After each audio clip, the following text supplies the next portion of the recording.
Morning, Tritigator. Nice to see you again.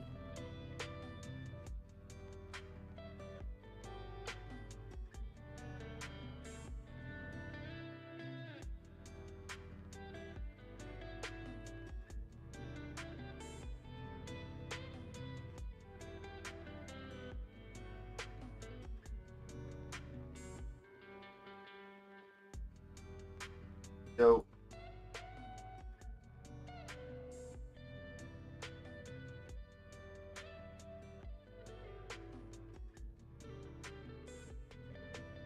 So, initial plan with where we opened. We need to be able to make yesterday's value high supportive. So just where we closed yesterday, basically just value high.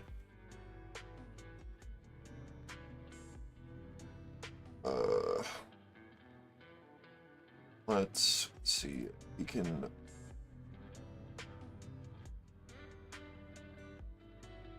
Where we're opening right now, this 14 to 18 area is definitely where we want to see a bid. I don't want to see it go below that. The idea here is that we immediately are able to lift over 20 Looking on out ES. at the market on open imbalance, If we can make 20 121 supportive, that'll million be to the great. buy side. The real thing that we need to do is be able to make 30 supportive for a real upside, or we're going to have an inside day, I'm going to guess, where we just trade between yesterday's value high and low. Until we break out of the value high low of yesterday, I'm just going to call this an inside day. We'll see. Ideally, we break out and news was good. Let's just give it a sec. If we get anything.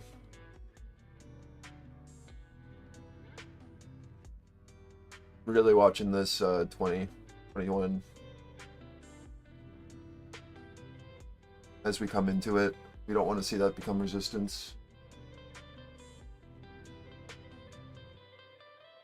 It is so cold. Jesus.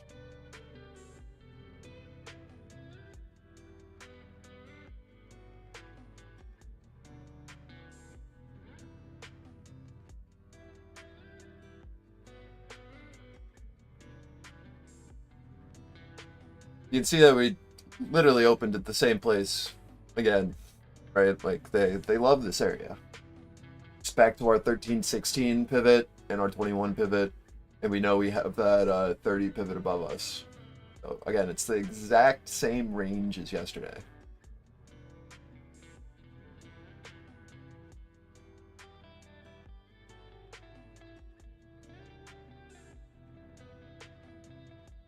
Surely something changes today.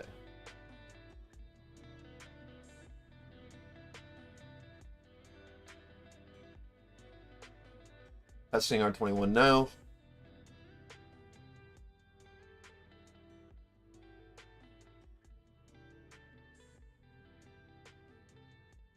Again, I'd love to see a look above and the ability to hold.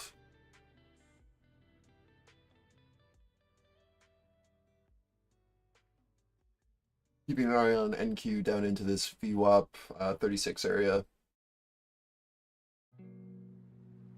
And Russell into Globex high here into 2004.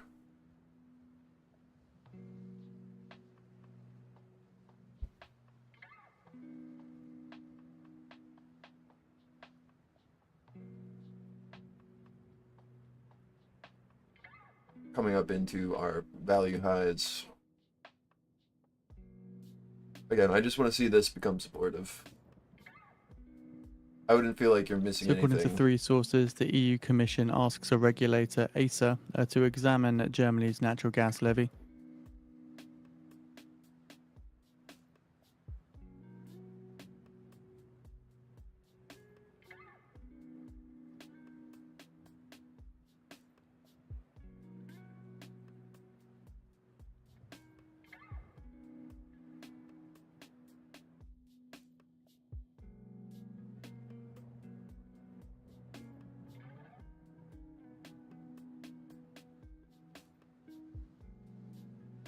I don't think there's anything wrong playing the opening bell if there are like levels to play off of. like we opened and we bounced on VWAP POC.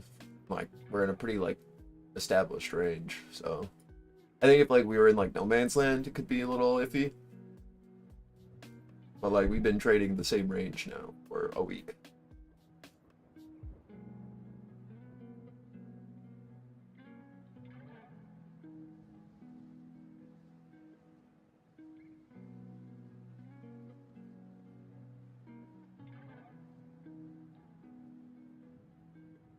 So keep an eye on this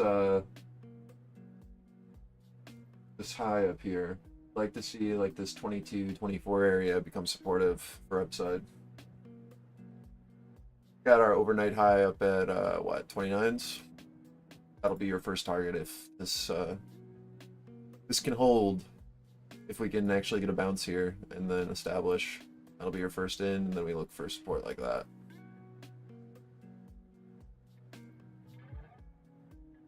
Just looking to see if that can happen here.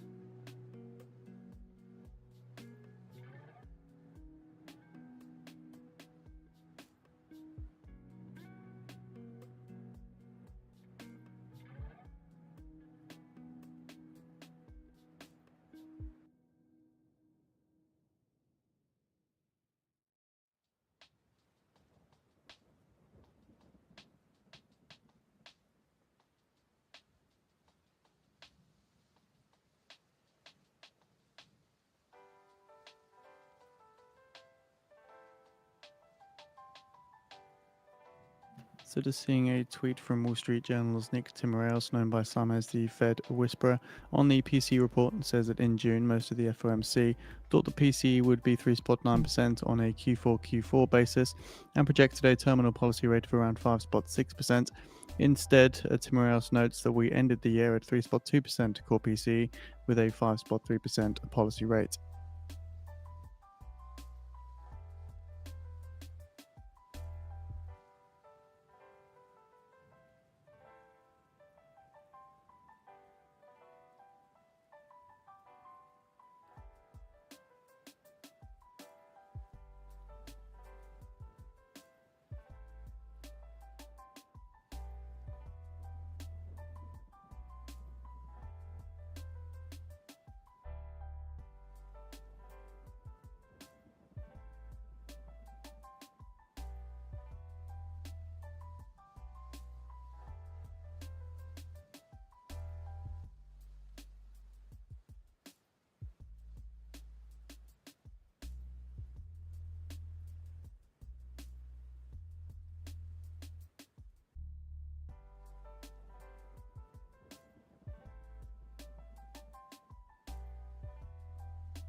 Computers now have primary control of critical vehicle functions.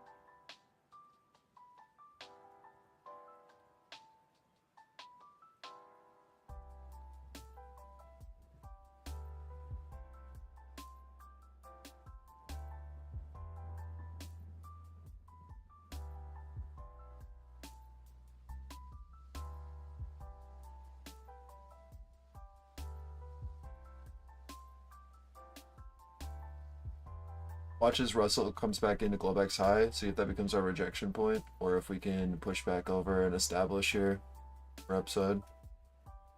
Same with NQ into this POC here.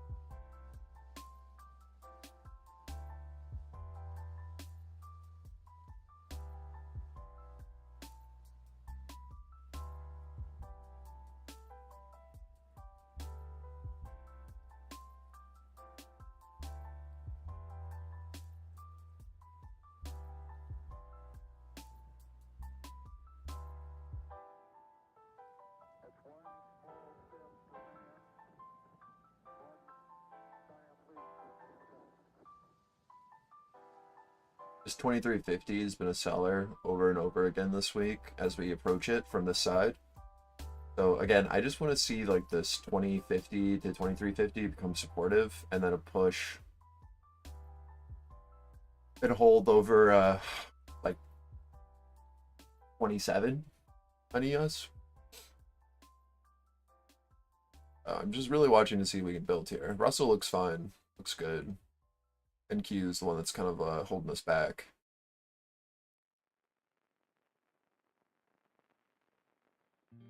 But I mean, like, again, like what we're looking for is just yesterday's value high to become supportive, and then we get upside.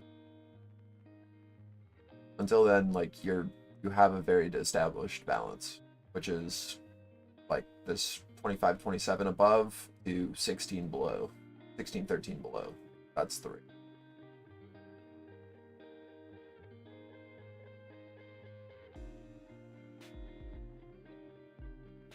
Yeah, so as soon as like the Russell actually gets its shit together, I think that might actually be able to happen.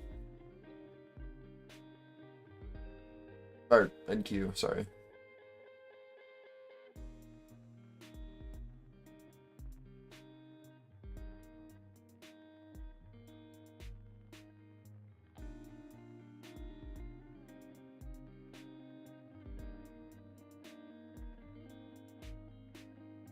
Not on what's it called? Trading View. You can see it on TOS.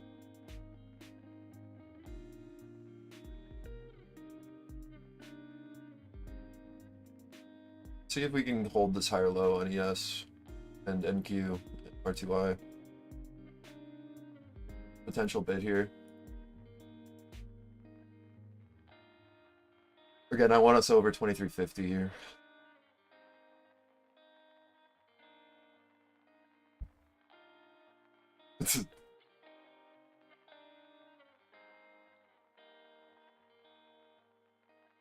Man, come on. No? Get with the program.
Yeah, again, I mean, it's either we are able to build at this 20, 21 area on ES, or we'll come back down to that 13 to 16, and that'll be where we decide.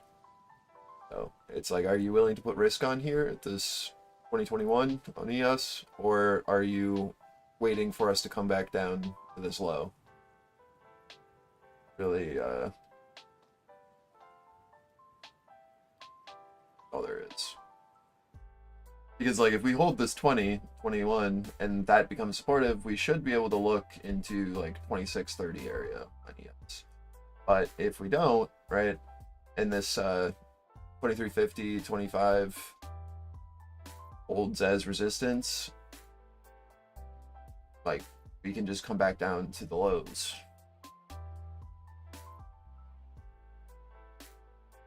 There's yeah.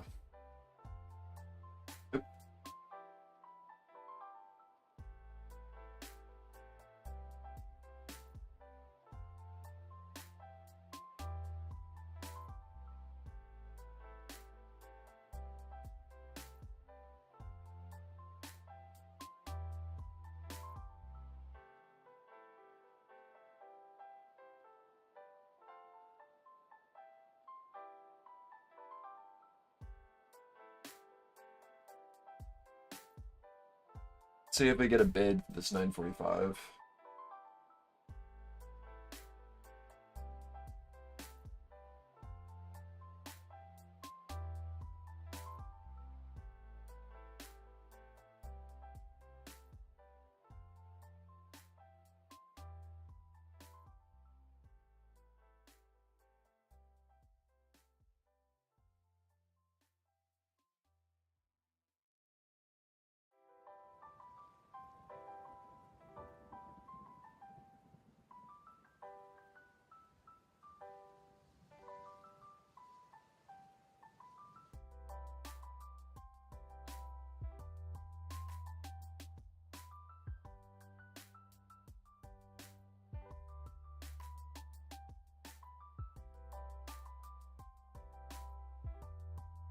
Yeah, I have been for a few weeks now. Back home.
Yeah, I think that's good, Kowalski.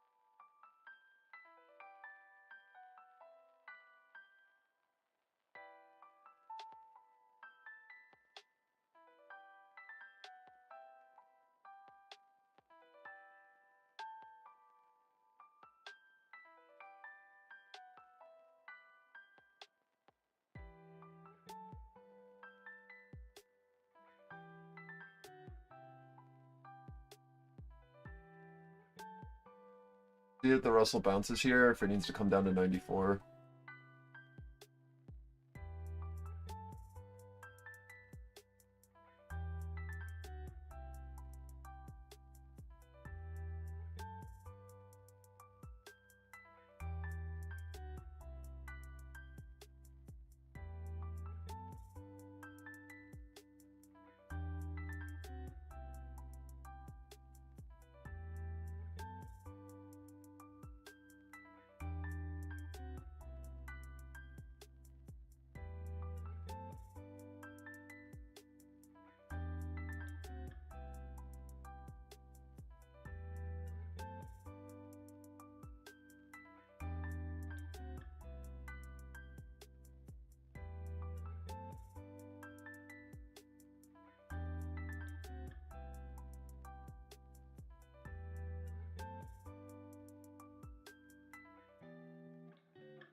So in 10 minutes time now at 10 a.m. Eastern time, see the release of the US pending home sales change month over month. Forecast 2%, prior 0%. The pending homes index, prior read of 71.6.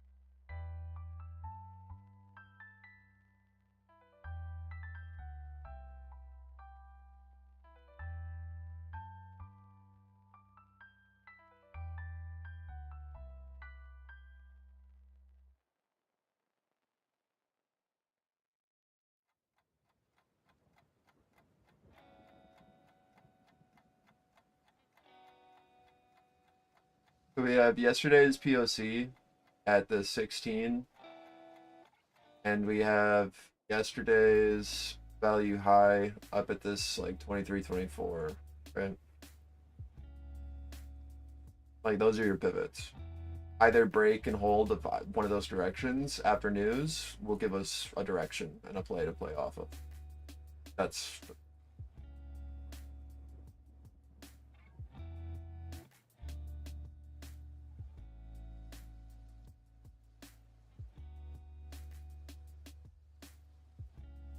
we have news in 9 minutes.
Russell came down to our 94.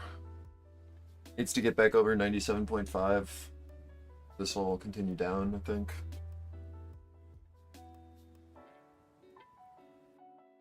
Again, we have news in 6 minutes. We're at our 16, bottom of range.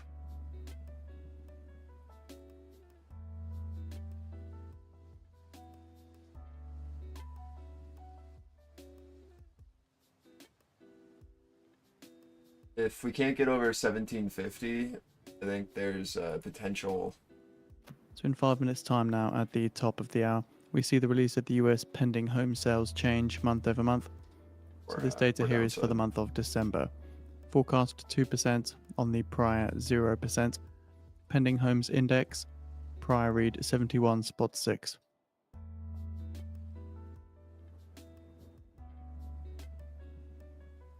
I don't think I take a trade until news comes out, and then we play the secondary reaction. But I'm just keeping an eye on that.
You'll get your move after news, and there's just no reason why you'd be like positioning before a major news in 3 minutes. So that's why you're just not getting much. It's very common.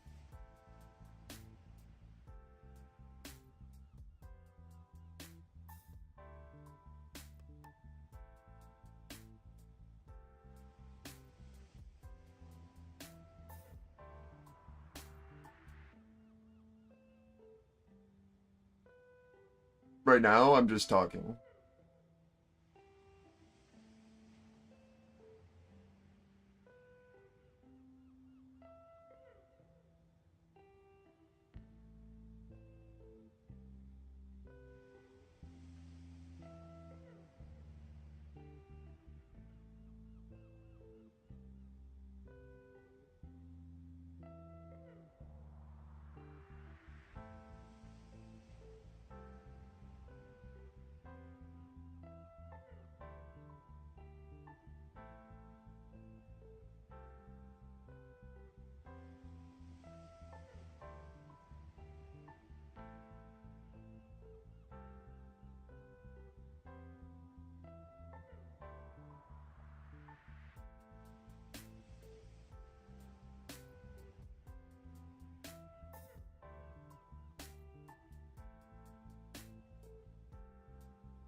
One minute remaining. I'll lead with the pending home sales change month over month.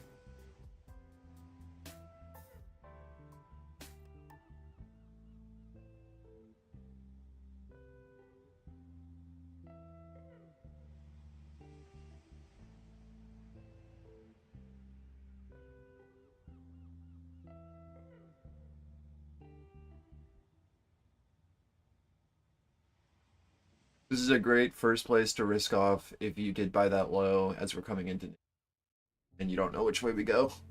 So, congrats if you did, right? You got 5 points. Now, don't be an idiot.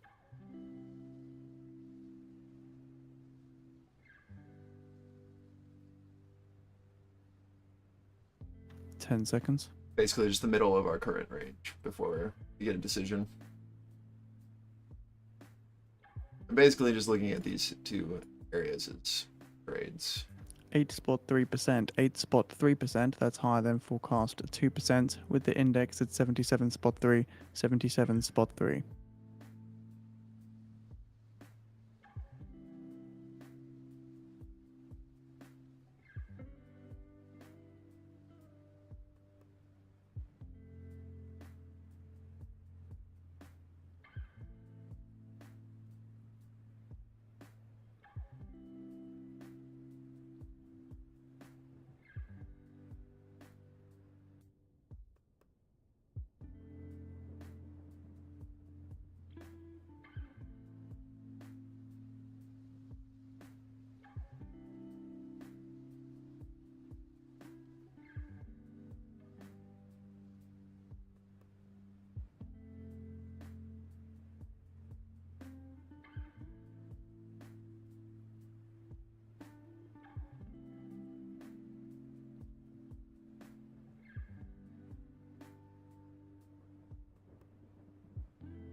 Really?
Be cool if NQ held 30s. See? Russell weak.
I'm leaning to our downside path as of right now.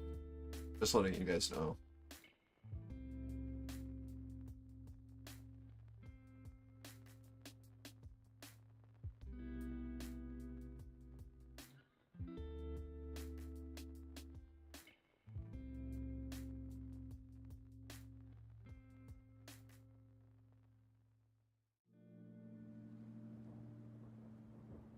Ideally, we see a break of this red area that I've drawn and then a retest into it, and then that gives us the trade. But we really just care about this 1750 level and to VWAP, right? Like our opening range low, VWAP, and yesterday's value low. Or sorry, yesterday's POC. Yesterday's value low is target, down at this like 907.50 to 909. On ES, if this does play.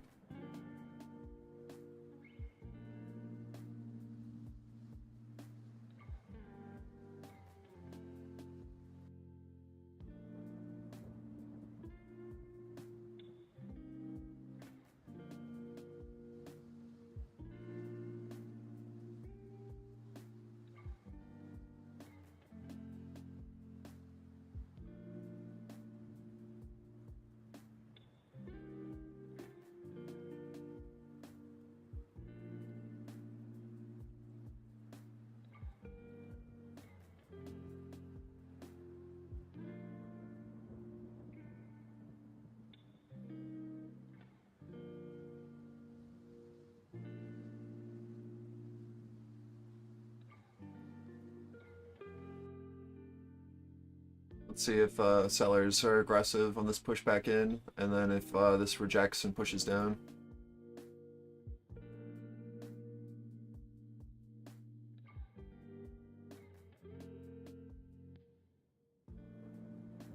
Yeah, and I really just want to see this hold that 16 to 1750 now for a downside.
All we get.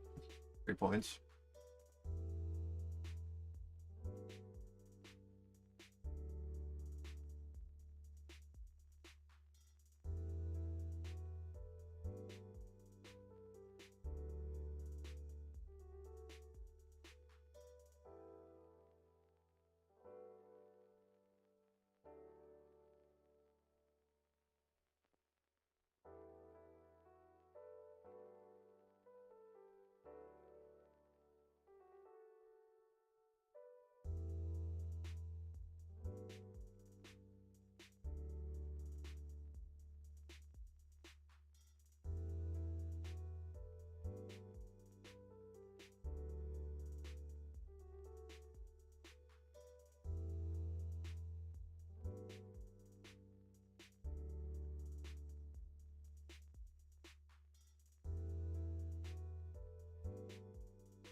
I would really like to see the Russell reject here if we're going to get more.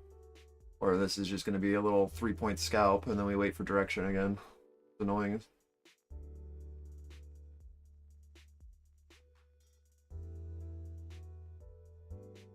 If this holds, we just go back up.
Oh my god, get me out of here. Oh boy. Hello, morning.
Risk off one here into value low.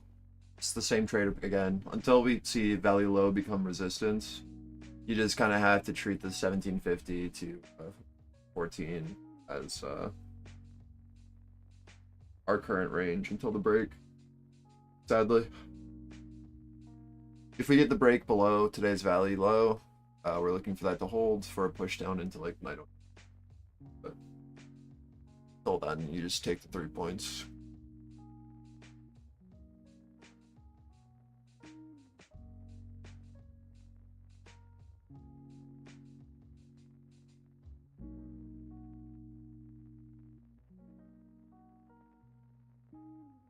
Taking a look at the Fear and Greed Index, 77 out See of if they offer 100 it again. equaling extreme greed, and the Crypto push Fear and into Greed VWAP Index, ORL, 49 out of 100 equaling yes. neutral. And looking at the VIX, currently up 0.52% at 13.52.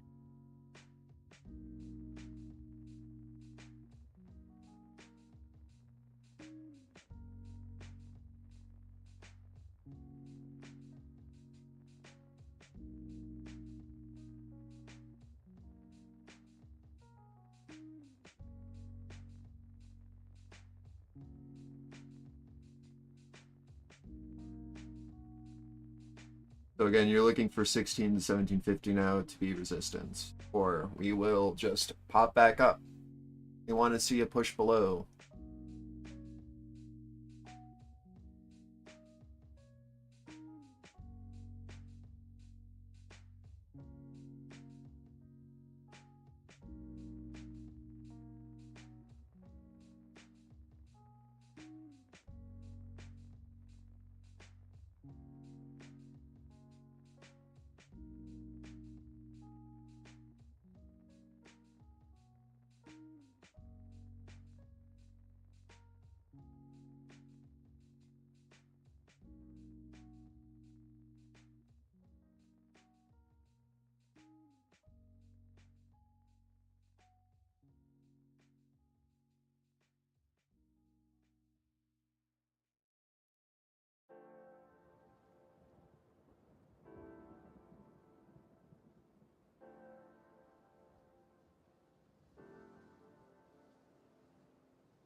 Watch as we push into zero tick here.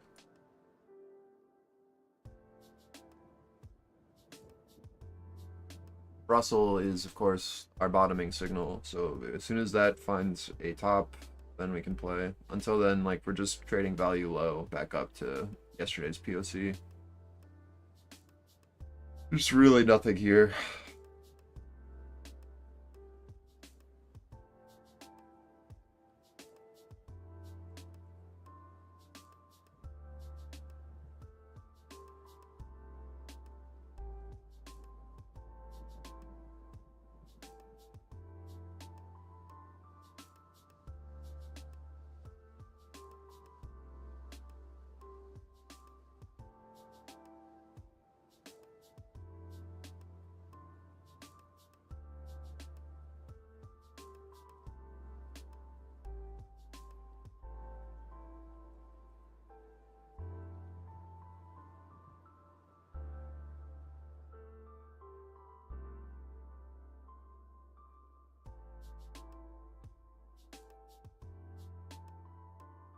First risk off, if you are longing value low, is into POC here, into 20, middle of our range.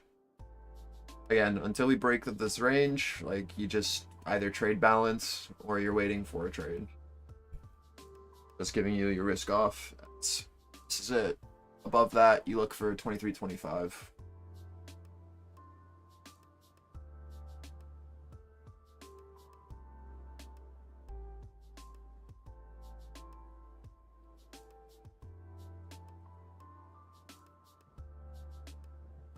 Actually, sorry, 21.23 is probably a bit more realistic on this.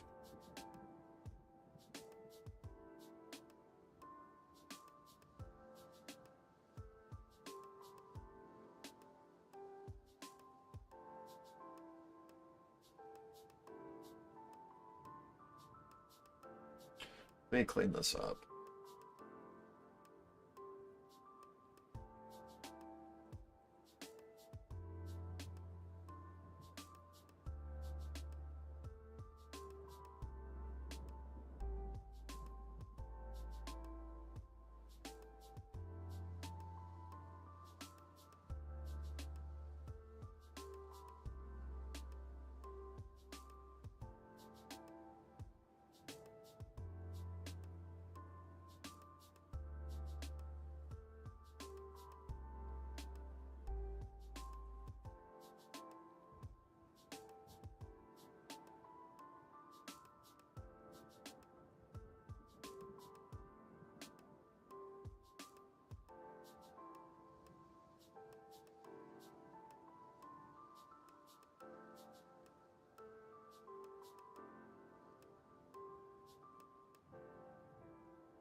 Yeah, I mean it is what it is. We'll get a much better trade soon, but like until then, like they're just gonna keep fucking with you until the break. So you either are willing to buy and then sell into this with the second target into the high, or you're waiting for the push down, retest, and then the rejection for a push out, right? Like there's really not much here. It's just, are you willing to take 3 points or not?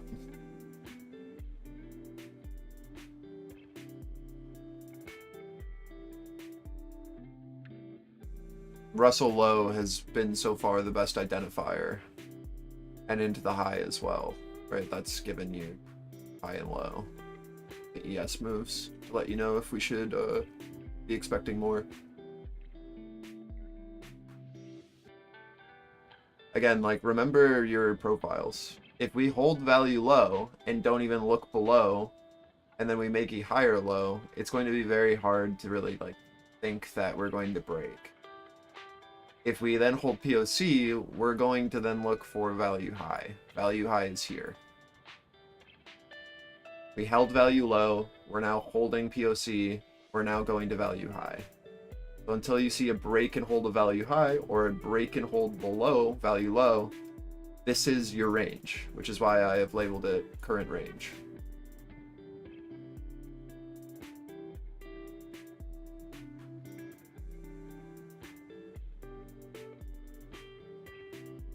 We watch the Russell here into 96, 97 area. Here's value high on ES, move stops up as we approach.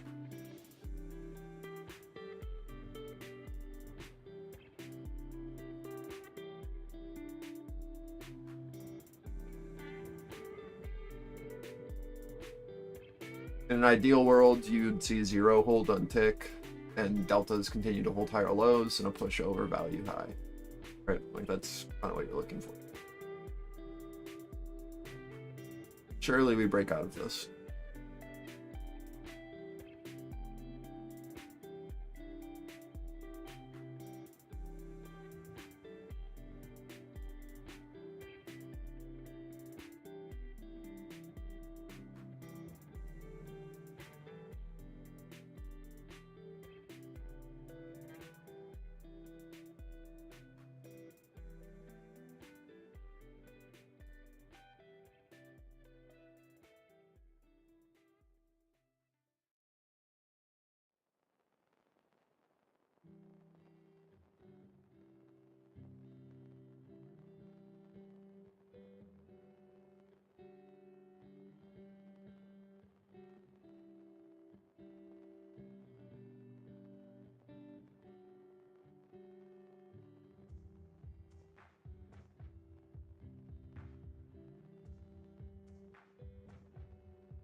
2350 has been a known seller, so just keep that in mind. Move your stops up, see if we can hold and build here. This can potentially become a secondary entry if we can build into this area, just as we've drawn. But as of right now, it is the top of the range.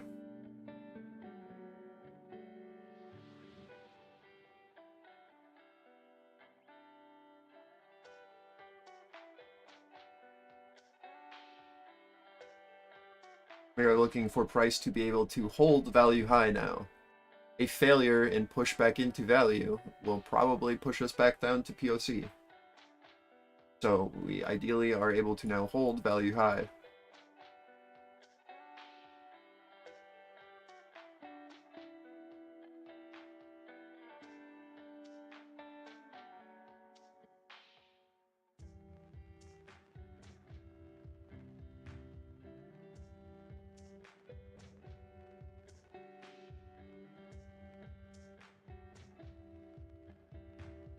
Watching this 83 on NQ now that we've filled structure. Russell pushing into POC from below.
Just some like lo-fi playlist. I can link it.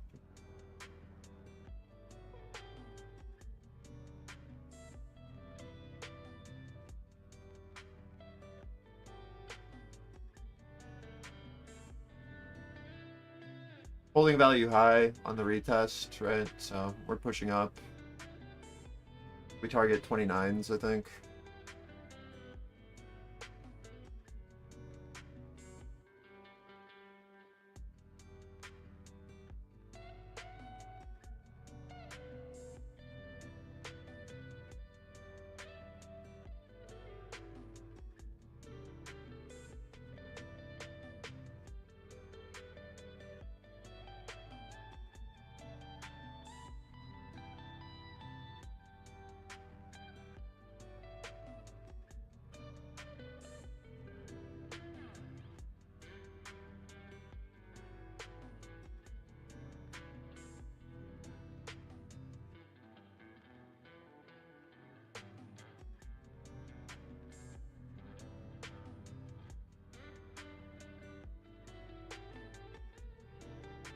We're now looking for this to become supportive. Right? This value to opening range high. Can we build here? If we can, then we watch Globex high to 31.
Yep.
US natural gas futures extend losses.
Just wrist off one on 29s. Held opening range high, pushing 31 next target.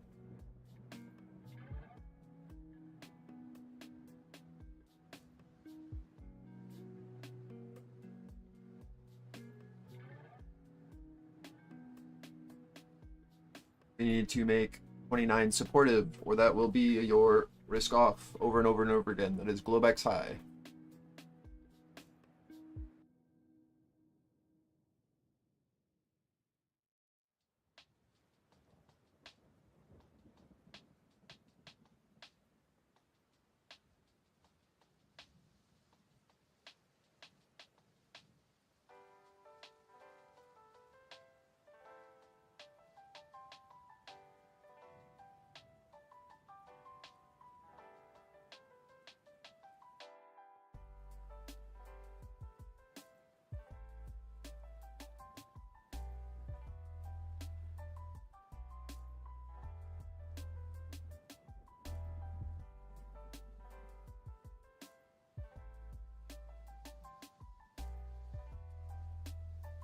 Glad you made it back, Manly. You done for the day?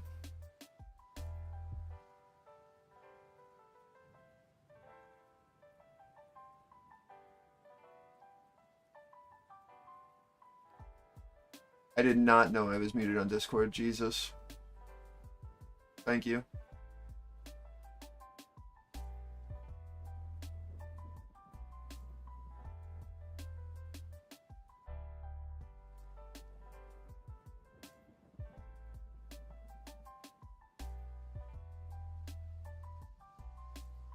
I risked off 1 into 29s if you guys didn't hear me. I'm sorry.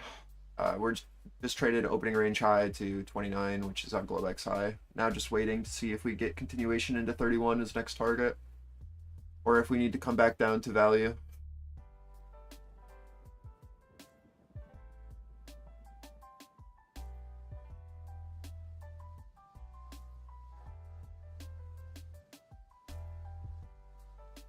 I'm sorry about that. I don't know when. Have I been muted this whole time or just recently? Yikes.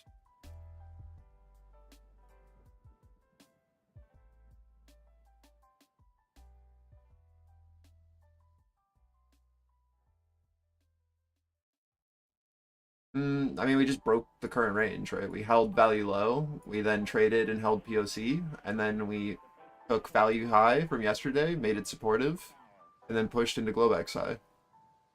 So, like, I wanted the short at 1750, and then we held value low, so you had to take profit there.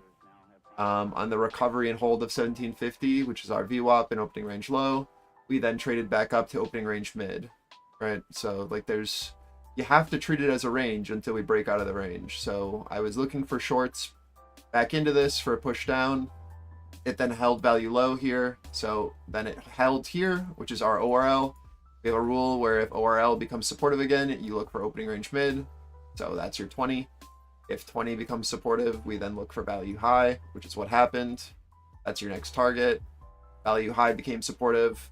We then saw a push into Globex high. Globex high, our resistance where we took profit. You're now looking to see if opening range high, value high can be supportive for a push out. So we're just like trading the range and then pushing out. We saw a failure at the lows, which means that we come back up to value.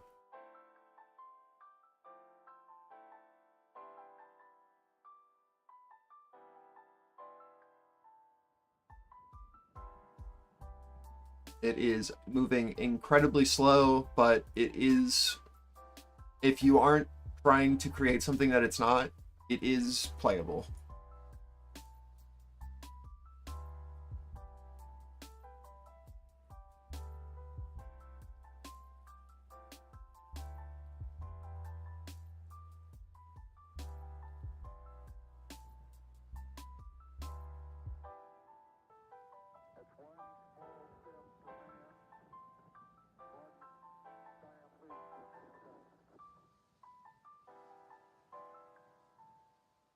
White House economic advisor Brainard says the economy is upbeat, inflation getting anchored at 2%, and consumer confidence and spending shows Americans' faith in their personal finances.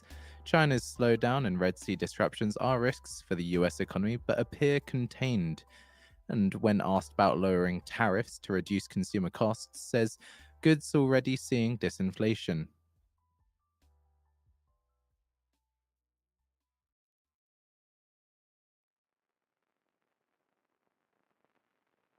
So again, like just this area that we have highlighted from 29 to 31, we just need to see this become our supportive zone, and then we can get maybe a push to like 40s.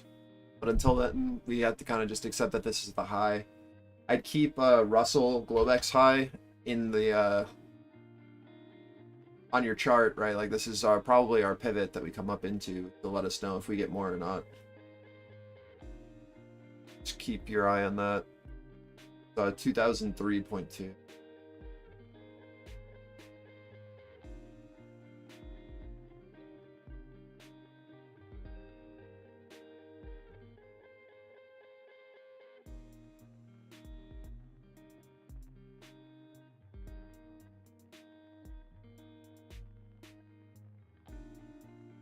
Yeah, my targets are 31. Well, really this 29 to 31, and then there's a 33.25 above that, and then I'm just looking pretty. But until then, we just look to see if we can maintain higher lows. Really keeping an eye on the Russell for that. NQ is just doing whatever it wants. Got a Globex high above that we can look for, but I mean, it's just chopping around right now. And White House economic advisor Brainard says we expect US sentiment to keep improving. I'm sorry I was muted, guys. Thank you for letting me know. The yikes.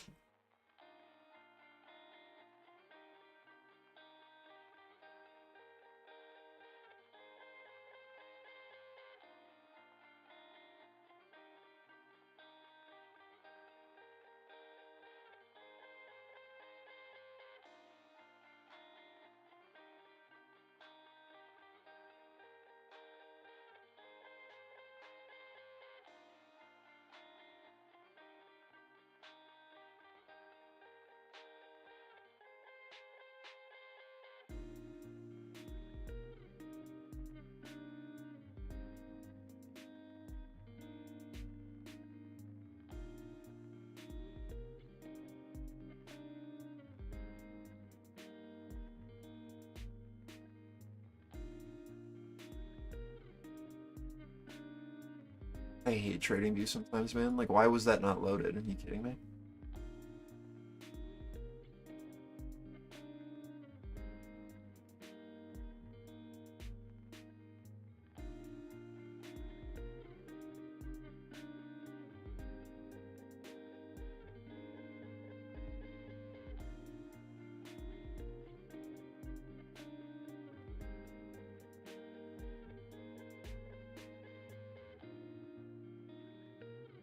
Our next PT here into 31s. Above that, 33.5.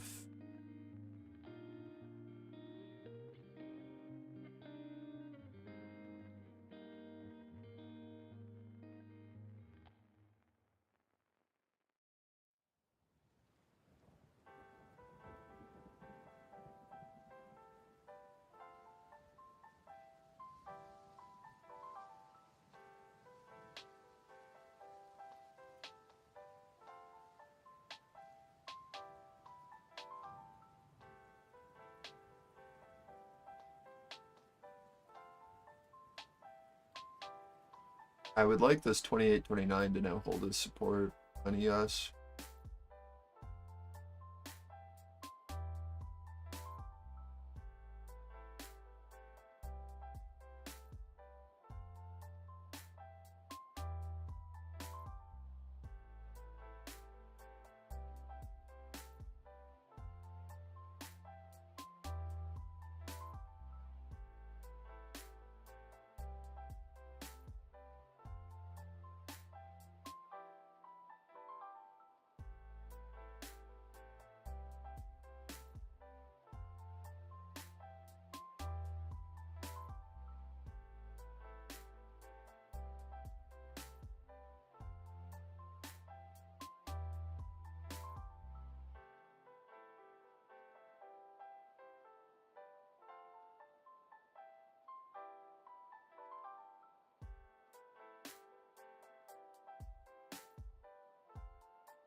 The S&P 500 briefly touches a fresh intraday record high, last up 0.2%.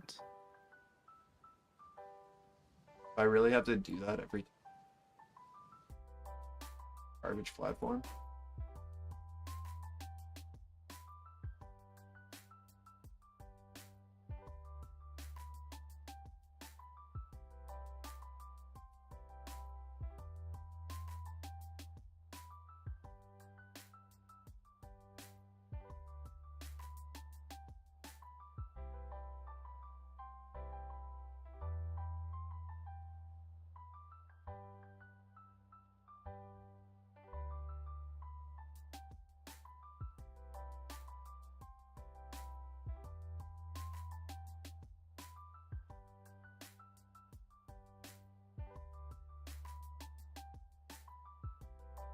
At 11 a.m. Eastern Time, we get Canadian budget balance, prior minus 6.96 billion.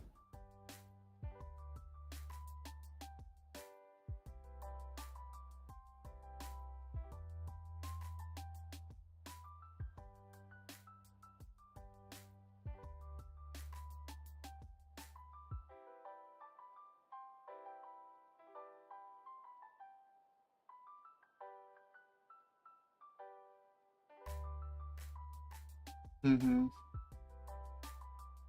Which should happen during the day.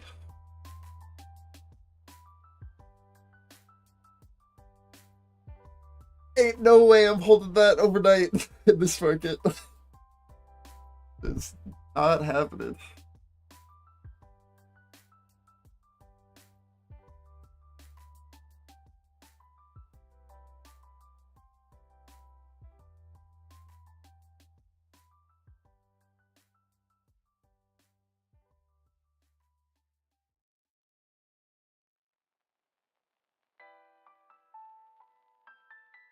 This is our 33.25.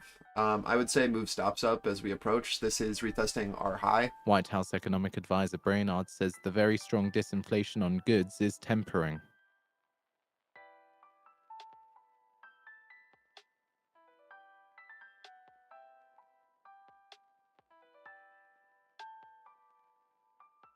Yeah, that's good.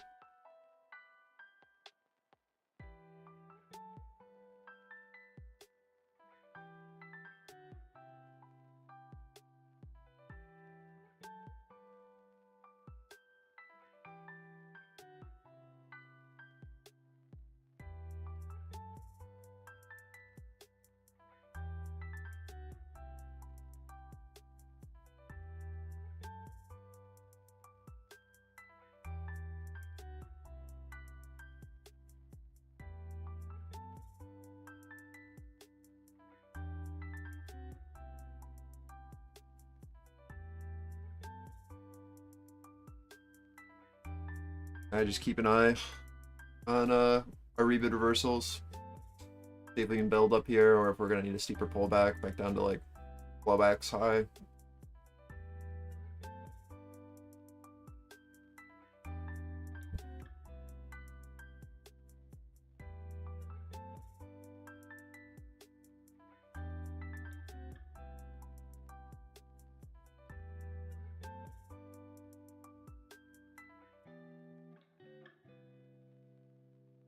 House Speaker Johnson says a pause on liquid natural gas permits is outrageous.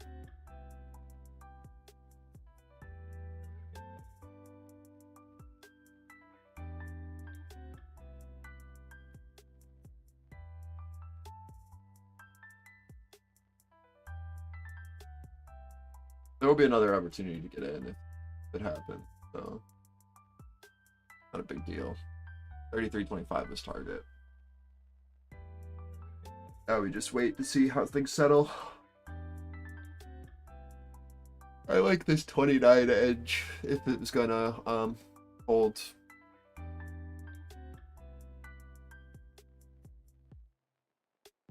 If not, we can come back down to our opening range high.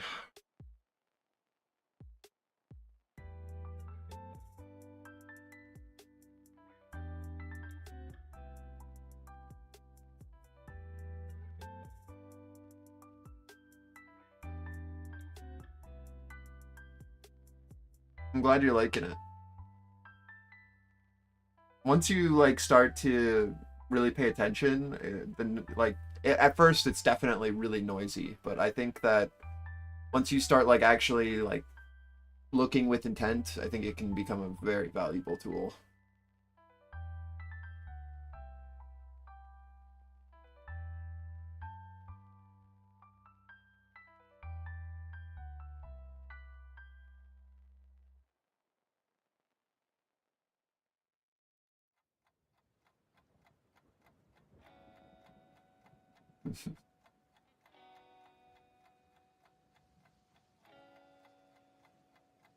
See if the Russell can hold here into POC and our rebid reversal.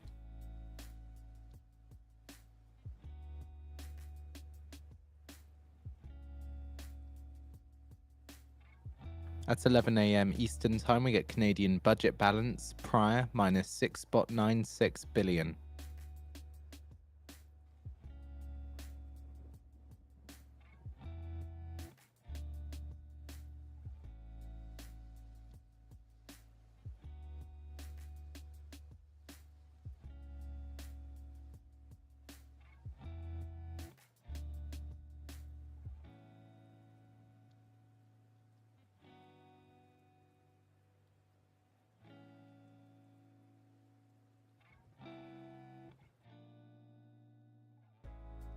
Looking good so far. Need to see a bit more from the Russell, but NQ at least was able to push that high. Like to see some follow through on RTY. We did get the bounce, but again, just a little lackluster as of yet. Pushing back into that 33.25.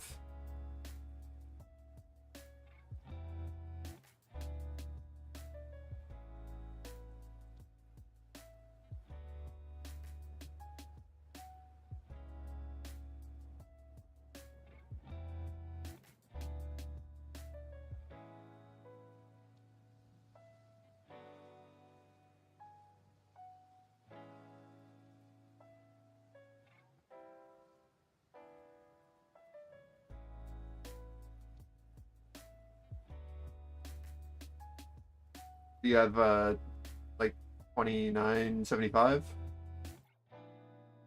29.75? Yeah, that's what I'm. Well,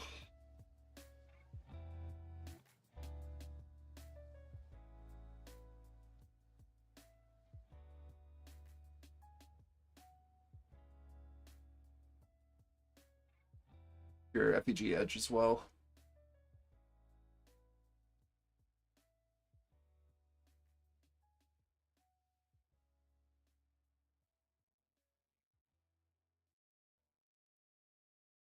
Nice job, Adrian.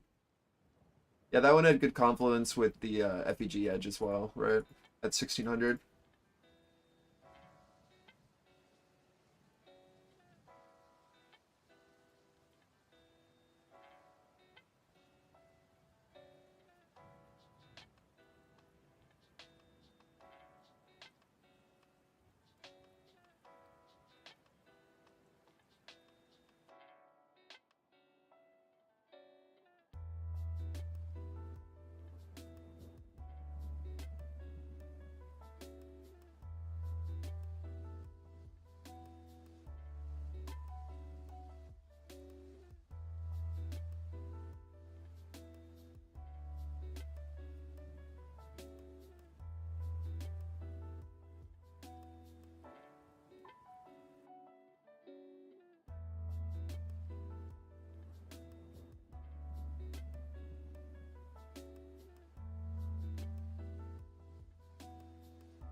One minute remaining.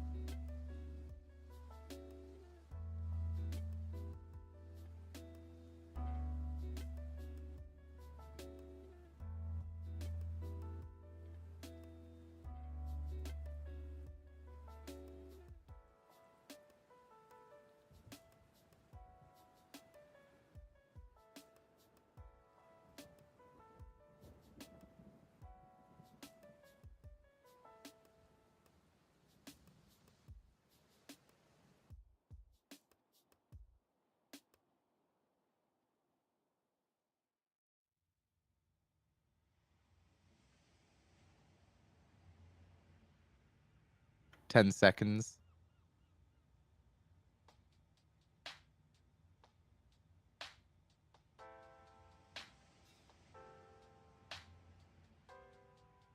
Minus 4.01 billion, minus 4.01 billion. According to a poll, remaining 10 analysts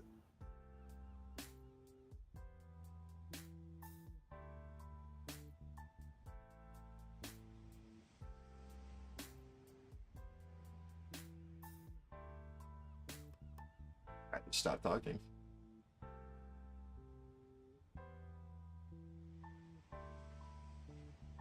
Traded into our 630 on NQ. It's a pivot from yesterday. Keep that in mind. Need to see a push and hold above that, or that can mark a potential little toppy whole thing. Watching the Russell to see if it can give us the momentum we need with NQ up into a potential pivot. Kind of just shift the rotation, let NQ get a little bit of a pullback, let the Russell then be able to bid. Keep the market afloat.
Do we not have stacked on this chart?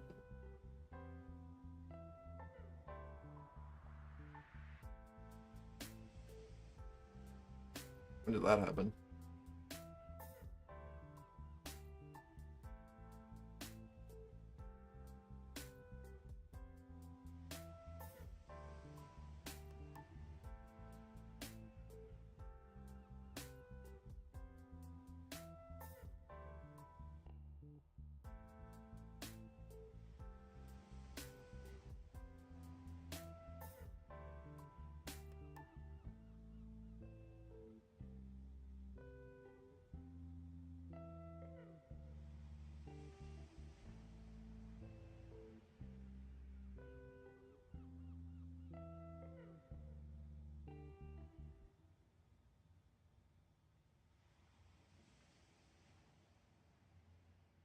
Have you gotten 3 accounts, Tom?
Dow Jones turns positive, last up 0.3%.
I'd like to see us be able to bounce here on ES.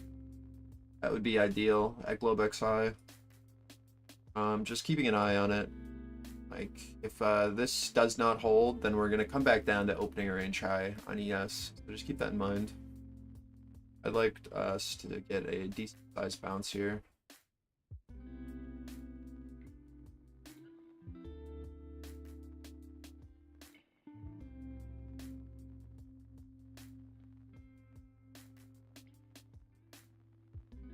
Need to recover NQ Globe XI here at 611. We did bounce our 600, the same bounce as before. Need to get back over 31s on ES.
Yeah, there's a lot of potential there. Just watching this 2675 value low, or sorry, value high to opening range high, really.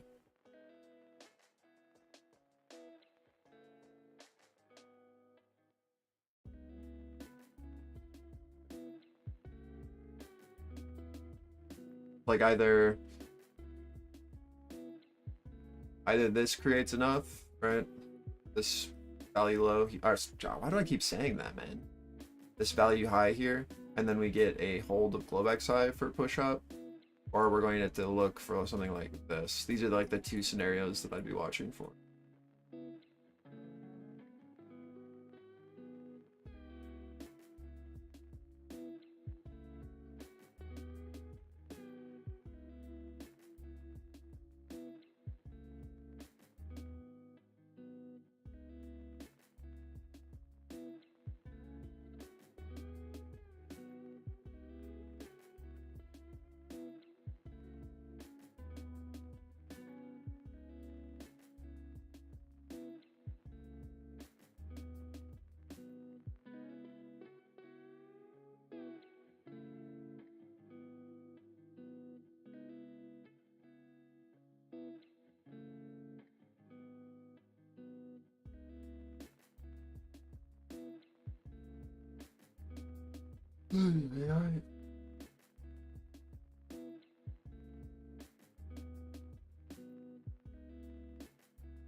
See if we get a bid here.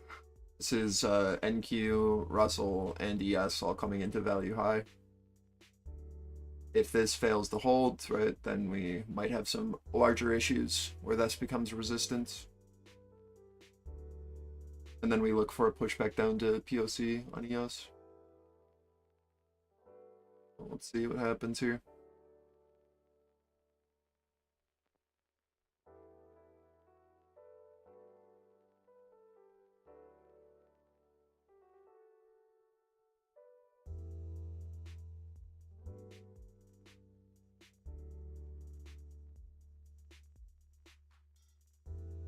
Your first risk off, of course, is going to be into Globex high here on ES if you bought the 26, 25, 27 area. Right, just the value high retests. We need to get back over Globex high. Or this can push down. We're just looking to see what happens here at these value lows.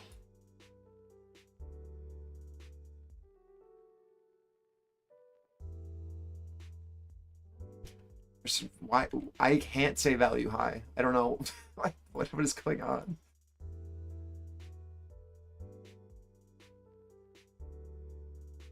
I think it's because Russell's at value low and we're testing value high on ES and NQ. So it's like actually breaking my brain.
the value just shift there.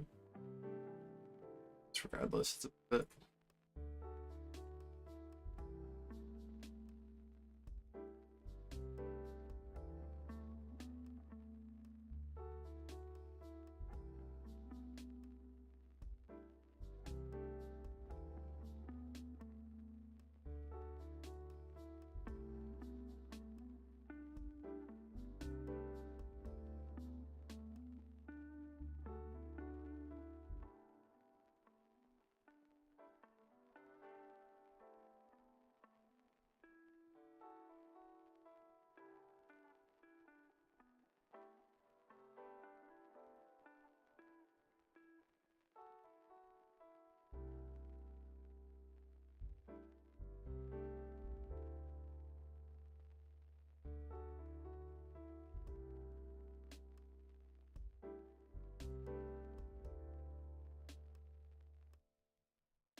NQ testing, Globex high again, see if it's resistance or make it supportive.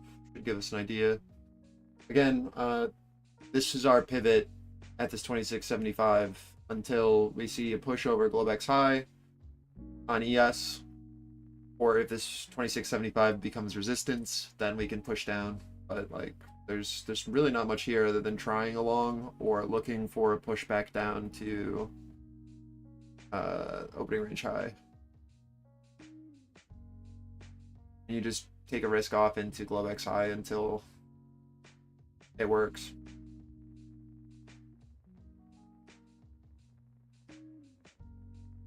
Right, like you can basically immediately move stops to break even.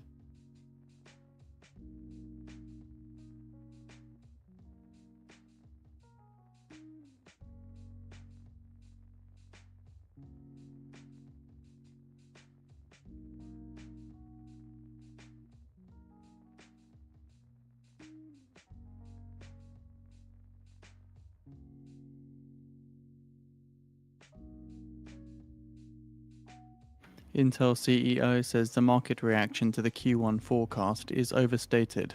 Intel ticker INTC.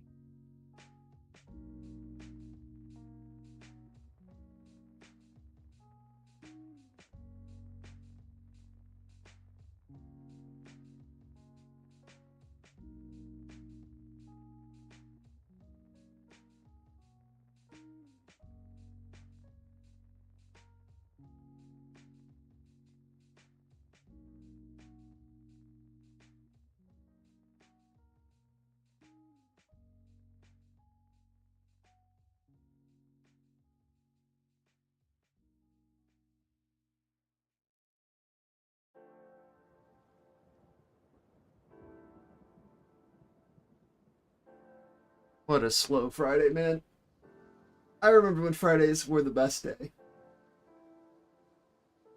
What happened to that?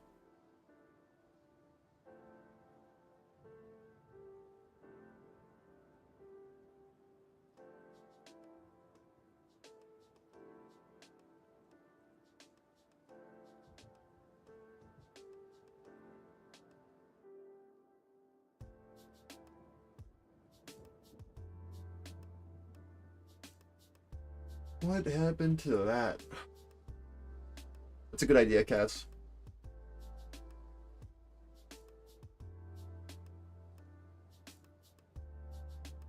Boy.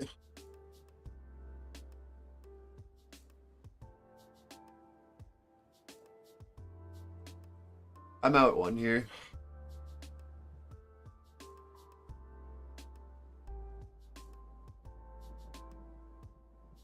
Yeah, it'd be nice if we did, but I don't know if it happens. So I'm just gonna risk off one, move stop, break even, all today. See if we get the push.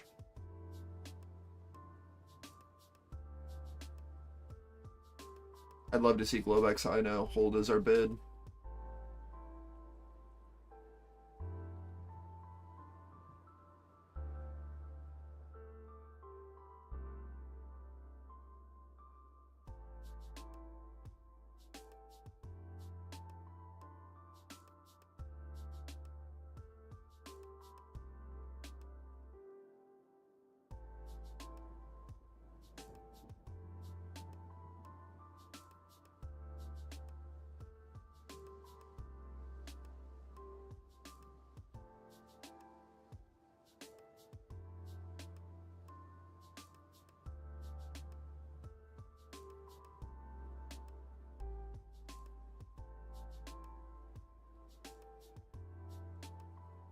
I have a limit at 31 as well.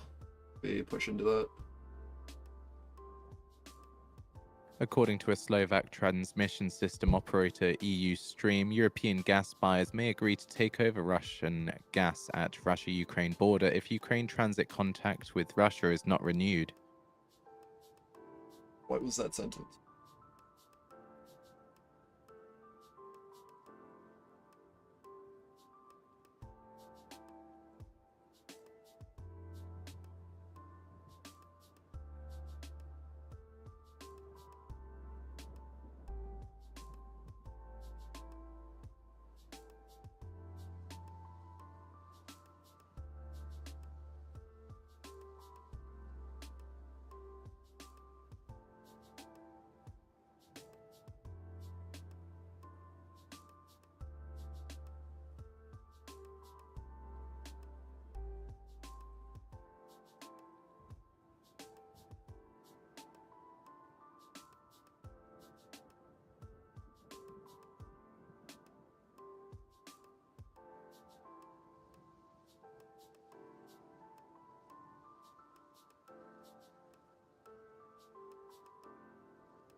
The Intel CEO says the company will be able to tap 100% of the AI market.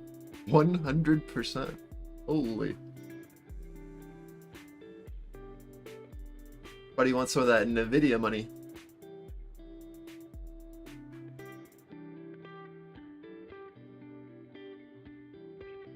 "100% of the market."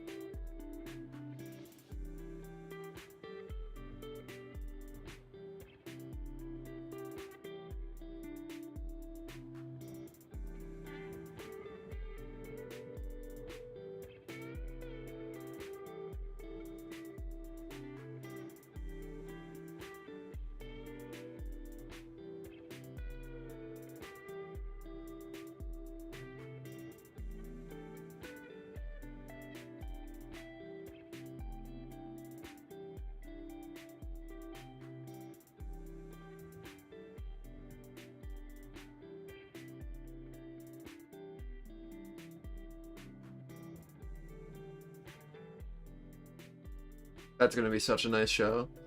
Yeah, man. What? You like them? I mean, it's not worth if you don't like them. They're good live, though.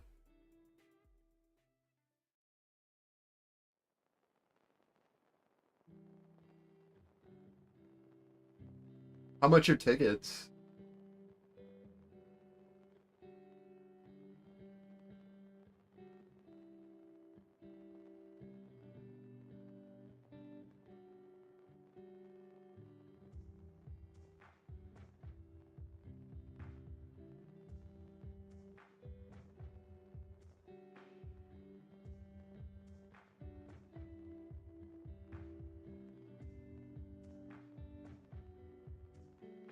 Yeah, they're big on TikTok now, so those tickets, like, you actually have to get them. You can't, like, the resale is gonna be nuts.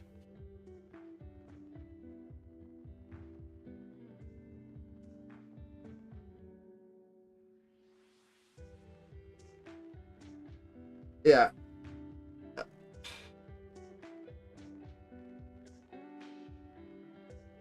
Yeah, it'll be great. There's no opener announced yet, though.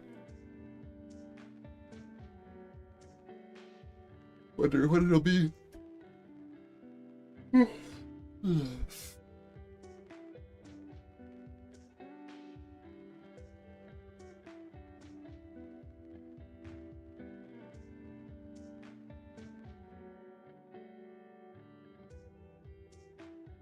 don't know who that is either.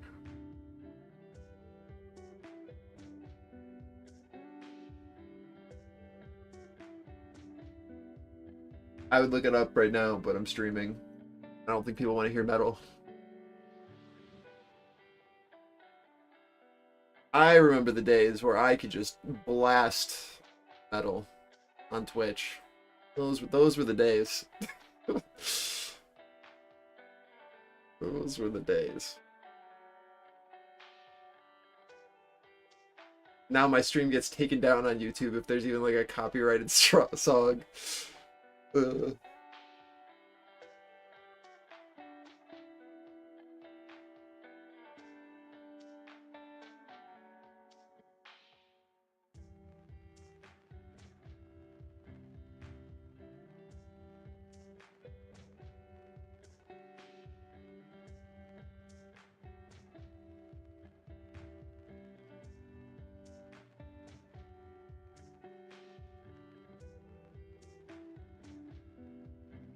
Yeah, I mean, I don't know if I'd really call. I mean, like, I guess they're like. I feel like metal is a little bit too limiting of a genre for them. They're more poppy at this point, and their sound changes with each album. But they're in that subcategory. They're like in that genre area. I don't really know what to call it. Experimental rock? I don't know. Flavor of the month?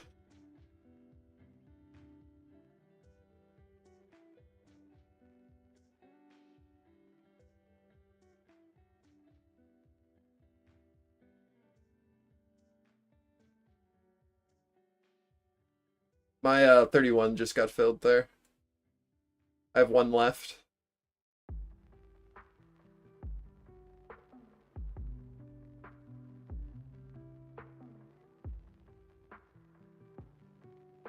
Oh, it took way too long.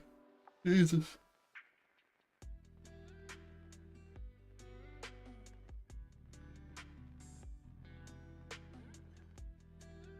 Yeah. It's the same way I feel about Polyphia. Like they're clearly like taking from multiple genres of like what's in right now and then making it work with their own kind of little twist on it. But I think that that's fine. They do it well. But it's definitely very like poppy. It's like the gateway into other music, I would say. Both of those bands.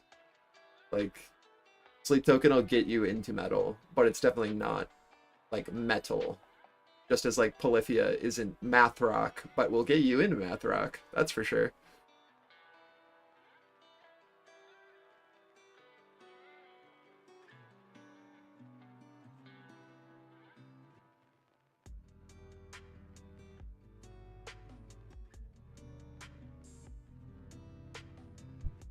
According to IIR, Shell to shut its 208,000 barrels per day crude unit and its 49,000 barrels per day FCC as part of a planned maintenance in the Pernis oil refinery in late January, again according to IIR. A prop firm? What?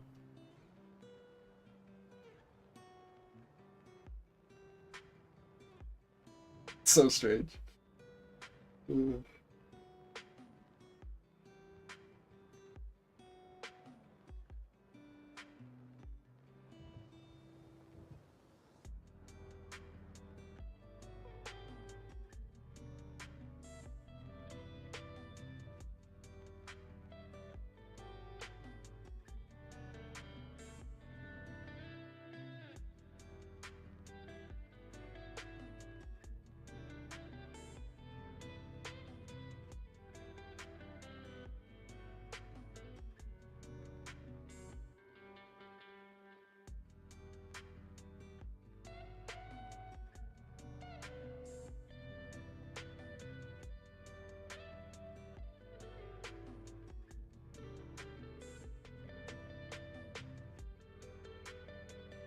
I don't want NQ to lose this Globex high, or it could lead down back to the bottom of the range again on EOS.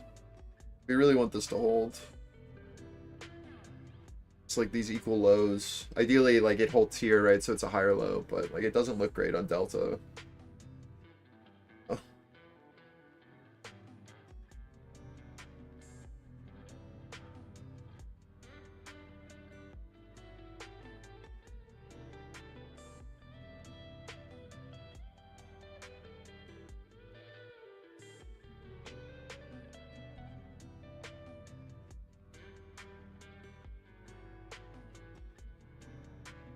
Oh yeah, very similar shape. It's a cool logo though.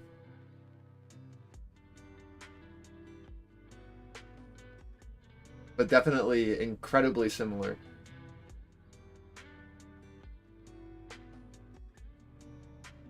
Yeah.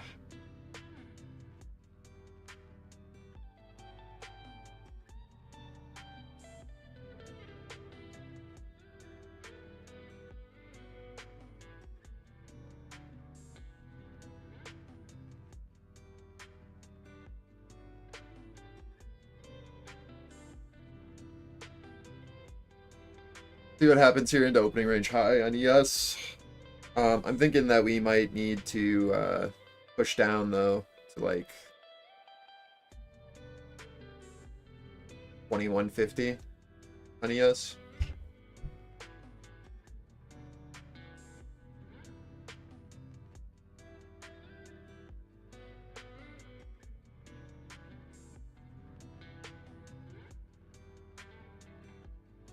Like it's either we recover opening range high here or we go down to fill a structure to VWAP.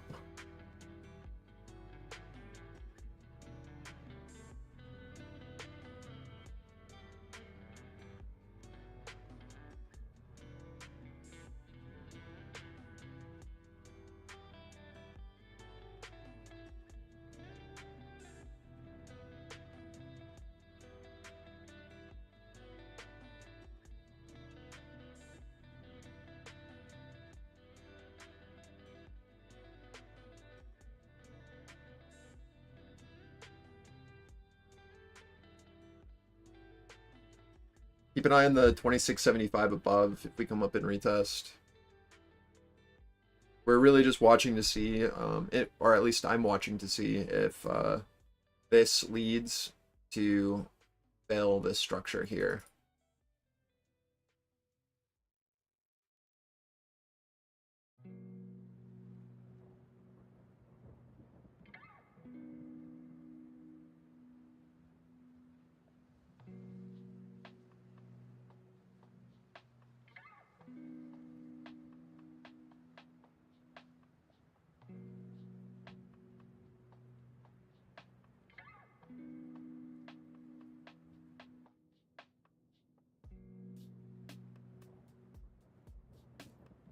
And if this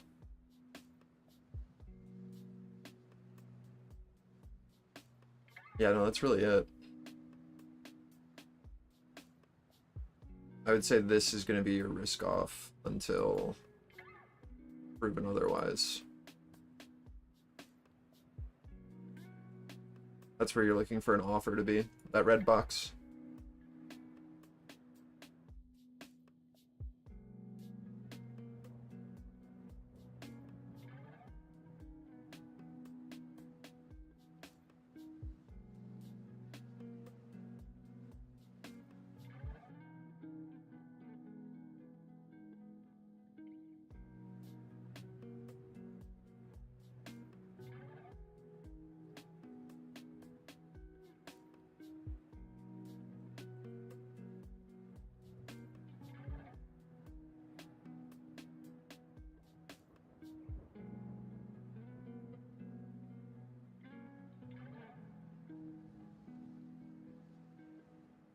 What a boring day so far. Wow.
We're looking to see if zero rejects on tick, and we get one less leg down, basically, with opening range high refusing, like, basically, can we get back over opening range high, or does it become our resistance?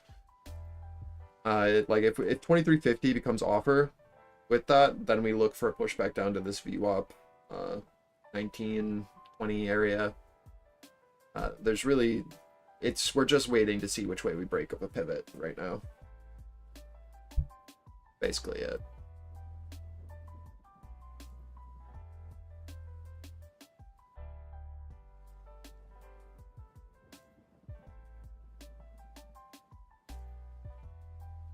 We definitely have structure to potentially correct below us if we want on both NQ and on ES.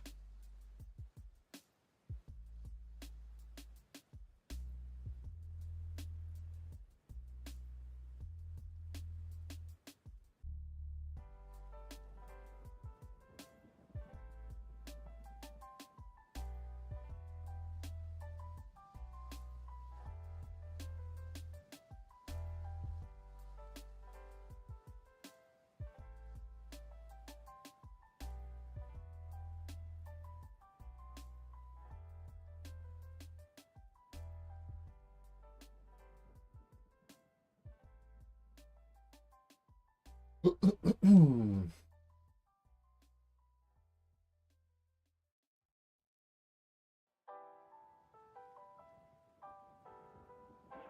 mission 41B, the first flight of the orbital Discovery, and the shuttle has cleared the tower.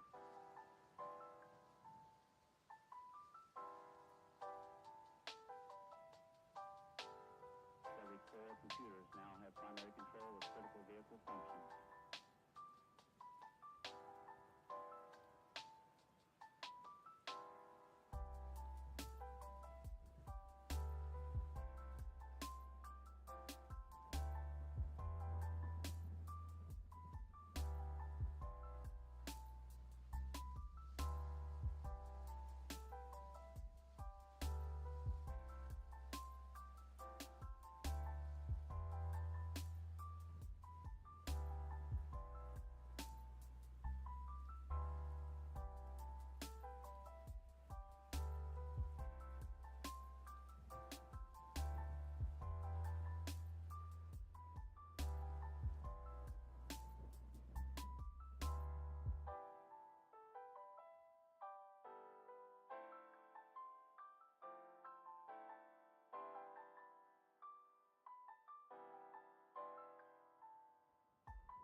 All right, let's see if the seller steps in here after that 2750.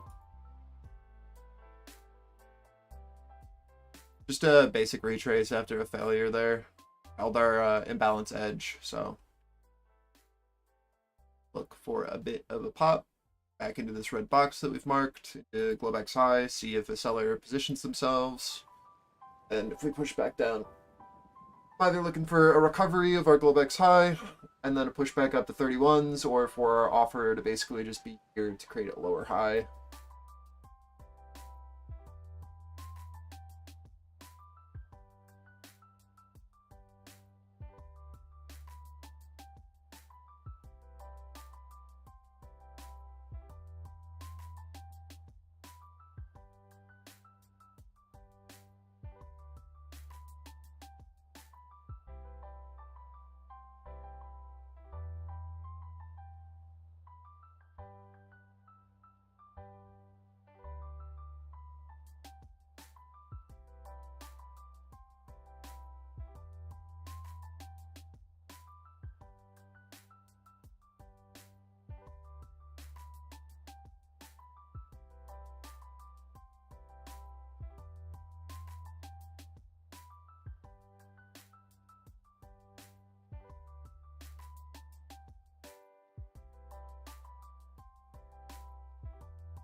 If you're long off the FPG, I definitely think you should be moving your stops up or risking off here into Globex high on NQ and ES, and opening range low on RTY.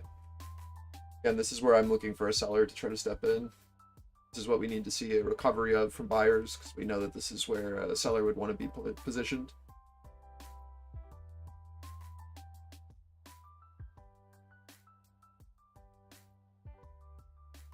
Then we just see if a bid will step in to hold a higher low off of this move from our imbalance holds, right? Really deceptive what we're looking at. Are we holding this edge? If not, then we look to trade into it.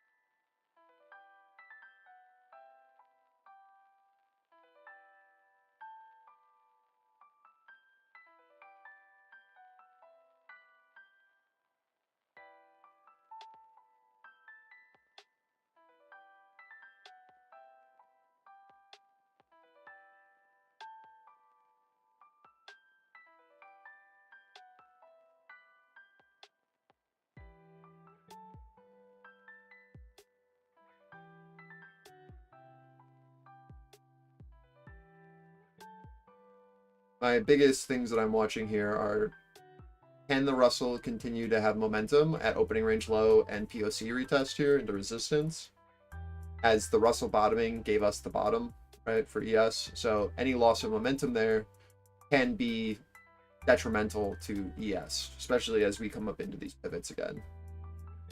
So it's just an important area to watch. Should let us know if we'll get like a breakout or if it'll be a continuation of higher lows. Sorry, lower lows, lower highs. If you zoom out a bit, you can see what I'm talking about, where this would be a continuation of just our seller maintaining lower highs from each one of these positions. So if the Russell rejects here, that would continue this pattern of a push down, right? But if we're able to make this node supportive again, then we look for a retest of this and then a recovery of value high for a push out. So to me, this just makes sense as an area to watch.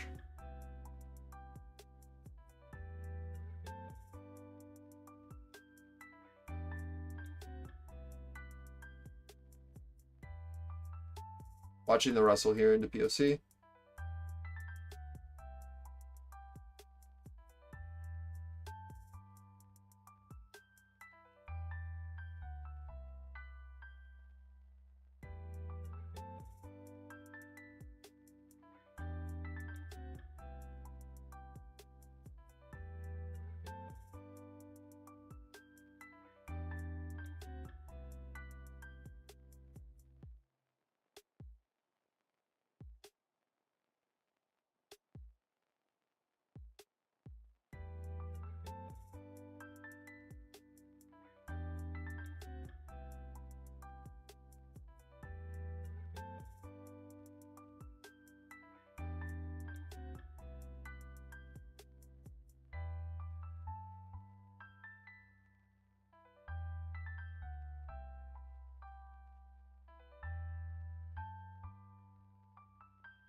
if the Russell can maintain a higher low or if this pushes back down. I do not have an answer for you yet. Deltas look fine, but again, Russell will be our leading signal.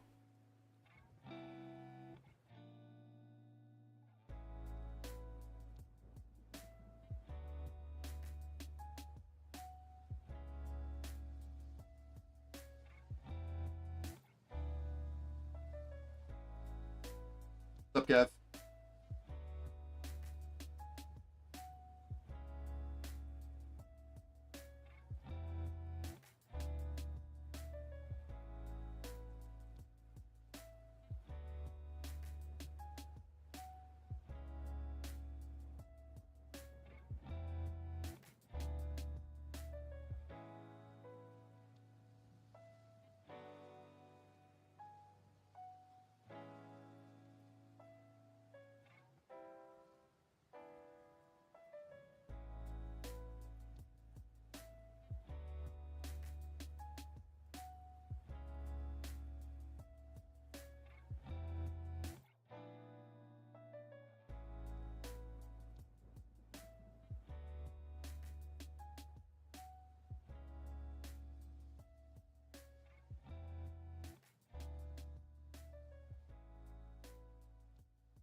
Back to our 31, where we took profits last time, where we know a seller is. See if we can push over or what happens. This is just a waiting game. Market is incredibly slow.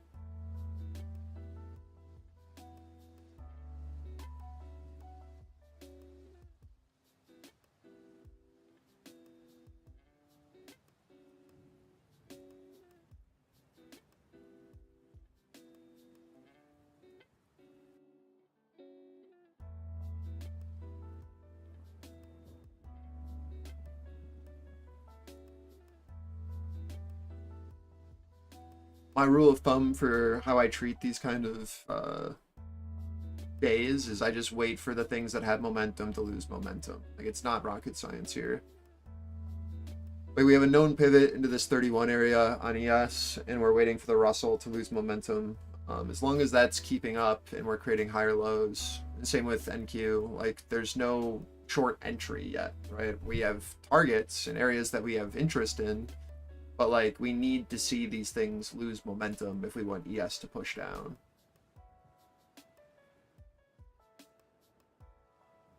Or we're just going to get like shallow pullbacks and continuation.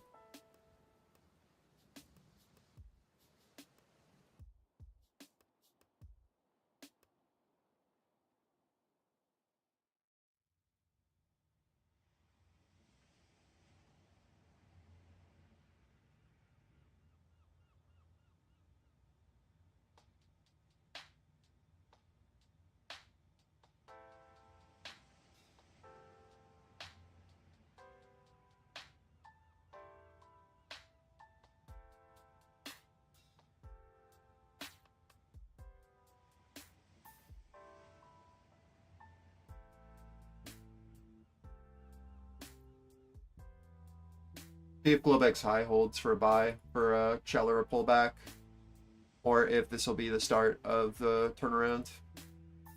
Curious.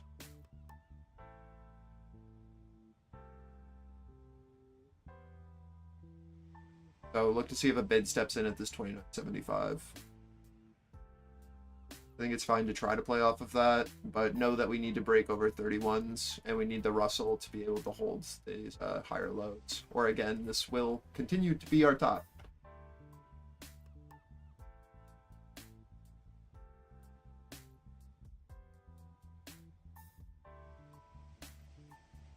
NQ looks good. Push over Globex high. Just waiting on the Russell now for a little bit of a momentum pop.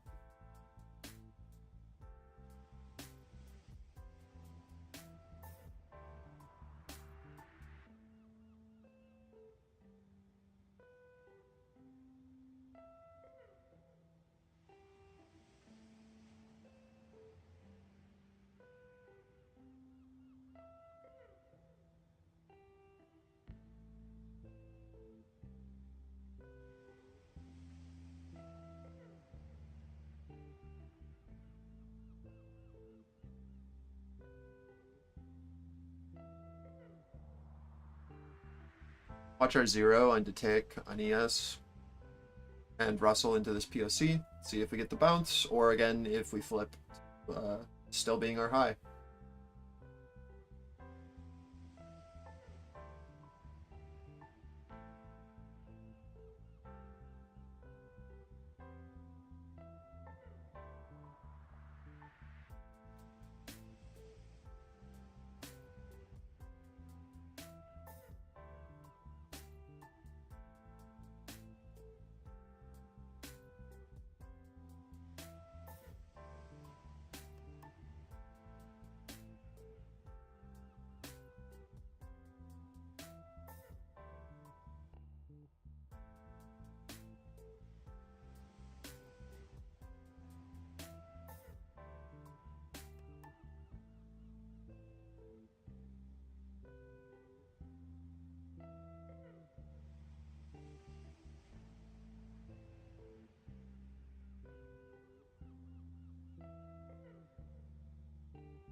Dude, are we trading Globex? What is this?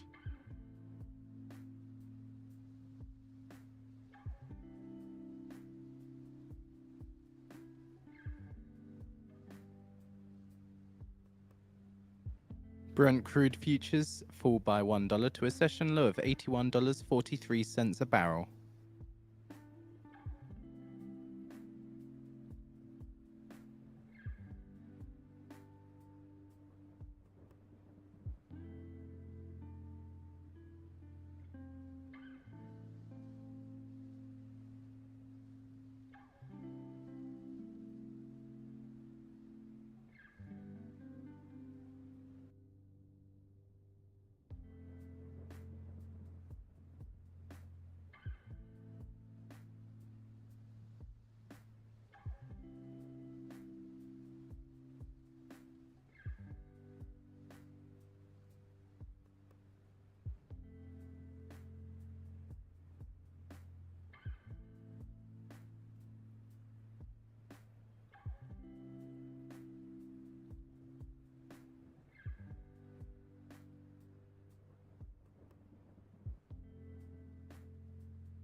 26s don't show as supportive here. Then we go to value low on ES, I think. So this is your first risk off if you're short with the Russell divergence and the rejection of 630s. Now you need to see if we bounce here. Again, if this like 25, 26 doesn't hold as support, then we most likely rotate back down to our 1920 that we were looking for before.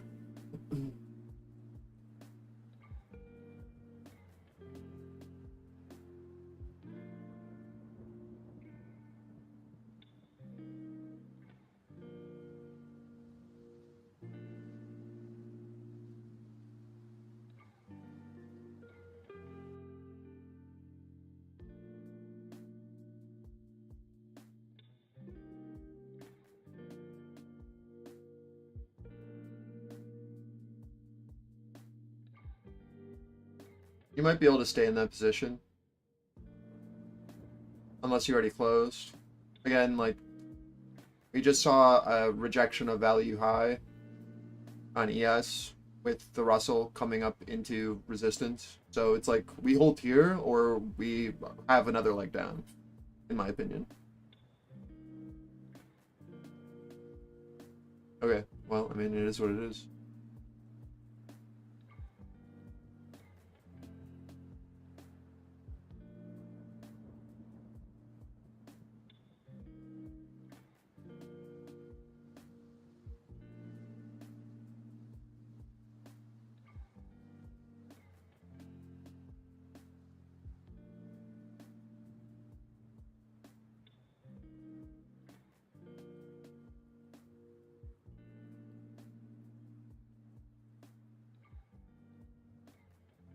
Patience is so key today with how slow we are.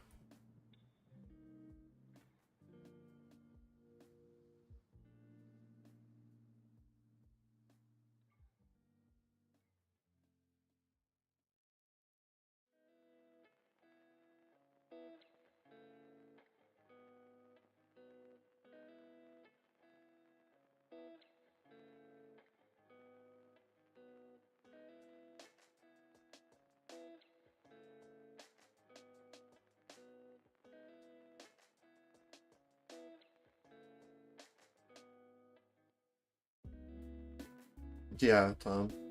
Ridiculous.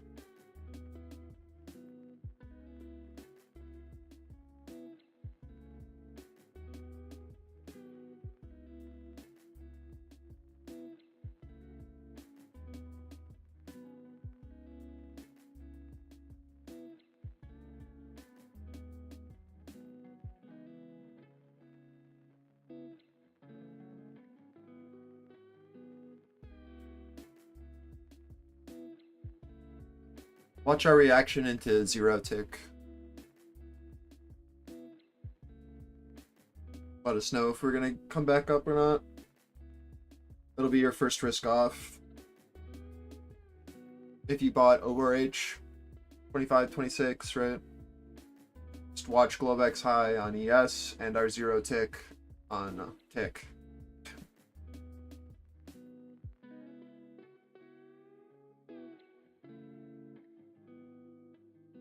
So move your stops up to at least break even or take profit here, I think. Now we see if we are able to hold at zero or what happens. Jesus.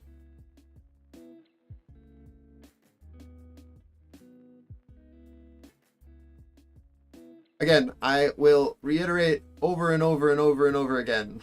Just wait for Russell momentum to shift into pivots that we care about. Like, just everything else is chop. So, I mean, yeah, maybe you'll miss a couple rotations, but, like, who cares, man?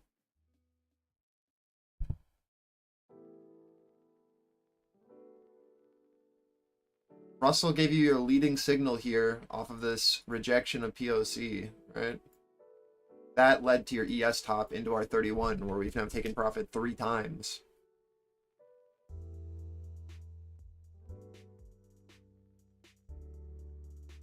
And now this is your next area where you look. Does this become resistance?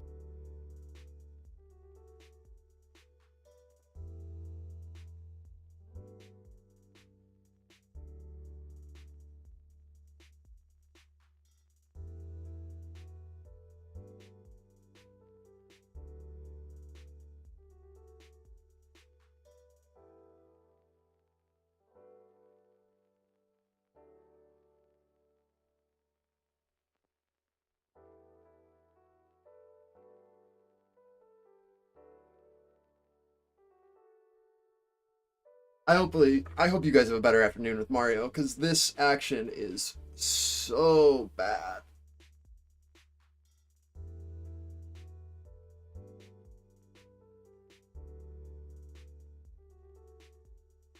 I'm debating if I just actually leave at 12:30 when Mario gets on, or if I actually need to stay because the price action will be better in the afternoon. Do I try, or do we sit here with this same slow molasses for the entire afternoon as well, and then I hate my life? That's the question. Surely it'll be better in the afternoon, right?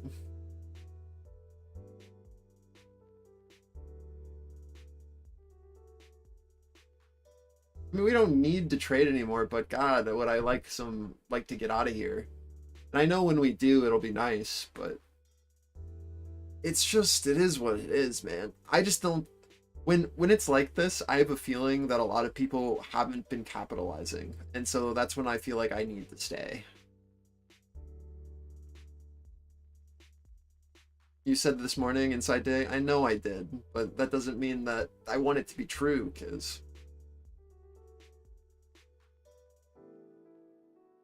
too late. Ugh. Well, yeah, I mean, I guess you are correct. It is what it is.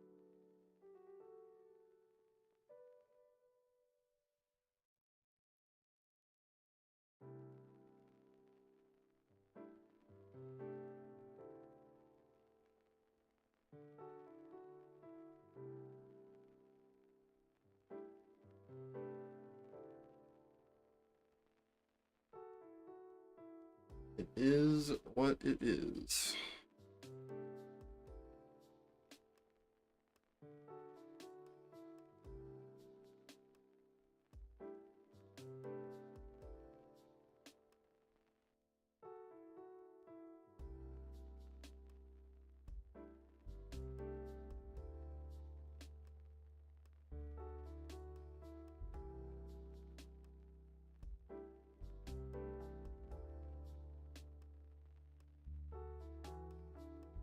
So far today, the best trades have been ES tick coming down into negative 500 with Russell also coming into a pivot low. Those have been the best actionable signals today.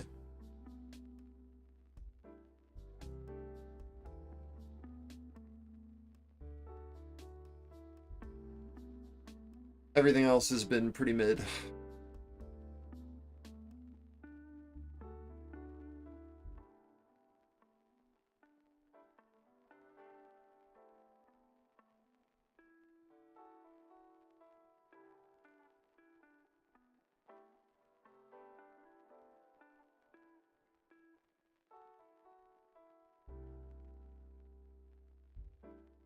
I'm keeping an eye on this 15-minute for a potential 3-bar up, but these wicks at the tops just are not great.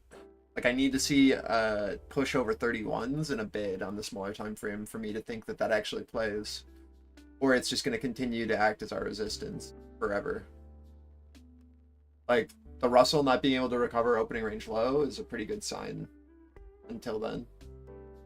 So like every time we come up into this 31 and the Russell comes up into our pivot with like a loss of momentum, I just like understand that that might be all she wrote. This is what I'm talking about on the 15. Just shift over so you can see what I mean. You had a 3-bar breakdown and then you had a bid back up, and now we're just battling here at this like 30-31 where we can clearly see that there's a seller here who's been pushing price down over and over and over again.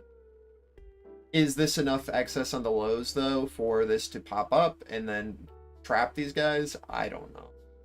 I feel like there are more trapped buyers up at the highs, but I could be wrong. I just don't have a great idea. Like today, again, like it just, until we break and hold that 31-33, like it just looks like balance to me. Really keeping an eye on the Russell to let us know if we're going to get anything else. I know that's not incredibly helpful, but it is what it is.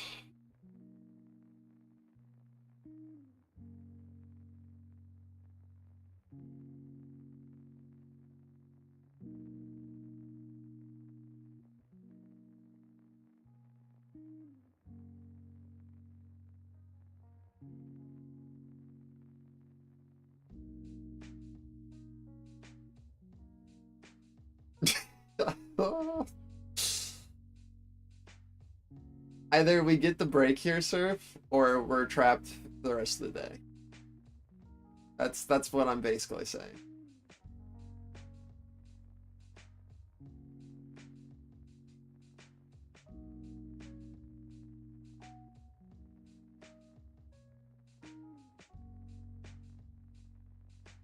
Like, I need to see NQ get over 630 and the seller to get the hell out of the way, and for that to become supportive.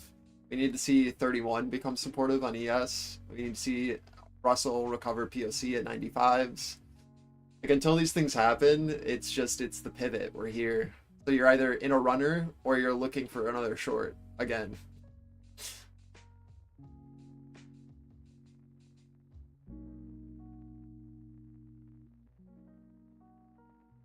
Deltas still look fine, which is nice. But, yeah. Pretty slow.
Nice job, Jason.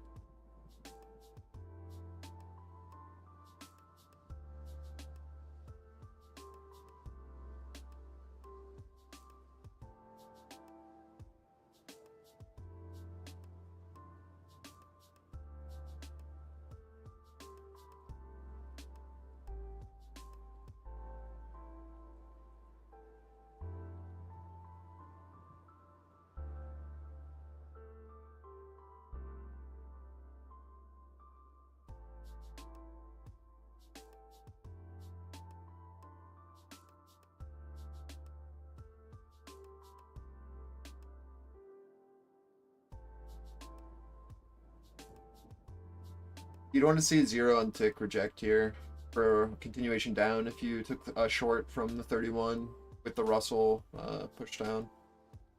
If you're still waiting, we need to see a push below.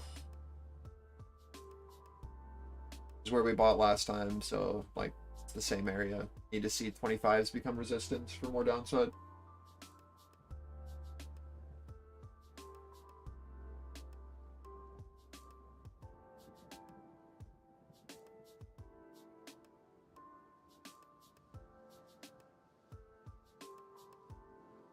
Surely Mario White saves House the market. economic advisor Boucher says the reports this week show economic strength.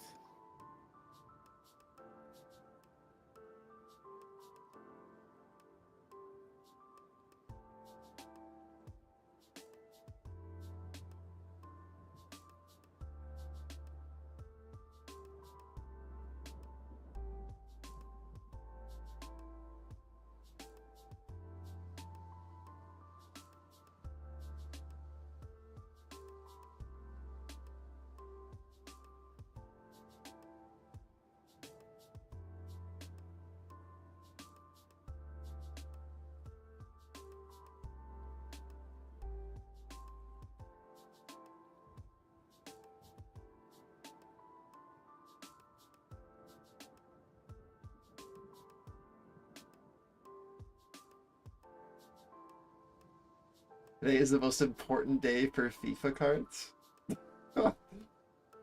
What's happening today? New card come out or something? I don't know how FIFA works. Now that they've changed to their gambling model. You used to just play soccer, so I'm confused.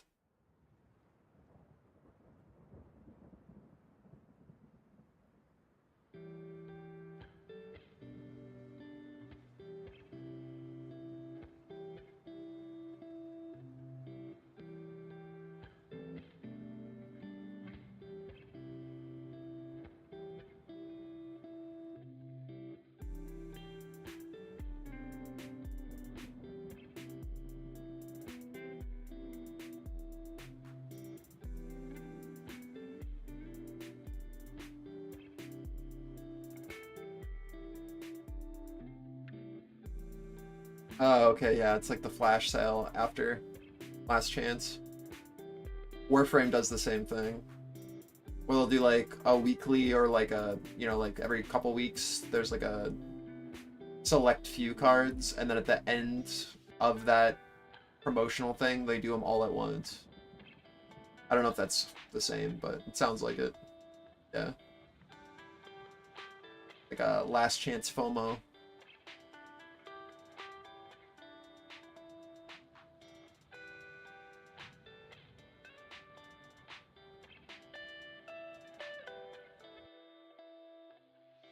Hello, guys.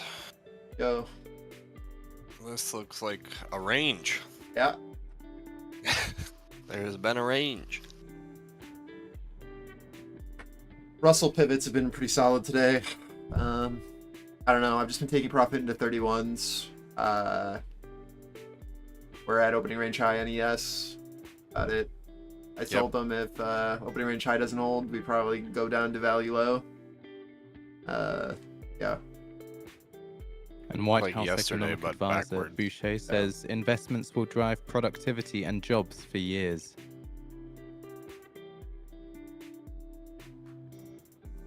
Like no Apple recovery.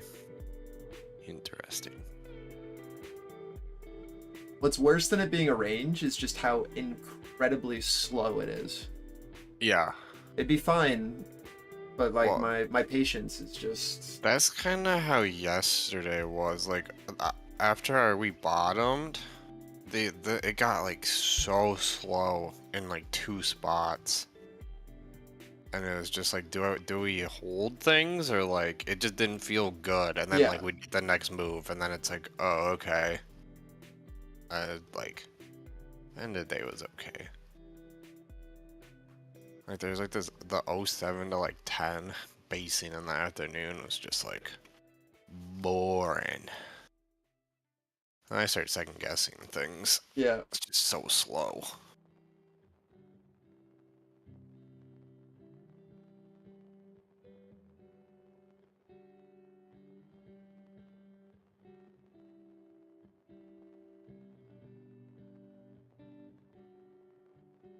Back to our edge here. 2350. Got a 50-minute FEG.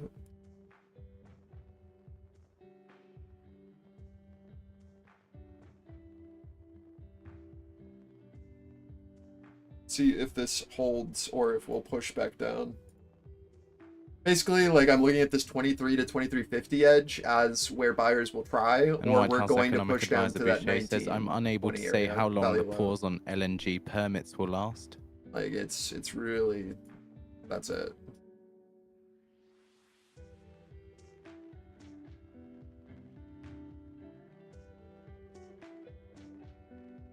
So like if 2350 becomes offer here, you just play the structure down. Ugh. This is Russell value low.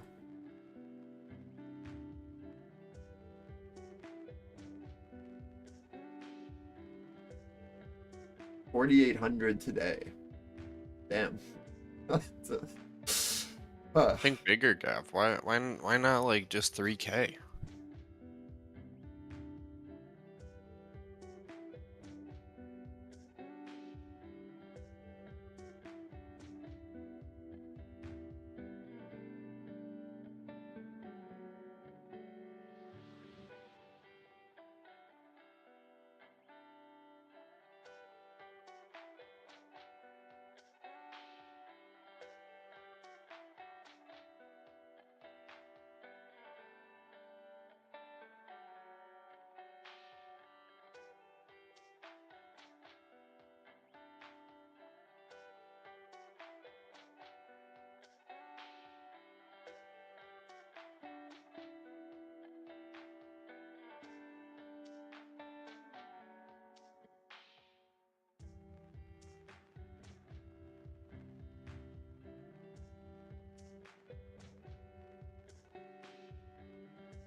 White House Economic Advisor Boucher says, I'm not expecting large price shocks after the Houthi attacks.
That 87 around though, like where it bottomed there. Been pretty reactive on both sides. What is this like Globex edge? Like 87 flat? Watch to see if we find buyers here into value low on ES. This was our target, this 19.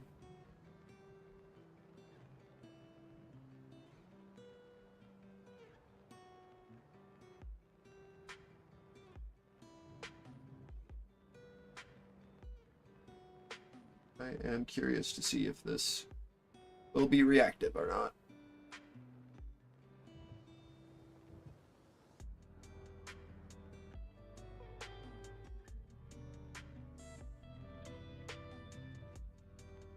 This is a retest of our developing POC. This is, again, just risk off if you're in shorts here, or just move stops down just in case. Ideally, we get continuation, but this is now where I watch.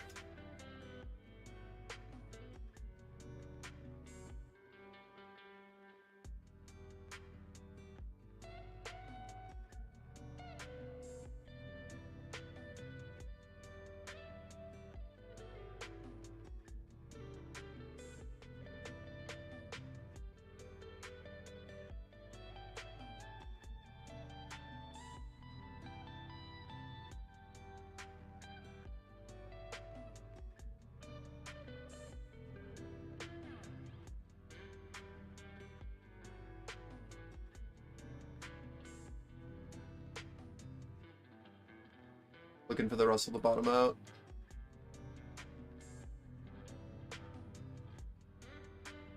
This is Thursday POC at like this 1575 16 area.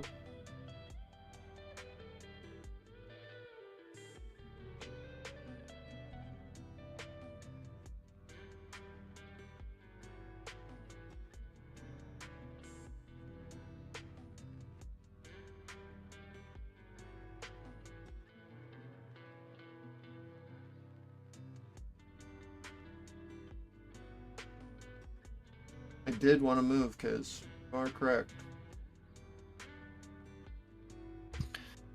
This is Apple back into yesterday's low. We saw this be our reactionary pivot on our turnaround yesterday.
I think if like this becomes, it's the same trade as the last 3 days, where like if this 16 to 13 becomes resistance again, then we'll just come all the way back down. Looking for the Russell to find a low. Or this is just gonna be our base, where we base every time. And then we just watch to see if value low rejects on ES for continuation down.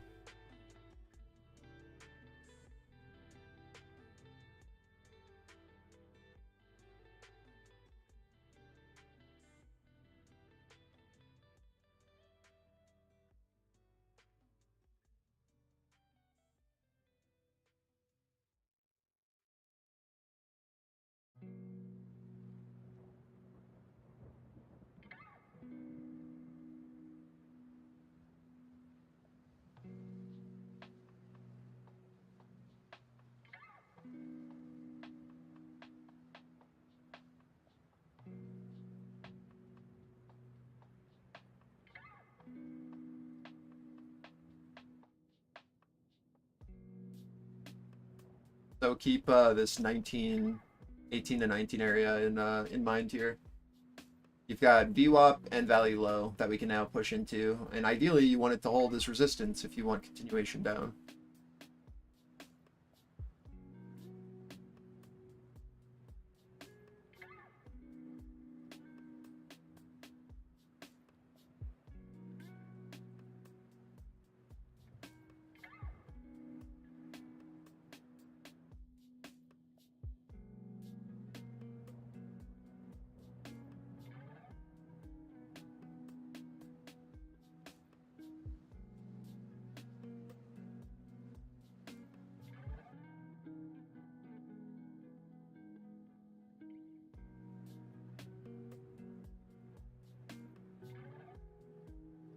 Yeah, This is a good playlist.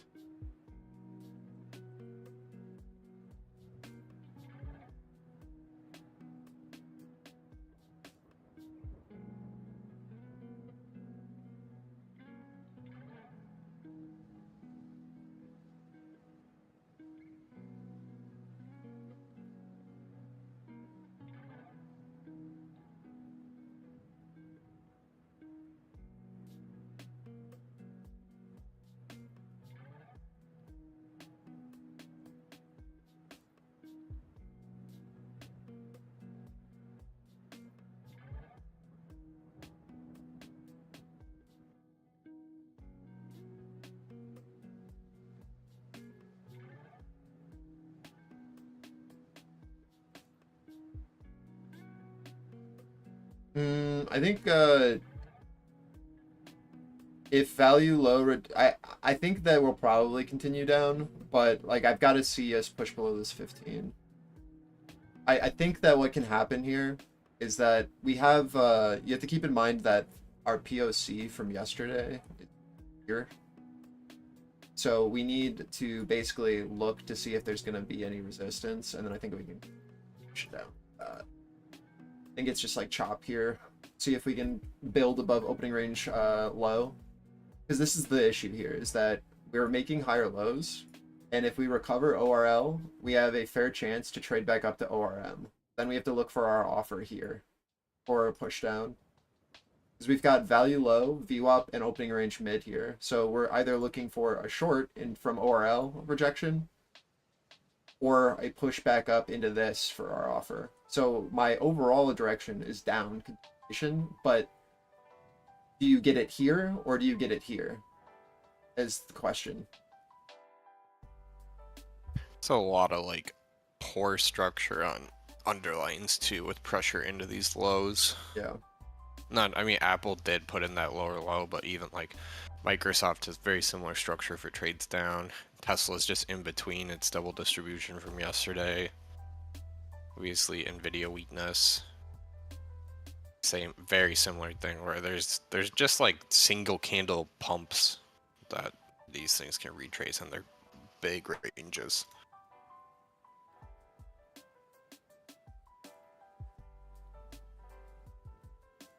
Like the areas that I'm really watching are like the Russell into both this Globex low, how we react here, and into our value low.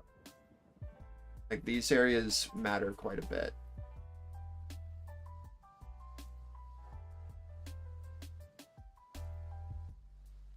That's the issue. It's like we're in a weird area where if you didn't short the higher edge, you're now watching for just continuation.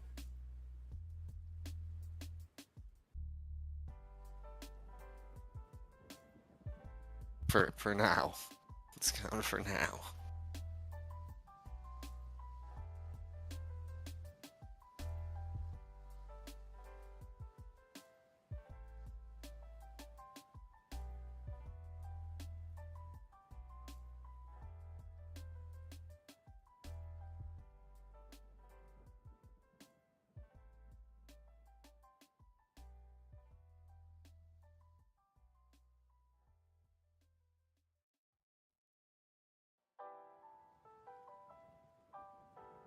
Liftoff of mission 41B, the first flight of the orbital Discovery, and the shuttle has cleared the tower.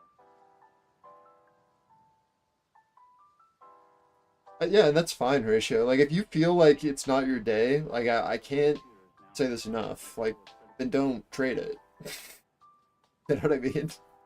Yesterday we talked about that a decent amount too, where like if we see a reversal, you should be patient for the probable areas, and then you can wait for that higher low, and sacrificing 3 to 4 points for confirmation on another 5 to 10 point move is worth it in my opinion. Like the last like 3 points isn't gonna make or break you.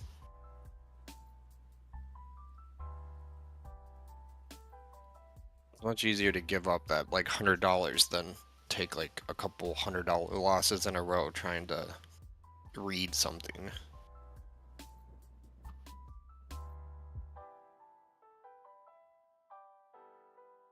And at first, it's gonna feel bad because you're just gonna feel like you're missing moves. But then as you improve and practice it, you're gonna be quicker at recognizing it because you're actively doing it, and it won't feel as bad over time then.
Peeking the 13 on ES.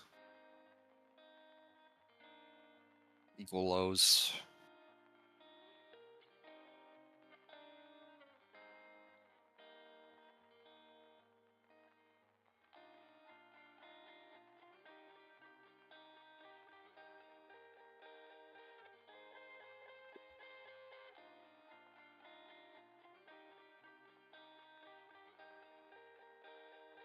And said good morning. And the best is when Ty comes in like a half hour before close with the good morning. It's my favorite. Is he at like 6:30 in the afternoon? Good morning. Morning, everybody. US natural gas futures turn positive. This is my first target for the short to downside here. Yesterday value low at 909.25.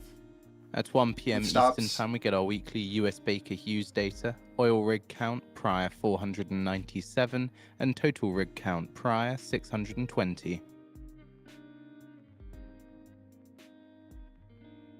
Oh, sorry. You know what? This isn't yesterday. This is Wednesday. I just have it mislabeled. This is NQ value low, though, actually.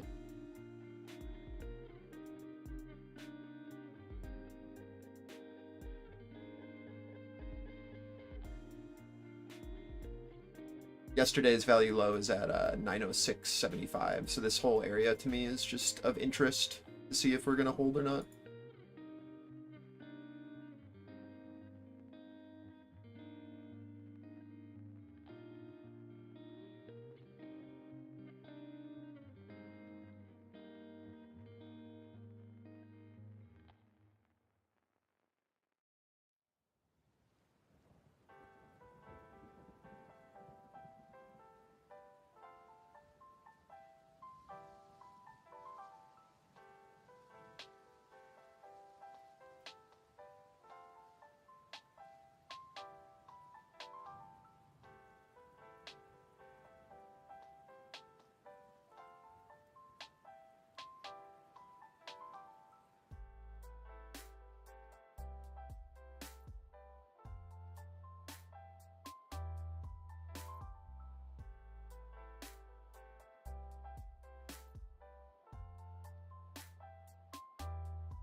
Russell, Globex low, yesterday POC.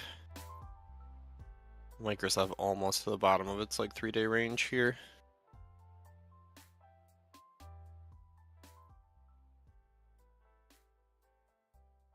$4.89. Yeah, that imbalance fill through Globex. I'm not gonna say no. It really depends on Russell. So these other major tech underlines here.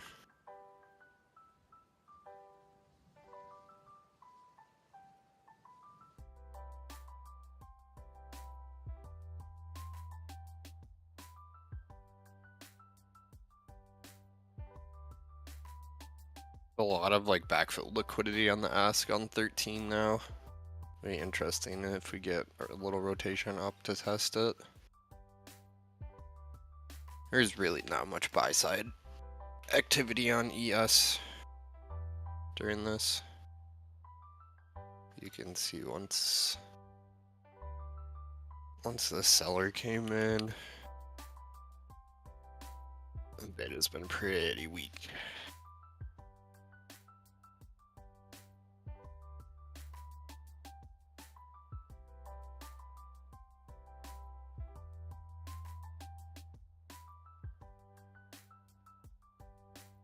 Watching NQ or opening range low here. ES into like this 85.4, 85. See what happens here on this offer, if there is one.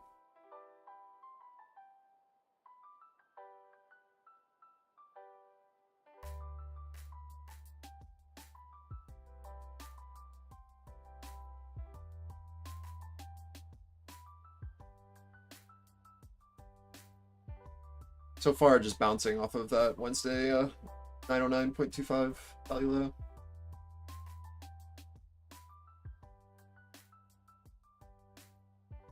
You just filled your imbalance, right? 14.25. At 1 p.m. Eastern Time, we get our weekly US Baker Hughes data, oil rig count prior 497, and total rig count prior 620.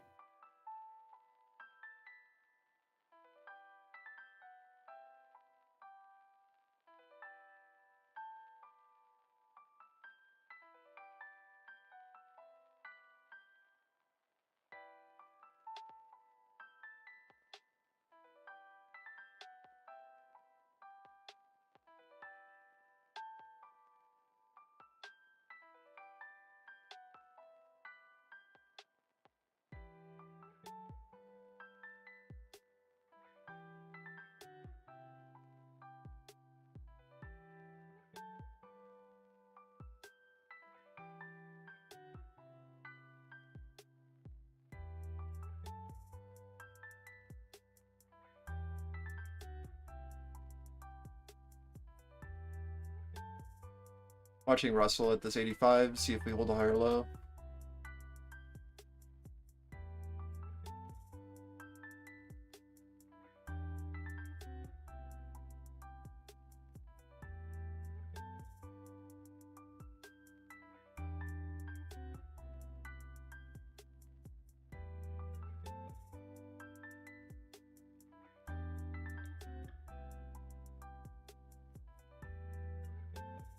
I'm gonna delete this now that it's fully played. What I'm looking at now is just this rejection here off of the balance fill at that 14.5, 14.50 area. This like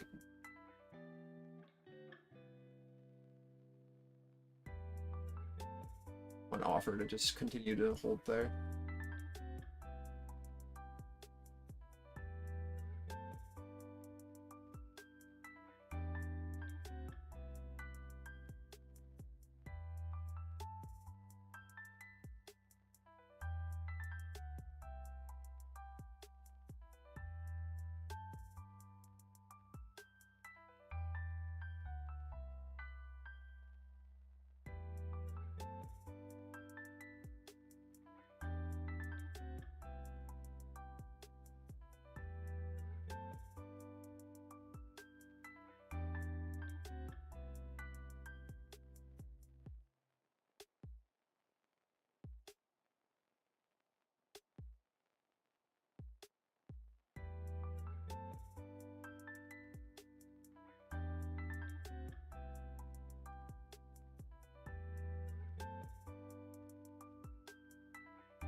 Shortly expecting the US Baker Hughes data, I'll lead with the oil rig count.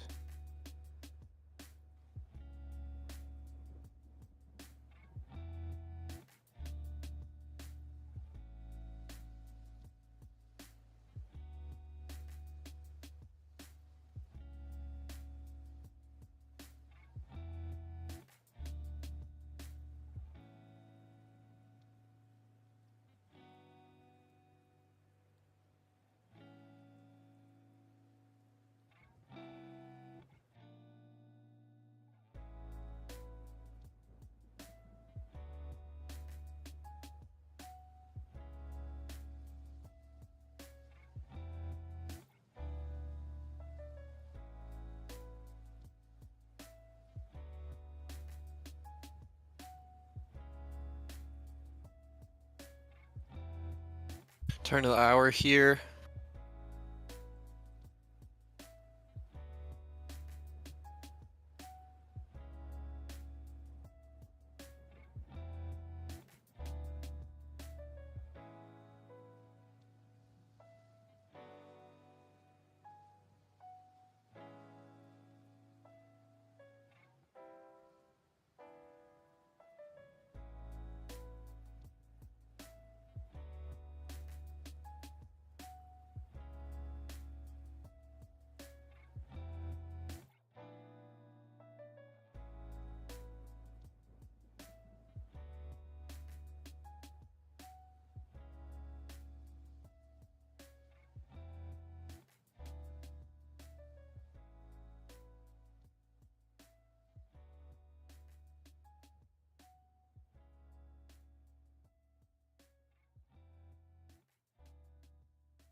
Baker Hughes oil rigs 499, 499. Total rigs 621, 621.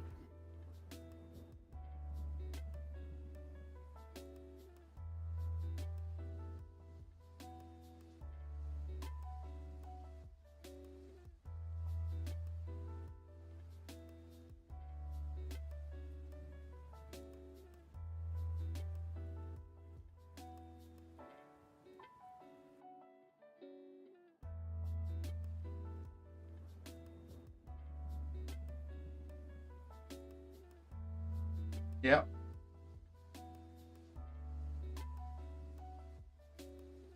I think that we come back up to value low on the Russell before we decide if we get continuation or not.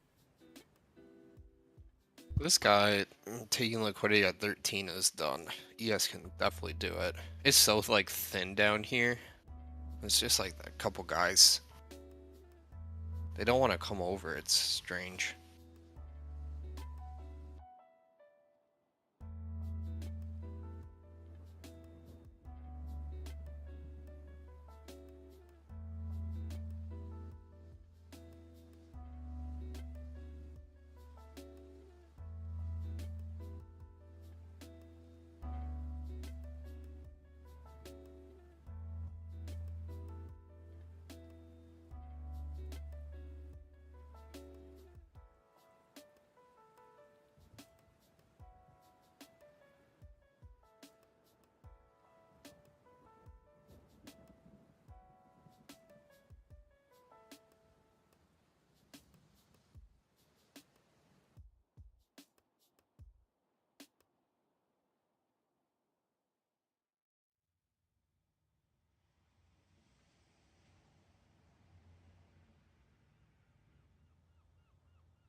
3-minute move, 40-minute chop, 3-minute move, 40-minute chop.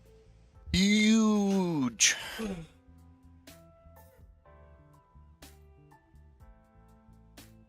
Yeah. See, I usually am much better with these kinds of days when it was just on Discord stream, because then I can just be watching YouTube, you know? Now I just, like, am here.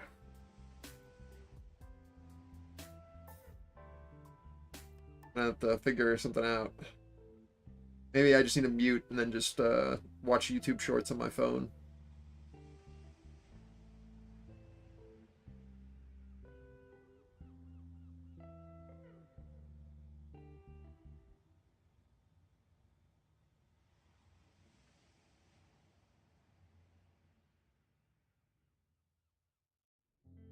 What I used to do was have a Bluetooth headphone in my ear inside of my headphones, and then I would just listen to a book while I was talking to you guys.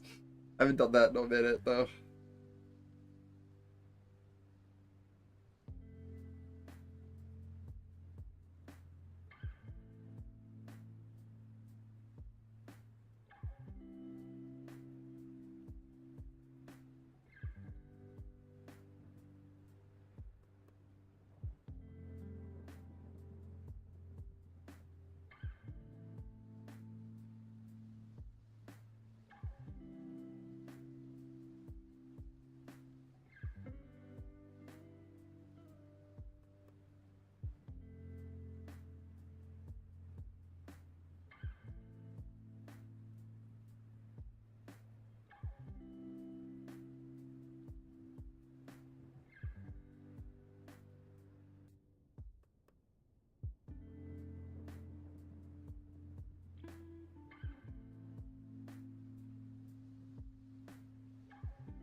What is the doomsday clock?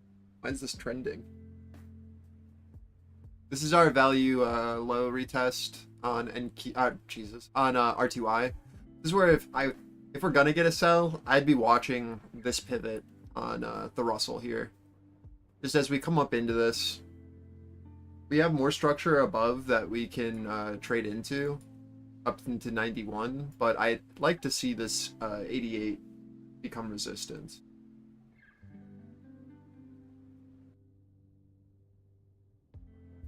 S&P global rating says US recession risks are moderated, but remain elevated.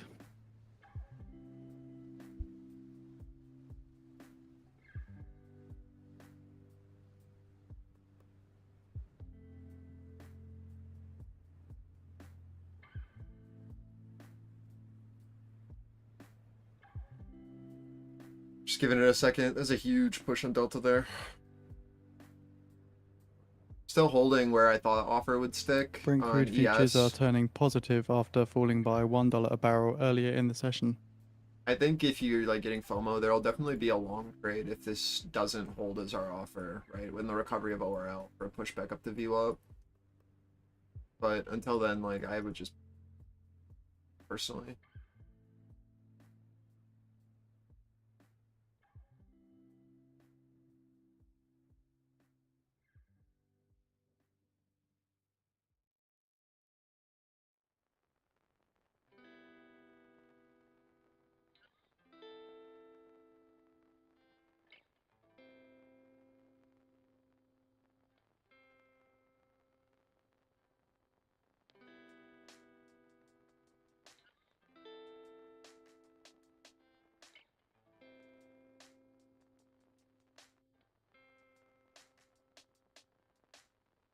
What is the doomsday clock? Why do I feel like I'm living under a rock?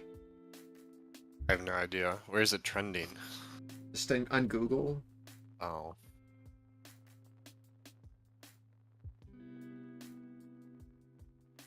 My doomsday clock goes off every morning.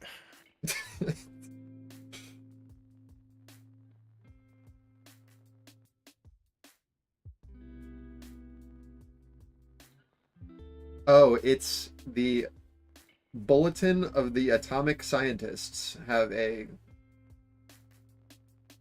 clock. Are these the guys who want to like end all humanity? I think it's just like a risk thing.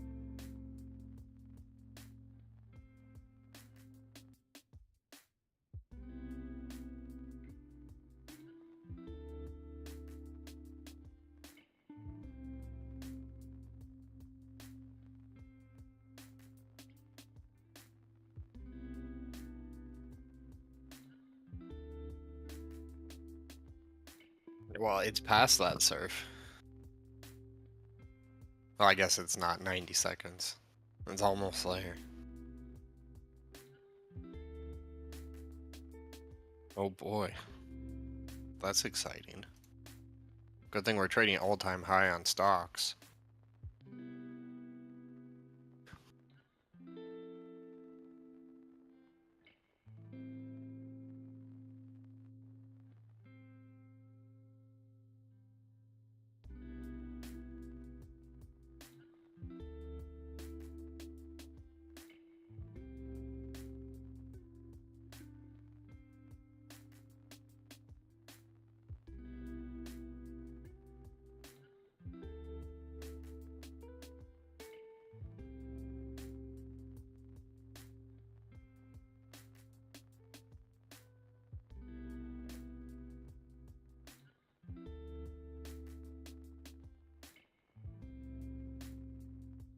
Coney 2012. What was it? Bring back Harambe. All of them. All the end of the world events.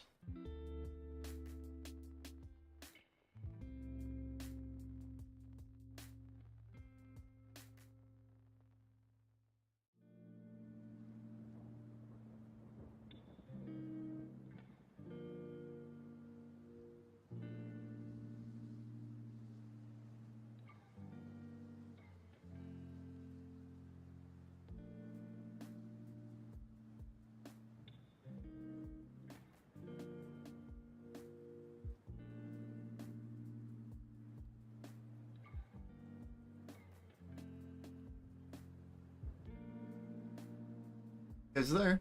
I don't know.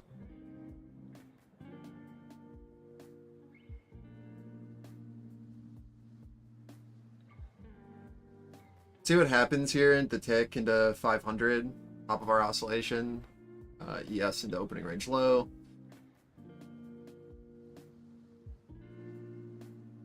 I'd really want sellers to step in here, but it just doesn't seem like they've got the juice yet.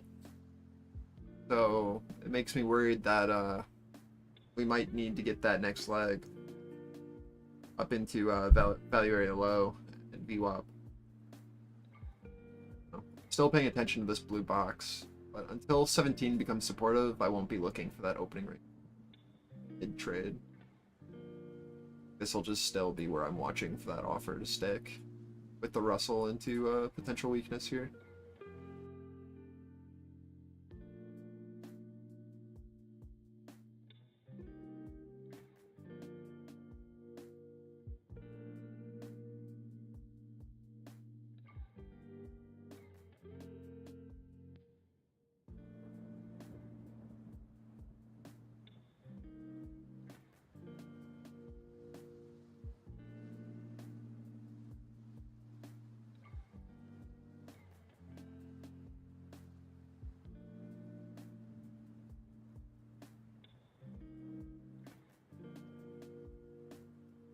shortly expecting results from the Fed's reverse repo facility.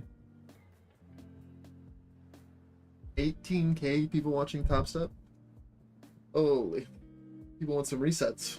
Yeah, I was gonna say they're just waiting for the code.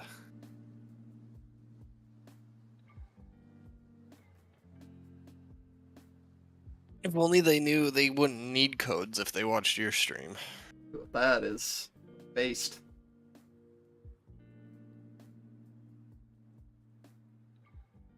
How do those giveaways even work? Is it for everyone, or is it like a raffle every hour? Can you get like a new reset code every 30 minutes or every hour? How does it even? I don't get it. Every period? What does that mean?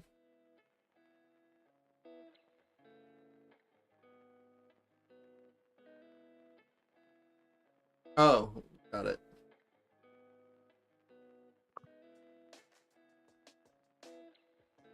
$77 counterparties take $570 billion at the Fed reverse repo operation. Does repo do anything? I don't know. We rejected where I thought we would on the Russell, but I don't know if that's enough, to be honest. This is so slow. It makes me doubt myself.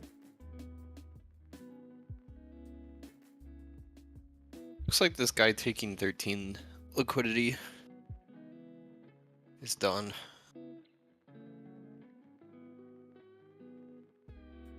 It'd be nice if he took like 18 liquidity and then maybe some 20 liquidity, you know? I don't know, I'm not asking for much, just buy or buy. I'd really like it. To be honest, I would like the 20 trade.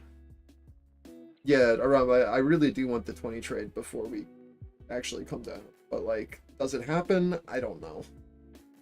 I mean, Russell held yesterday POC, like that looks good and it's going. Apple went all the way down to the gap, fully retraced from the pump, but did not go into the gap and found bids, and Microsoft structure, Nvidia structure, Tesla holding. Everything's holding, and Russell's pumping. I don't know about pumping, but Wow, yeah. okay. Higher lows, higher highs. Huge move. It's 3 points, friends. 3 points. Count them. 1, 2, 3 points.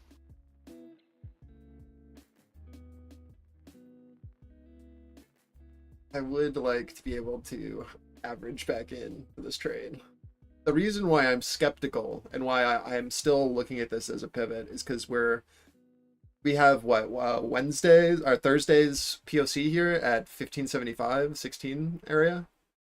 So like we're below that and we're below value area low. But I just don't know if we need to come up and retest that area first before we get continuation. I don't know. I do not know. I guess the best way to put it is I'm not comfortable adding to my position here. I'd want higher.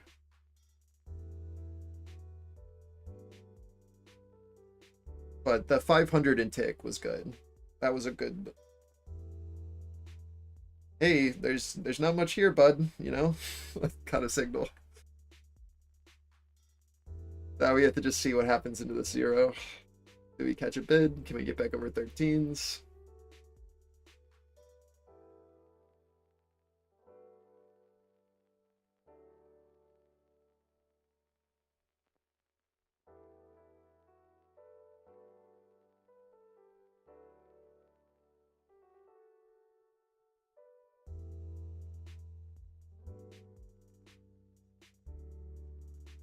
It's really hard to say that this like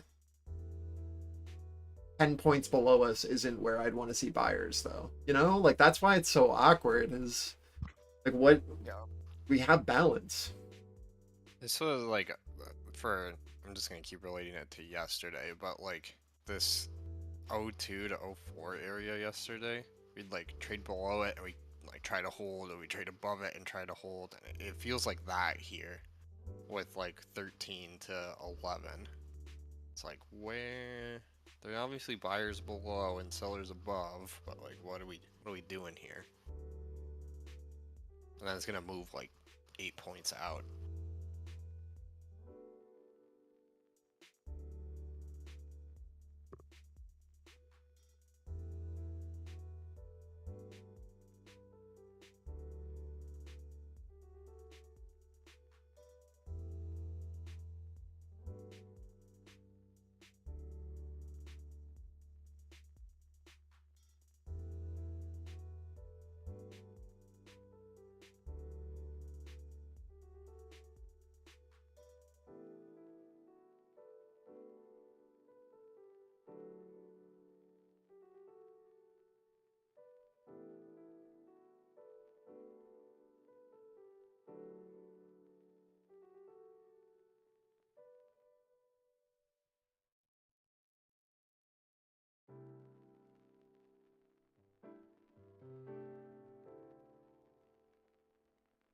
The S&P 500 turns negative, last down 0.2%.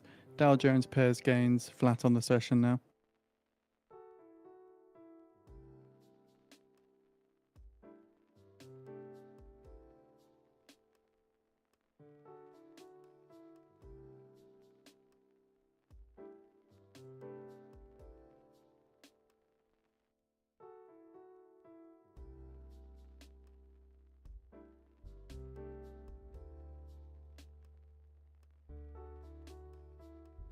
Now US crude futures as well, turning positive after earlier falling $1 a barrel in the session as well.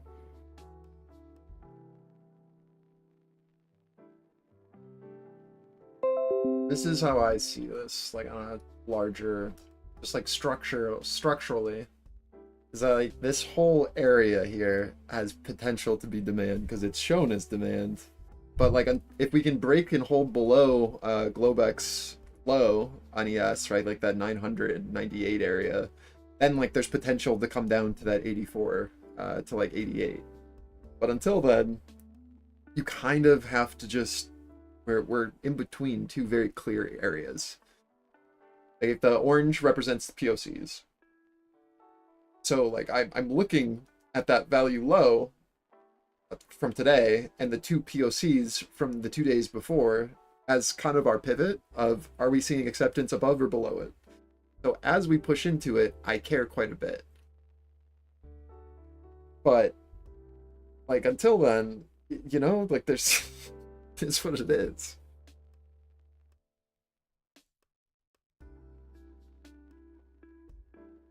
But like to me, this is where I'd want to see sellers try to position themselves. But like if we do recover ORL, then we can look for ORM at 21.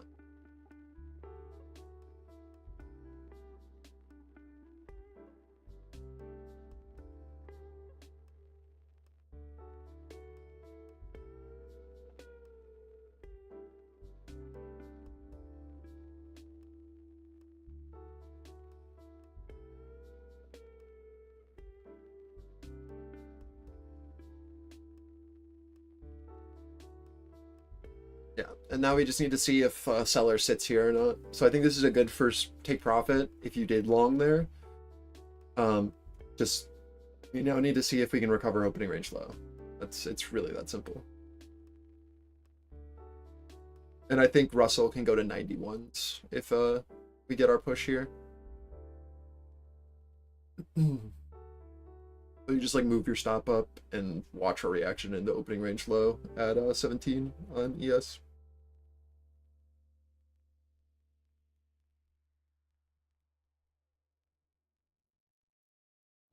And again, like if we recover ORL, just look for ORM.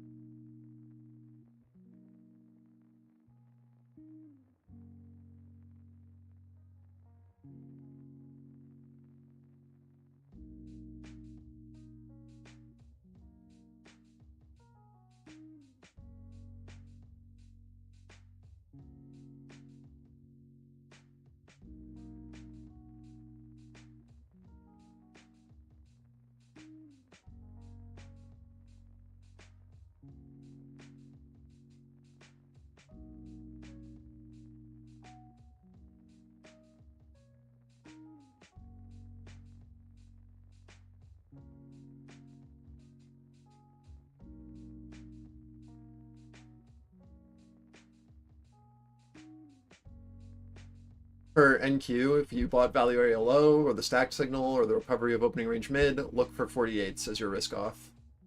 Move your stops up into 48s. That's POC and opening range mid, so that's your full move from the recovery of opening range low and up.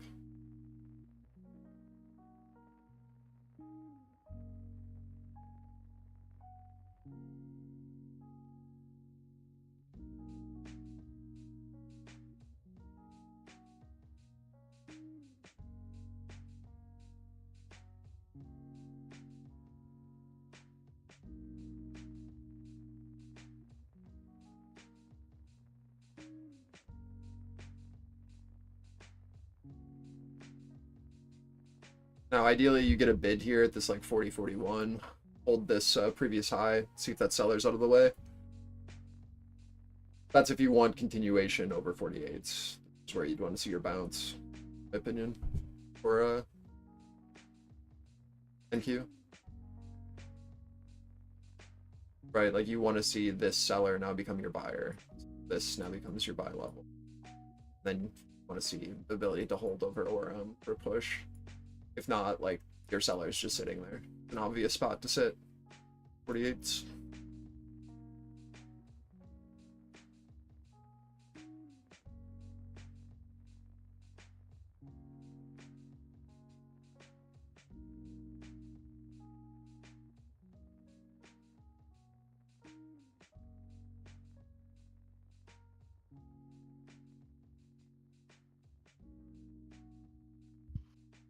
Crude is crazy move.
This is your first risk off to be shorted 48s on NQ.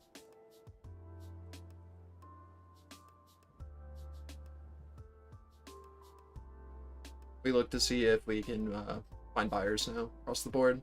Yes, Russell, all that here. Failure here, then I think we just come back down to ORL on NQ.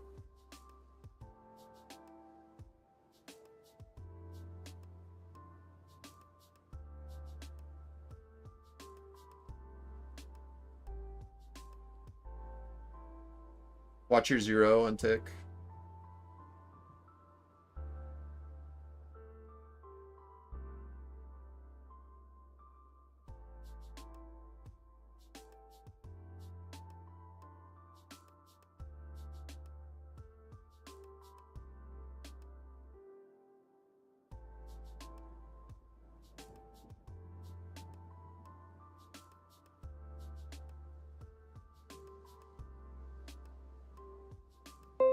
Again, with what I'm talking about, like, this is just NQ coming back into POC. And then, like, this is such an obvious spot for, like, short-term buyers and for sellers, I feel like, on ES, with what I was talking about, with, like, value low being there and yesterday's POC. Like, it just, there's going to be some obvious role play here. I still don't know, like, directionality-wise where we're going to go, but I wouldn't want to see ES below 1375 if I was bullish. I don't think. Like, you wanted to hold that.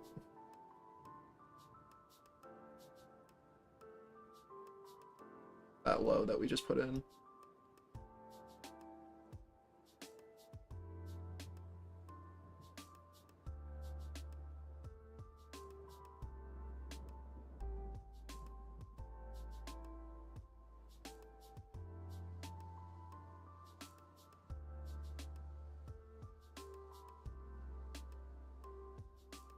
You got your bounce on 0 on tick. Retesting our highs here.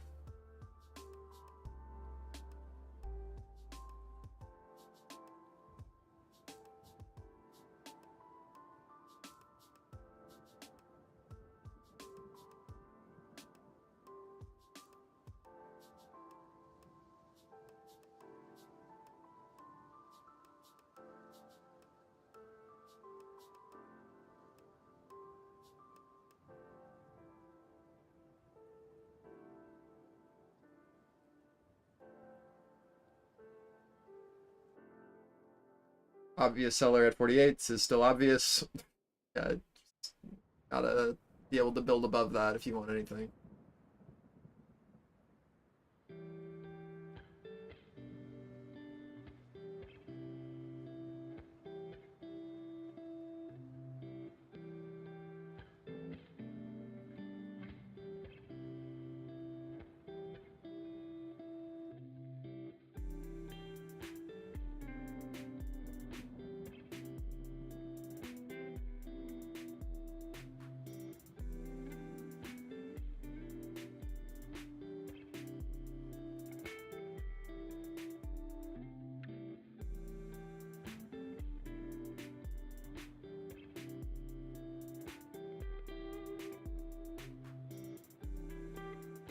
On ES, there's someone seeing the offer again with big size into 15. So you see those like kind of coming through the tape.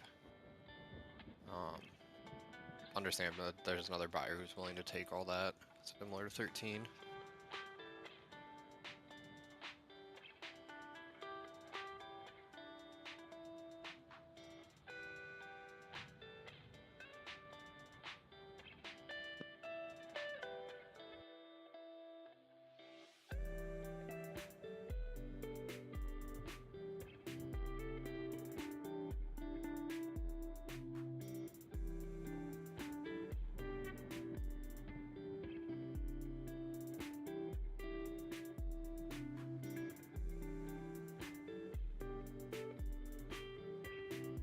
Zero test on tick again.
Back down to the bottom of our ranges here.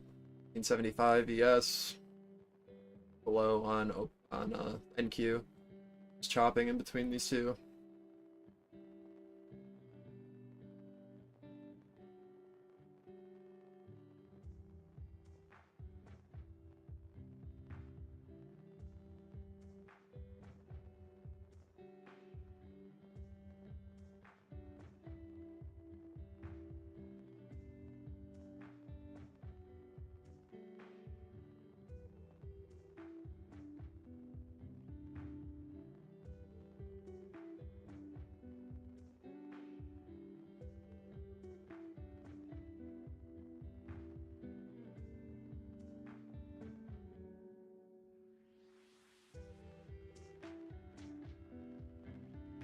If you're playing off that 1375, you need to move your stop up to at least break even now. We want support to build above opening range low, ideally. Next target, of course, will be VWAP.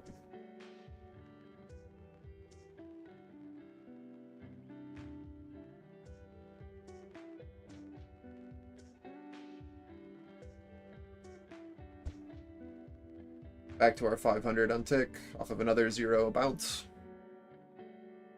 Just oscillating between these two.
On Apple? Yeah, there is. Yeah.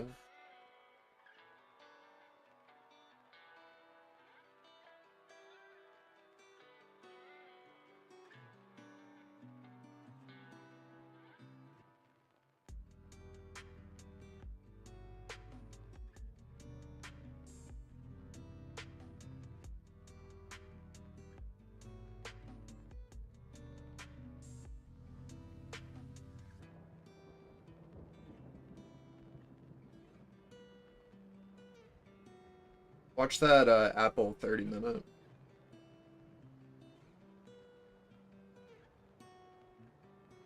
You want to pay attention to which way this breaks.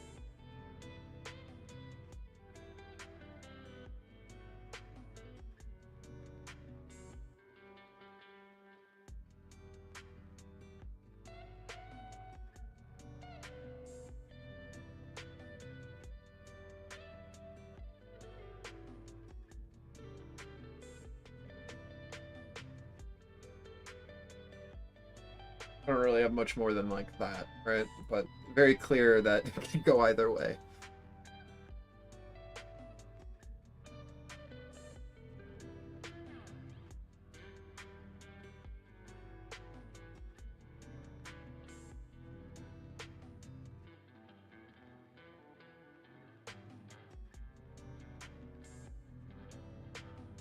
I don't want to see 1375 now hold offer on ES. Again, I didn't want us to break that for upside.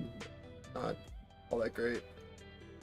Referencing my 3-minute chart for ES off of like the area that I keep talking about. This is that. Right.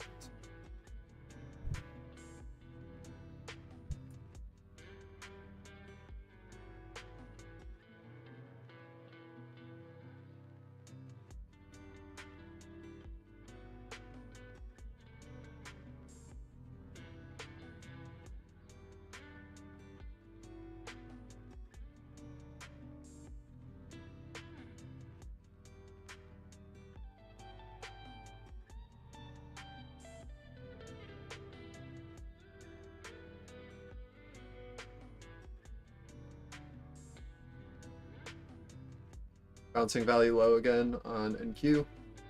If ORL now holds as resistance and we can't get back over this 530, to me, I feel like we just go for the 496 structure on NQ. I guess we'll find out. Definitely a good first risk off if you're short from 48s, though.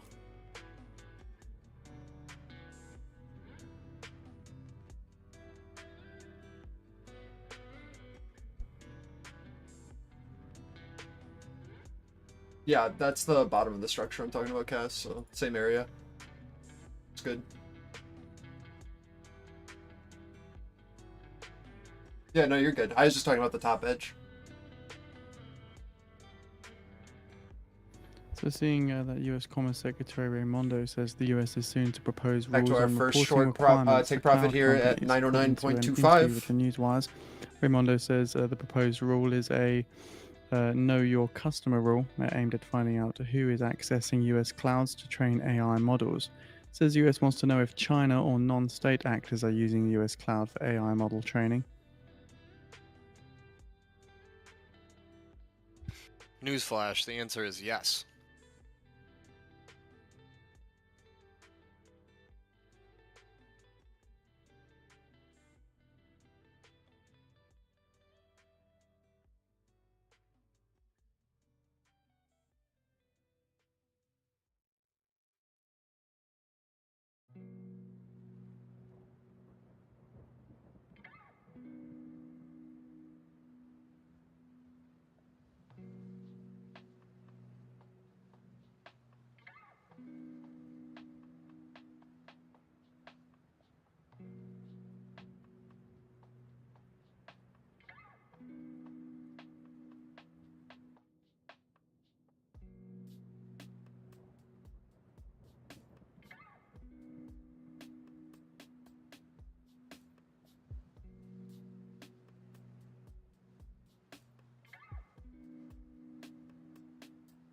Do we get continuation?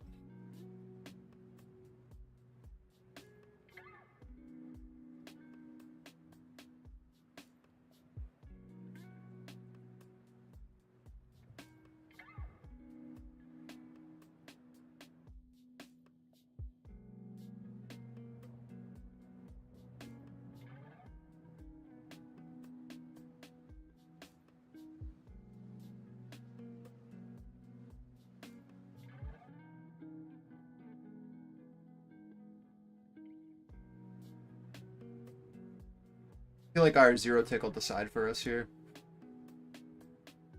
Watch like NQ opening range low again, like that 530 area, like 525, and our zero tick.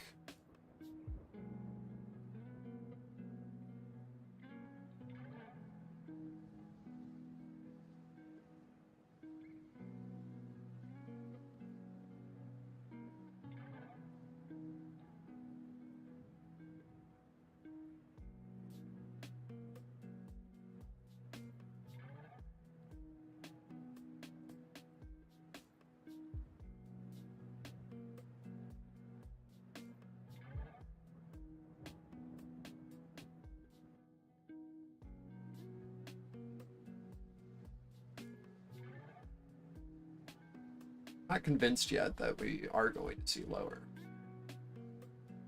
This edge is holding pretty nicely still. It's annoying.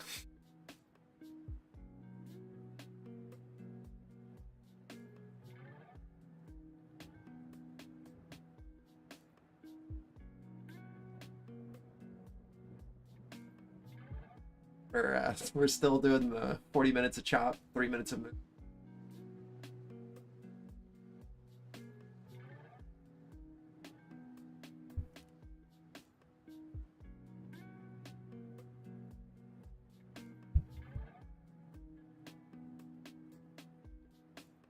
It's just a good first target.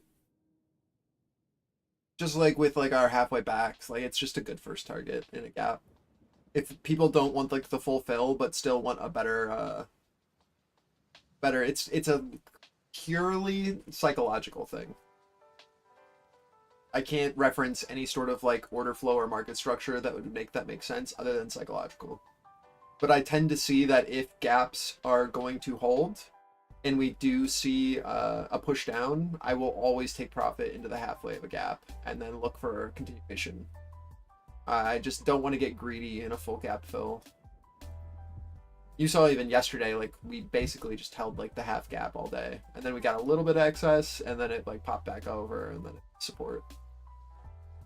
But like I've just been I have not taken gains enough times where now I always take at least half profits into the half gap. I've seen it bounce way too many times.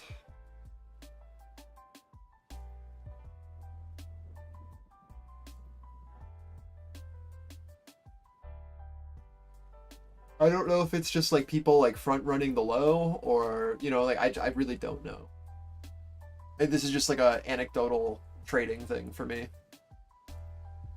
I couldn't give you like the reason why it happens, which I don't like, but it is what it is.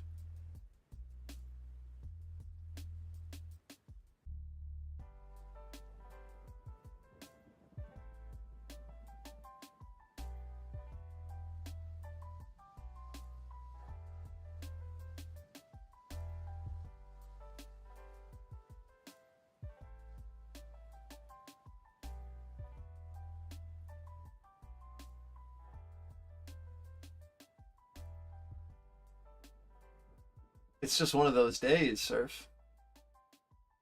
It is what it is.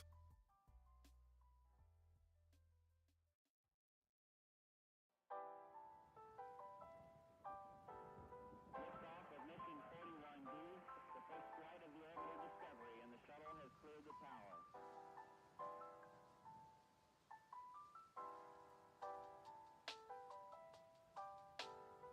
Discovery's 4 computers now have primary control of critical vehicle functions. Mario, what are you thinking? Think we got one more leg, or do you think that like this plays? I don't know. There's like there's still this buyer down here. Yeah. Like, he came into the bid now, so it's like when they took. I mean, I'm gonna assume it's just one because that's how I like to think about it. There's probably multiple, but there's like 7,000 contracts taken into 13, right? That were bought off the offer. So someone's willing to like soak some liquidity here. But the problem is the second they leave, I think it's gonna be fast. Yeah. And I obviously can't tell if when they're gonna be done.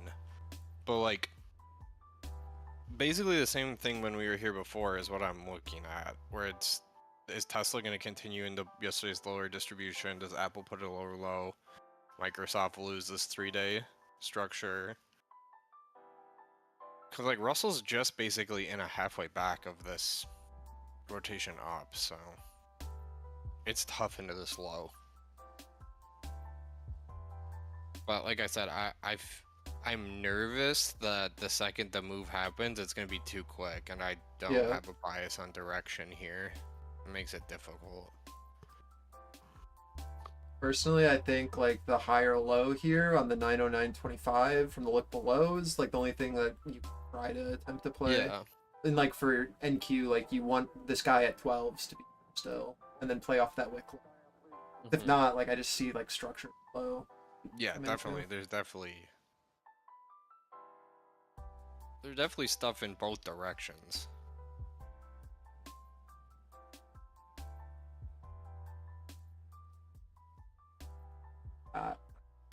Like in this.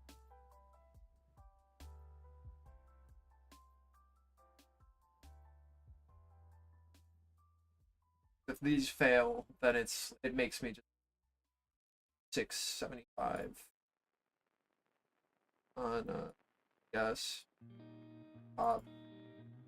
If this fails, then probably. So it's like if you want to try long, I feel like it's playing on. It says validation. Same for you.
I don't know if that was enough.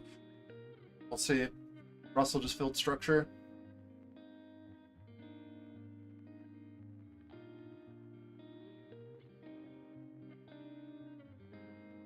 We stopped out everyone who has had their stops on that low on both ESN and Q while Russell filled structure. Which is why you just got that violent move. But I don't know if that was enough.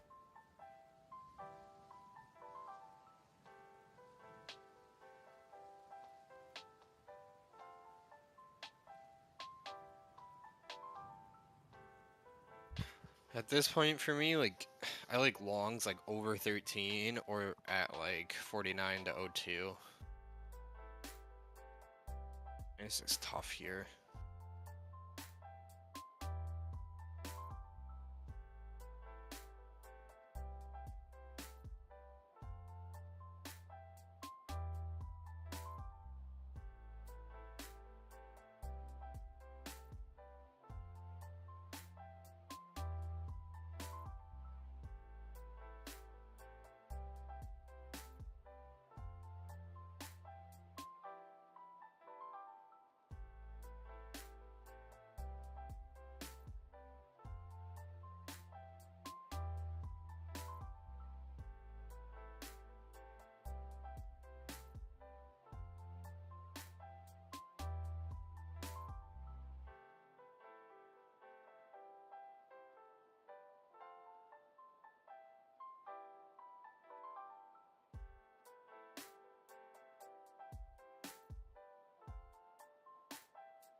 Watching the Russell back into this offer off of the structural bounce.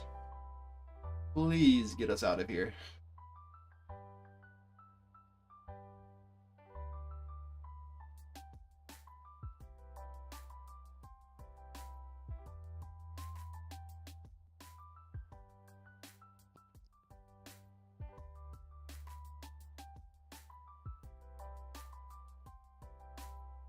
Thirteens.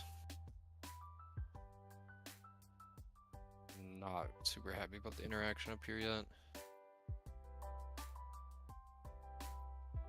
Very tentative.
Watching our 0 on tick.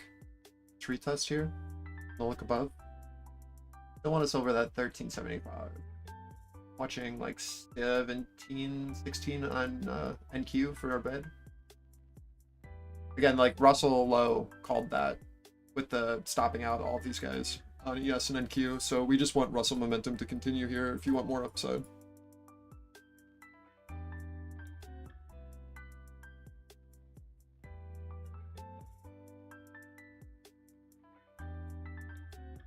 You had to be quick for that, but seeing this low and then the stack buy signal with this stop out of these guys gave a nice scalp, but it's not, it was definitely had some risk there. I was like, I'm not sure if it's enough.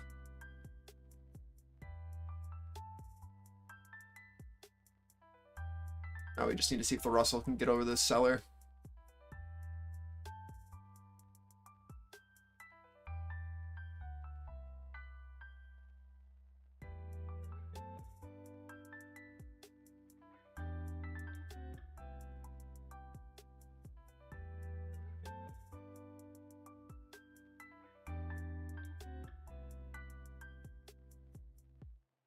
We would have been a lot happier with this move. We came down into at 907, like 906. Would have been a lot happier. But it is what it is.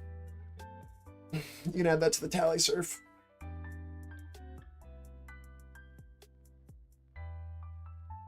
Holding 0 tick as of right now.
$30 test and Q.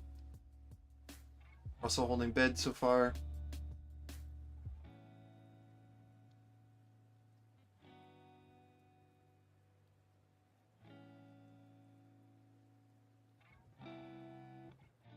Yemen's Houthis says a naval forces carried out operations targeting a British oil tanker Marlin Luanda in Gulf of Aden. You would want to see a higher high here if this is going to be kind of our rotation on all three indices. Even get a 20 on ES, IQ to VWAP as well.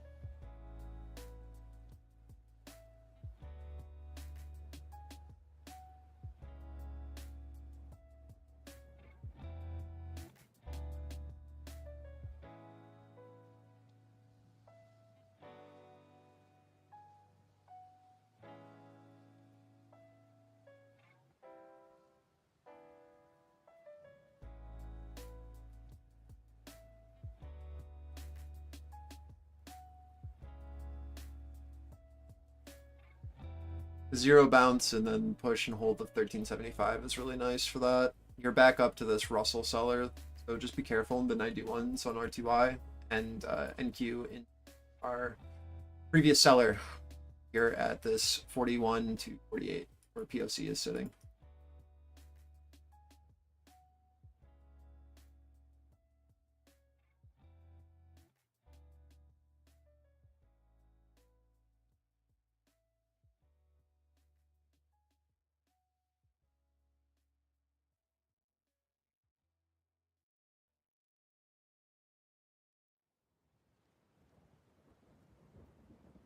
I'd love to see ES catch a bid at like 14.75, 15, and hold that if we were gonna push over opening range low here. I'd like to see like a bid step in. 75.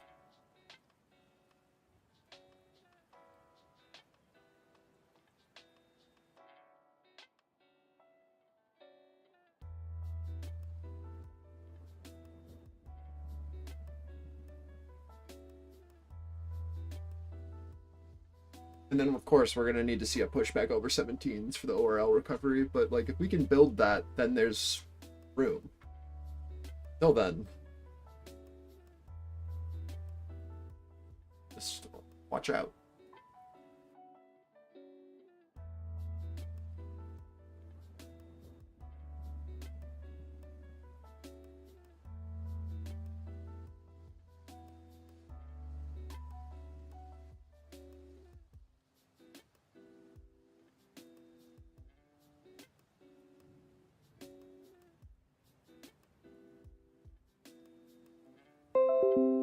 This is still like the range that I'm mostly focused.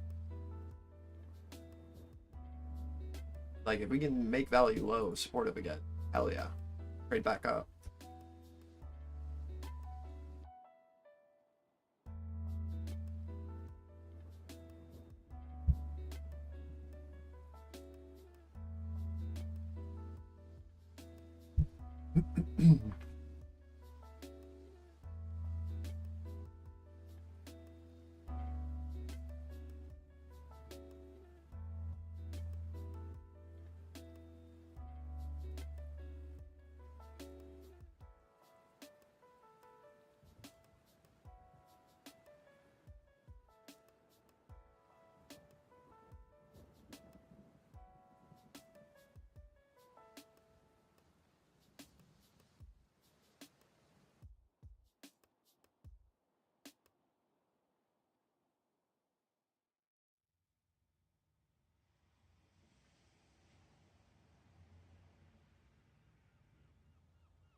This is your first risk off if you shorted up low on yes, I think, where you're looking for buys.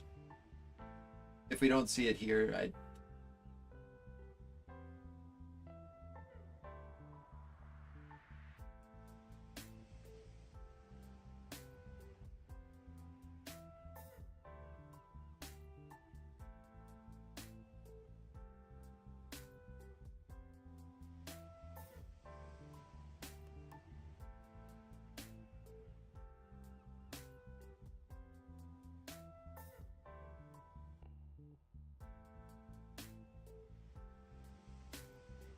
I guess. I just wish they would either like get us back over value low and then hold it so we can come back up to the top of the range, or like hard reject us for a push down. It's fine like being range bound like this, but it just, it's a bit boring.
Thank you for jinxing us, Horatio.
So, US Treasury Secretary Yellen says US China Economic Working Group are to meet shortly for larger discussions on China's macroeconomic situation. Says the US China Financial Working Group meetings are focused on pressures in financial sector and banks stemming from local governments' debt problems and real estate. And Yellen says the US economy may see some spillovers from China's financial turmoil if it leads to slower growth in important Asian trade partners. So, US Treasury officials visiting Beijing last week received assurances that Chinese banks are doing well. It says she does not think that the potential spillovers from China's turmoil to the US will be very large, so doesn't think that. US China Financial Working Group meetings focused on pressures in the financial sector and banks again stemming from local government debt problems and real estate.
This is Russell back into our 91s. Let's see if we lose momentum or if we can finally push through this time.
Range.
We have just under 6 minutes till new half hours.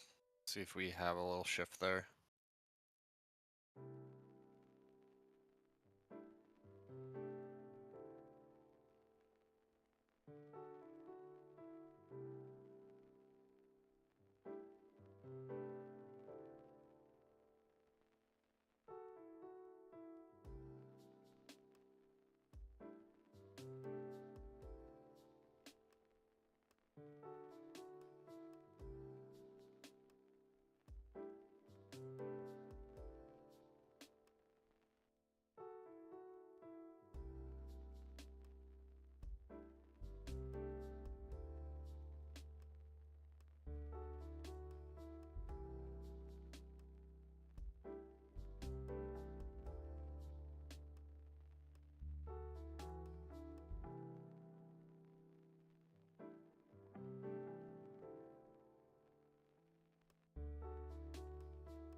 buyers are defending this 13 decently now, which is good. Still, you need like interest over the spread.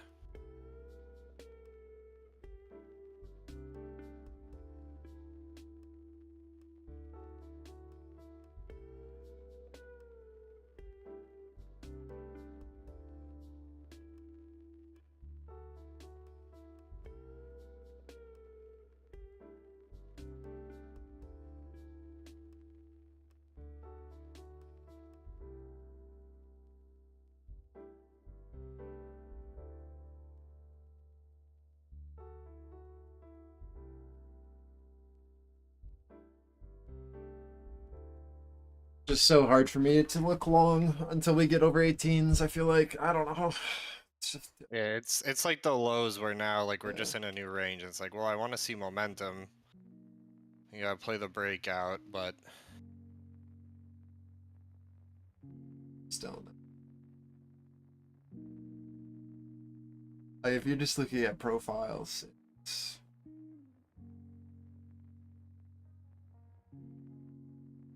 hard for think to go up. But I don't know. Maybe the one more attempt. We just trap both sides. This just sucks. And by up, I don't mean like not trade this range continuously. I mean like go back into the range from earlier today. Just to clarify, like we could continue to just traverse between this 10 and this 18 for the rest of the day. But like, do we get more than that? I don't know.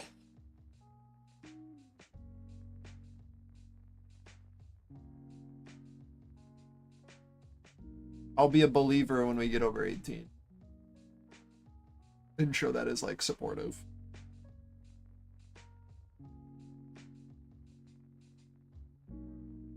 I definitely see who you're talking about at 30. I just also see our seller Yes. sitting above. yes, You he's know? just there. Well, there's like even like those couple tests on ES, like into 17.5 there. The first one traded 1 contract and the second one traded 35. So like Yeah. no one's coming over there. My only hope is that the Russell is able to break over 91 with this delta divergence that we're seeing, and then we see that as like a bid, and then things start moving. I'm gonna continue to just like risking off every time we attempt the top of that range on RTY until I see it as supportive.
So seeing NYMEX WTI crude March futures settle at $78.01 a barrel, which is up 65 cents or 0.84% on the session. A diesel February futures settle at $2.84. A gasoline February futures settle at $2.29 as well. A natural gas futures at $2.71.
This is what I see.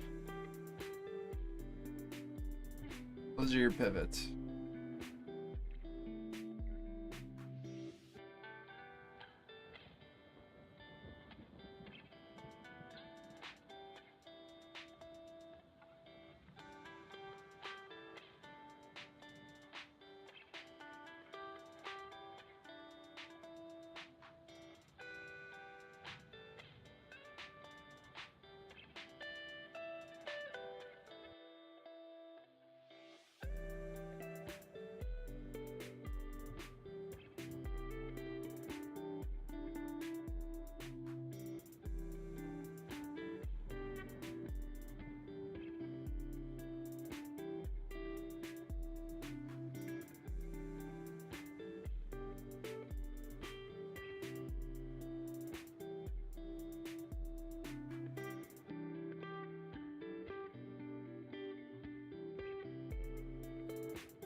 Make that the same both play.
Yay, rotations.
Yeah, the Russell reacts again into this area.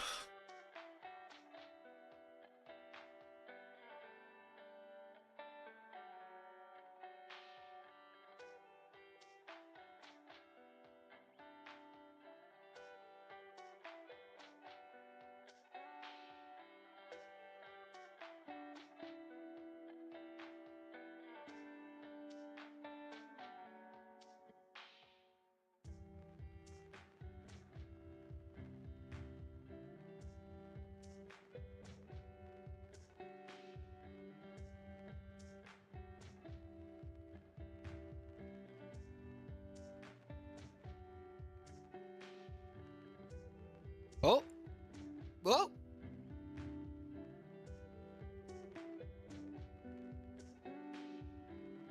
You know, it's a good day when you're excited about one tick.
You want more. This is, again, like just how I've drawn. Like, we need to see this become supportive across the board.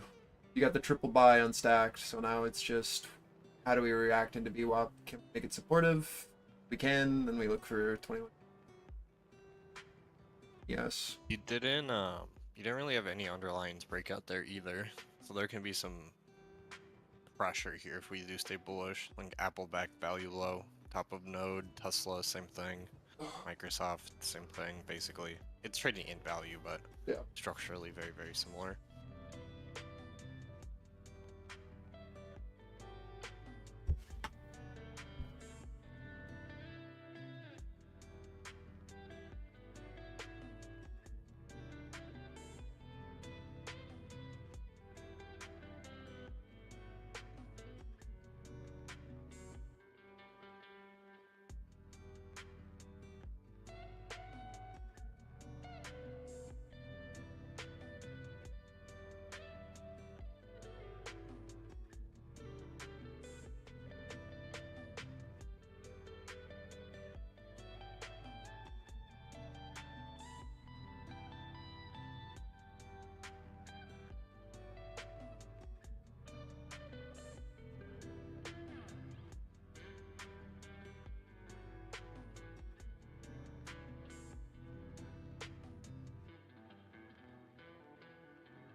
Pushing there, 2150 there.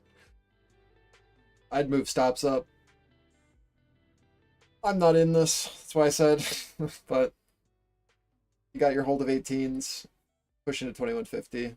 That's about it until I see a push over 2425 as your next target. Just keep an eye on deltas. As long as Russell's holding, should be fine. But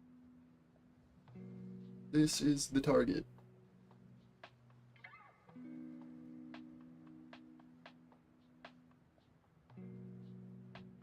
I think there's definitely room if we get over 2425.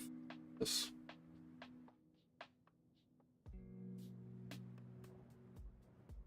put it up at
Brent crude futures settle at $83.55 a barrel, which is up $1.12 or 1.36%.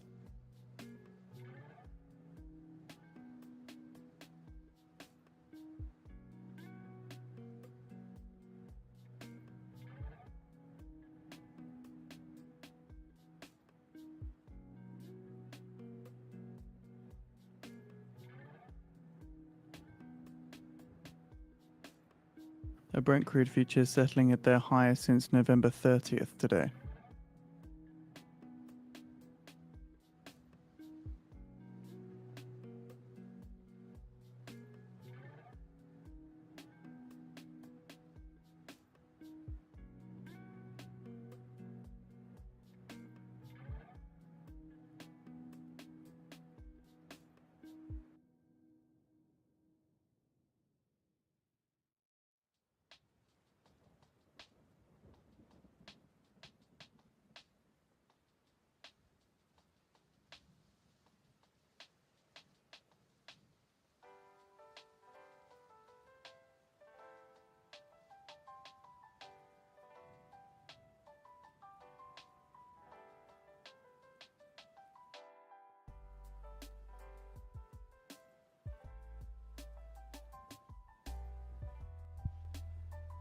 Let's just retest on Russell here.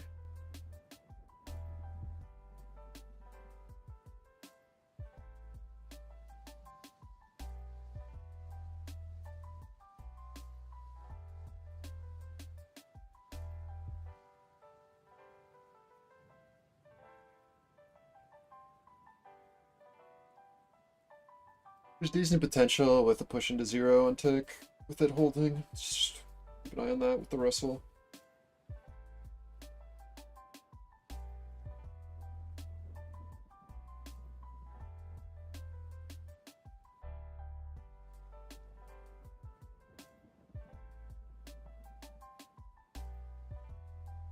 I would consider moving stops up into 24s.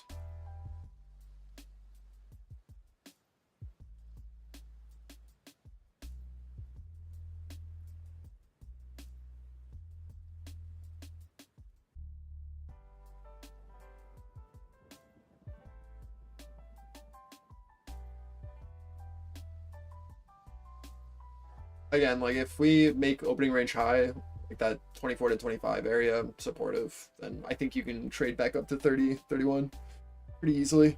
But this is your next pivot for sure. This has got to breach back into the range, and this is where the buyer becomes offsides here at the 24, 25.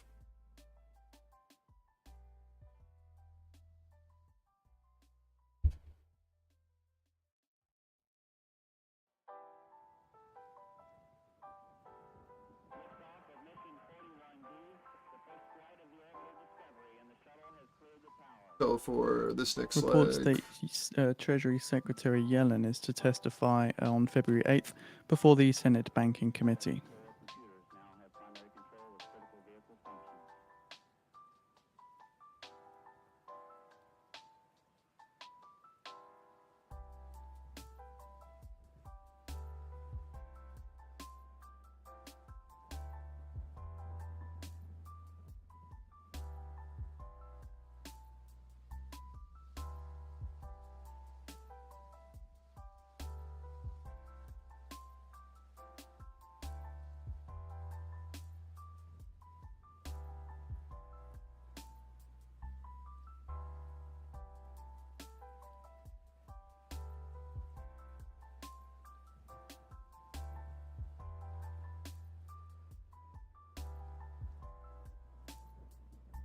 great job, Cass.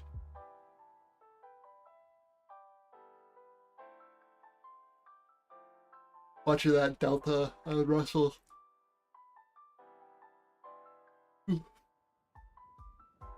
Yeah, again, this market's just not great, man.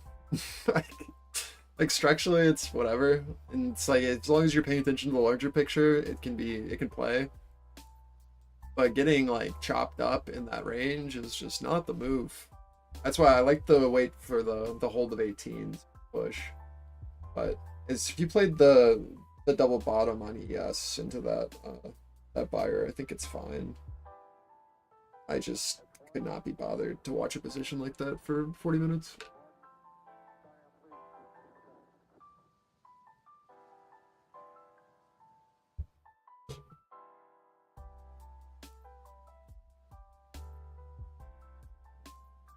Drawing with half circles. It's red. What? Ooh, Good morning, Ty. and just drew the node. Huge. Stuff like that always makes me laugh. Whatever helps, man.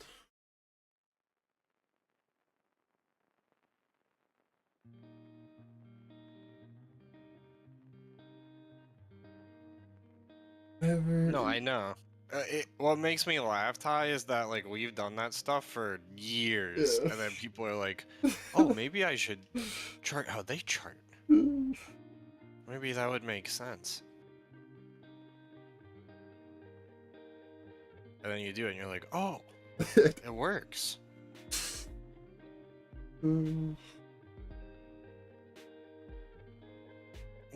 I guess it's just funny. It's comical. Gives me a little giggle. You gotta arrive to the water when you're ready.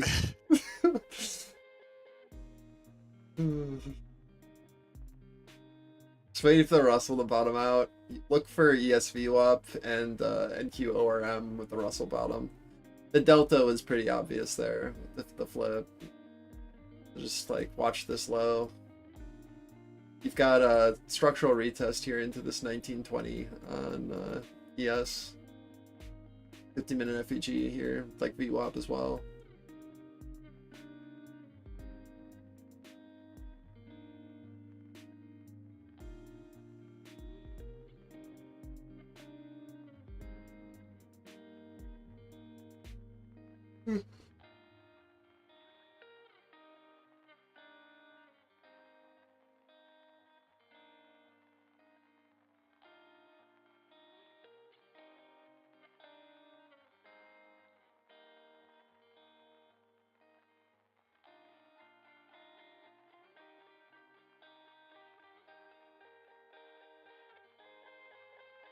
So Trafigura now says an oil tanker is struck by a missile in the Red Sea. So again, this is Trafigura saying that an oil tanker was struck by a missile in the Red Sea.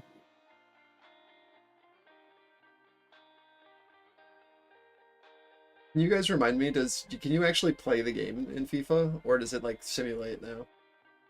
What do you mean? Like, do you control the characters like you used to, Yeah. or is it like a simulation with Gamba? Where you like No, have cards? Okay, Well, no, there's no sim. got it. So you're like, you play like the individual players, Yeah, it's like and then you yeah, like pass like it used to be.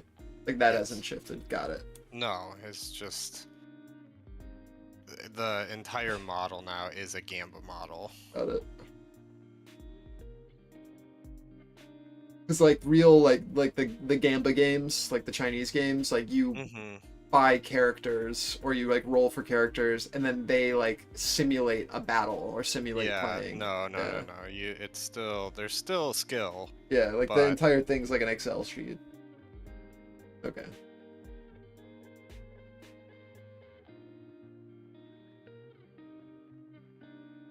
Watch this 91 retest on the Russell to let you know if we're gonna get a push up or not.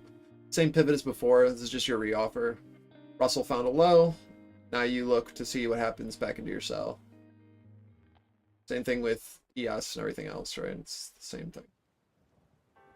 Watch your 2150 here on ES.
Oh, Football Manager? Okay. I don't know.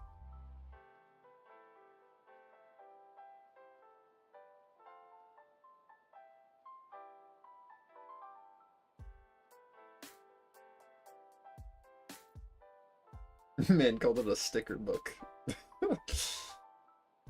Mm.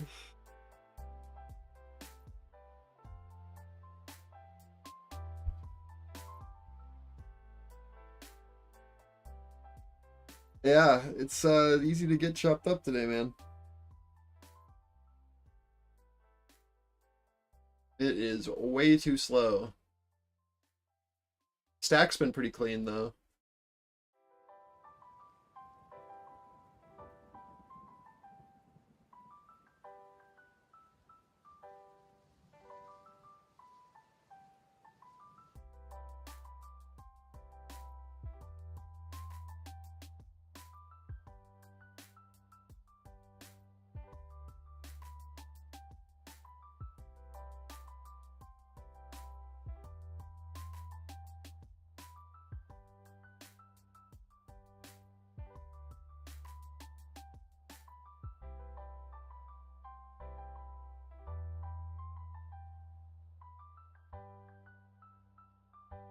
I think on days where you notice you're getting chopped up, you need to like take a step back and just watch for the patterns that are like happening, right? This isn't new, but like you need to reevaluate and stop trying until we get to certain areas. Like today, like the tick negative 500s have been really solid, and like our Russell pivots have been really solid. And then you just are looking for trades when they're in those areas, and everything else you just ignore. You just have to ignore it.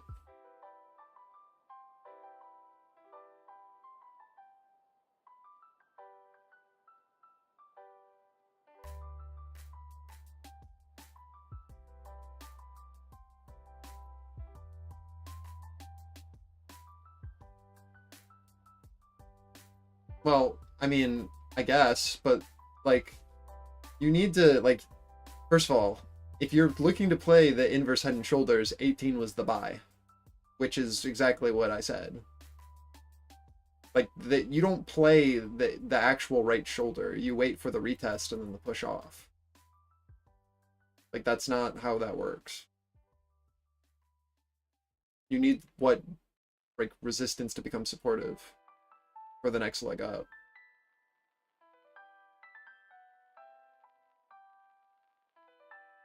Inverse head and shoulders is only an inverse head and shoulders if you break the high, which it did. It rebit off, and then we traded up to 24.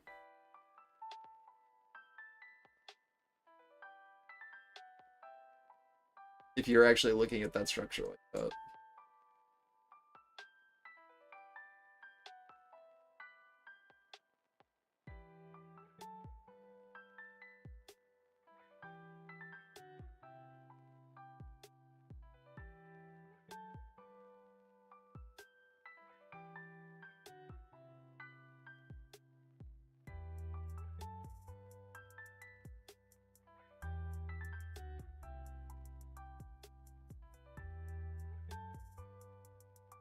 So like even if you were looking at it, like yeah, it took a while, but like you need confirmation. Like this is the chart that I have off screen. Is I'm watching this. Right? So we've labeled it on the smaller time frame, and then I'm usually watching like a 1 or a 3 minute for the profile.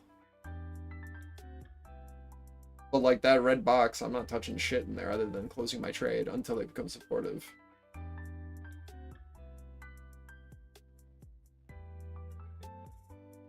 Yeah, man. Because I'm using it to actualize like positions.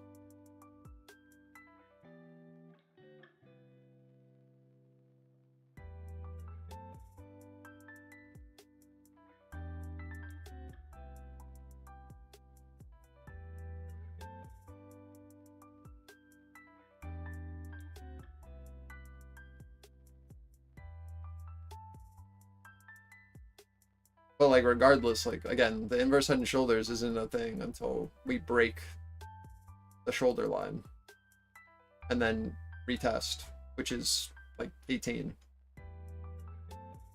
Like 17, 18 is your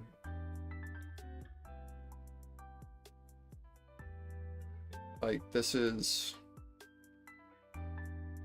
you like want to look at a structure like that. First of all, you always want the left shoulder to be larger. You want the head to always be larger than that, and then you want the right shoulder to be shallow. And what you're looking for is breach and hold of those resistances, and this is your entry. Or if you can find like an imbalance that's been created here, this can be a potential entry or a risk off into that level. That's the only thing that I would think of. So like if you want to play this leg, you play up to this resistance regardless, and then you can always add it back in if that becomes supportive.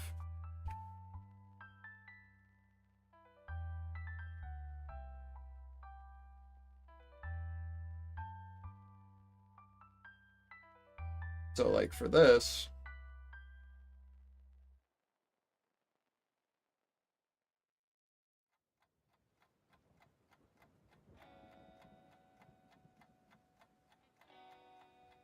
right?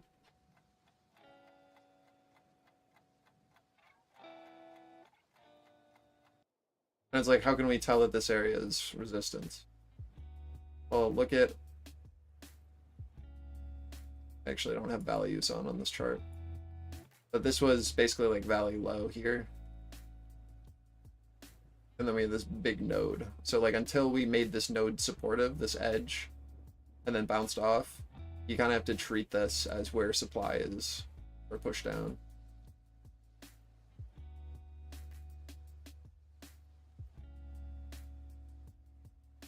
Or you're just going to get caught and chop over and over and over and over and over again.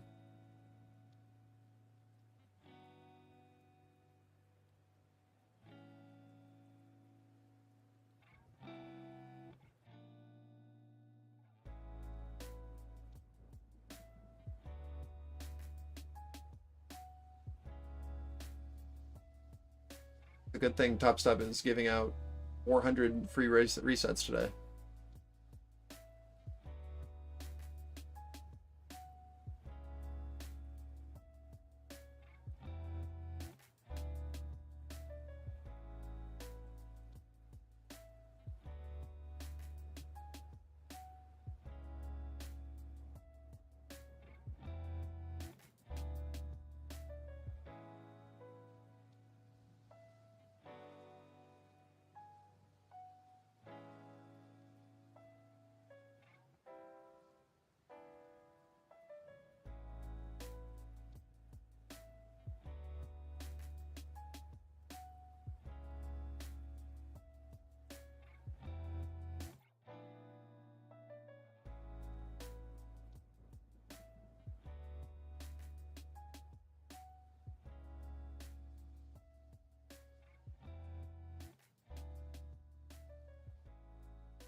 I don't know.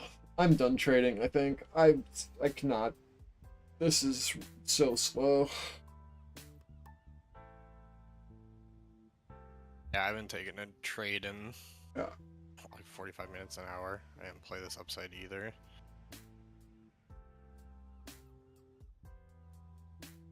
This is such a garbage Friday.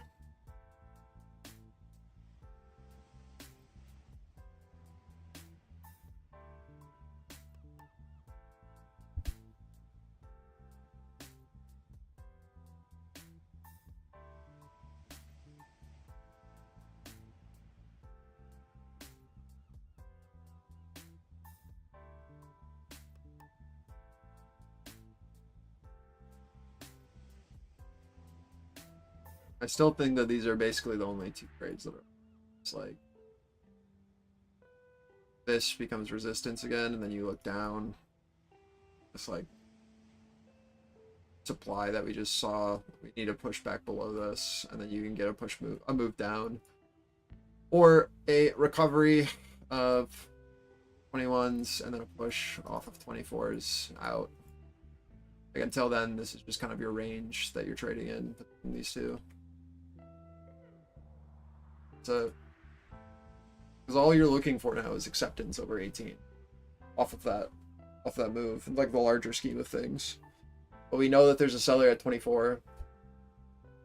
You need to get over it. If we get over that, then you trade back up to POC up at 30, value high up at 30.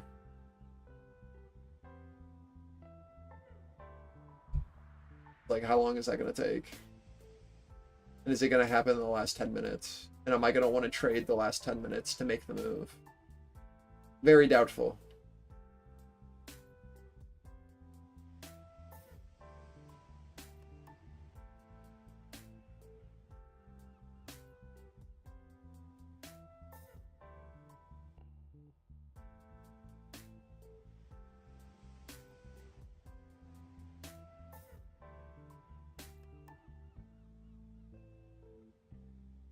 But yeah, I don't know. I think you have to lean bullish as long as we're holding this 18 to 15 now on ES. And we're holding VWAP as support. If we can if a failure of structure and a push below 18s, like we start to chop and like show like a seller is interested down there, then you can get more downside, I think. But until then, like it looks like choppy, slow grind up.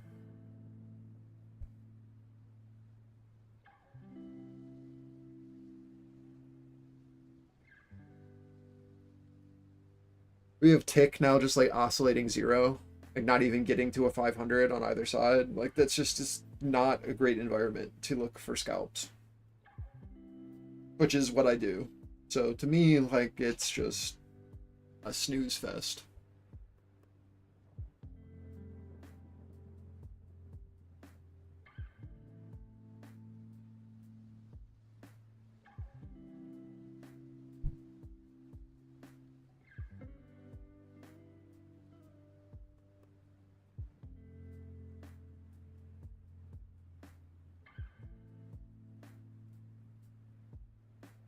Yeah, you definitely did. I mean, it's just like a super low volume, garbage balance day.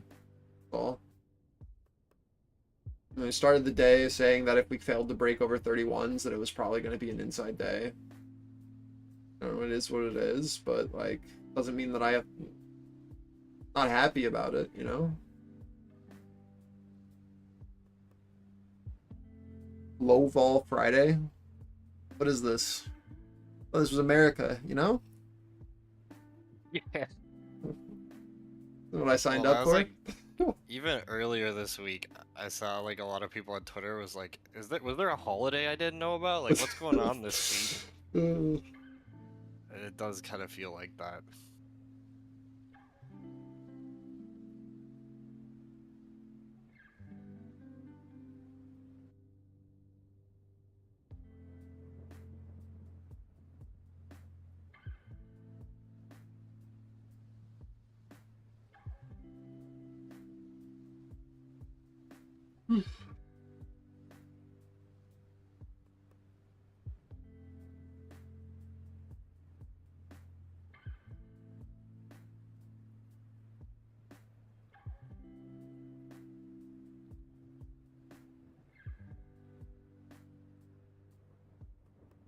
Is next week another big ER week, or is this the last one? No, I think it continues. I haven't looked. This is kind of just the start because we did regional banks last week, and then we got some big, Netflix and stuff this week. So I'd assume there'd still be some big names next week. It's like Tesla this week too. I was thinking Tesla would be the, but us kind of looking at the calendar now.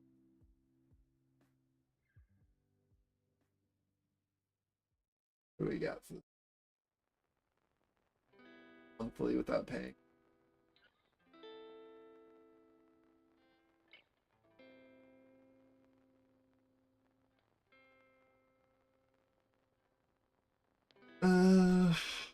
Those are whatever.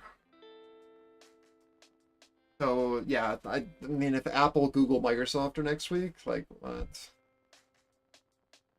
Just wait for that and then come back.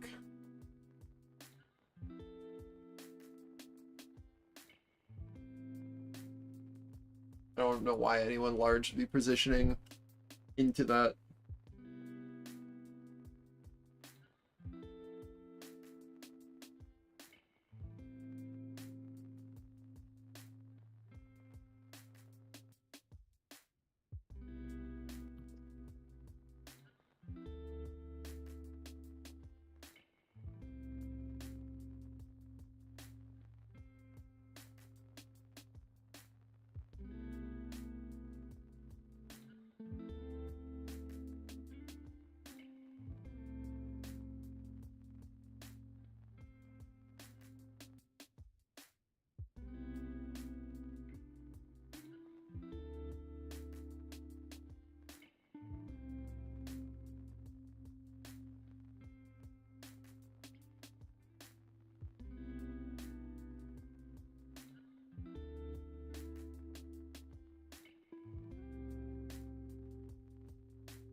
Yeah, I mean, you didn't have to do that. I said I was I was looking.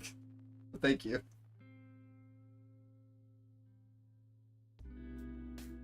Sure, someone else is appreciative.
Like, this is just excessive, you know?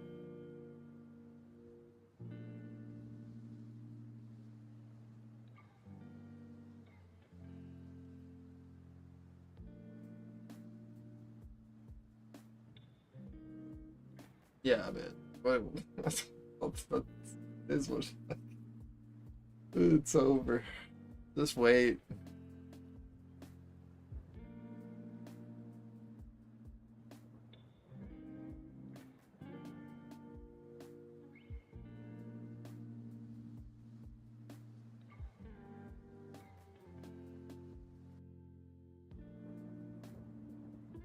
Volume is like half today or something. It's gonna continue to be garbage.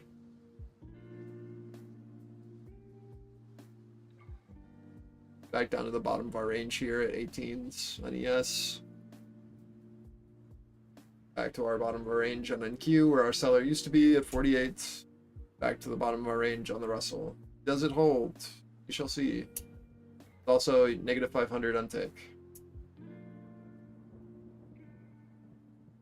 So if it doesn't hold, I'd be expecting a shift out of this range and a continuation down.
This is your inverse head and shoulders retest, kids.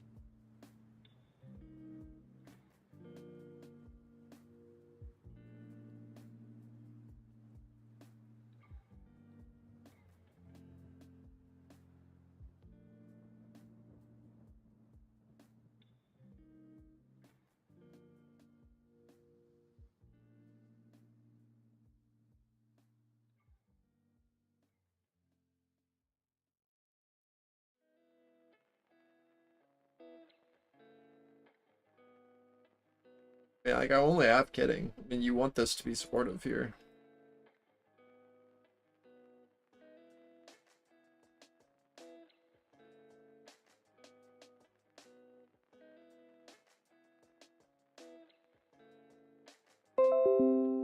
Right? Like,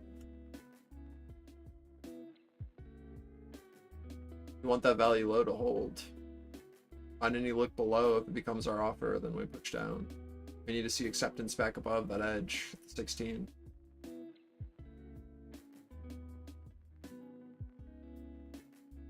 (16 to 18) is incredibly important.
Yeah, so far.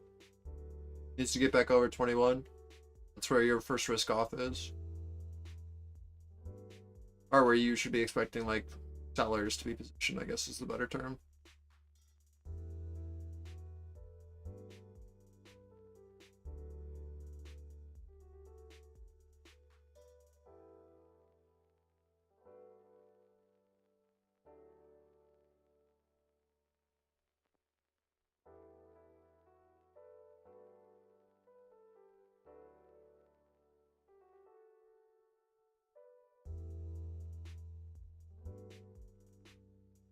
This really does feel like Globex though.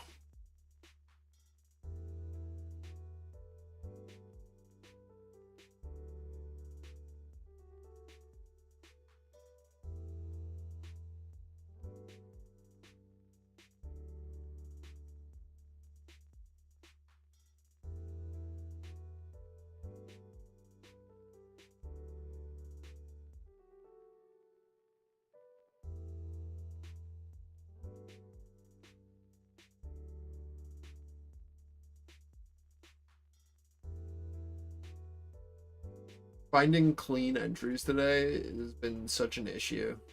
Just because of how low vol it is, there's just not enough like excitement after entries. That's how it feels, at least. There's like nothing that's like where you want to buy on the bid. This is how I felt yesterday too, where I want to trade momentum, but it's tough to. Yeah. Because the bids, the lows don't feel good or great. They feel fine, but it's kind of muddy. There's a word Sauce used yesterday that was better than muddy, but like indecisive. Swampy. Yes, yes, that's what it. Swampy price action. Normal.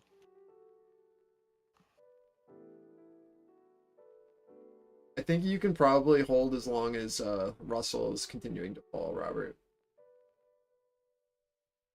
This is our pivot. We need to see how price reacts here. This is definitely where shorts are going to risk off some until we push below 16. And then you're looking for, if the only continuation we get here is if we get a push down and then this holds on offer. Until then, this is where you're expecting buyers to kind of be present. So any look below, you want to see a recovery of ORL and then a push off of that. Or this will become resistance very quickly.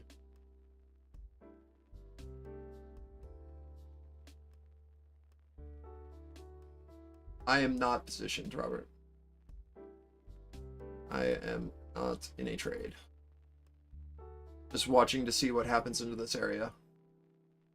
I think if you're short from 24 or 2150, either of the rejections, I think it's fine to hold a position here. Just move your stop down. I think you're looking for, again, just this area on a look below to then hold as our offer. And as long as the Russell's continuing to fall, there's like literally no reason to think that price goes up.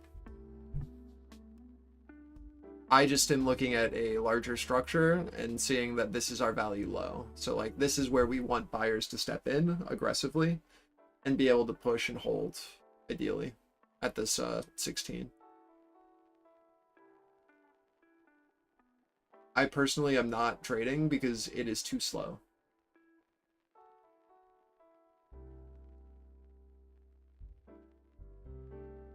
So we're looking now to the early market on close imbalance. It's currently sitting at 705 million to the buy side. If you're bullish, again, you need to be like, you're positioning around the 16, 18. And as soon as 18 can hold this supportive, you can look back up. But I just don't have a great answer for you here. It's too slow. Can't tell.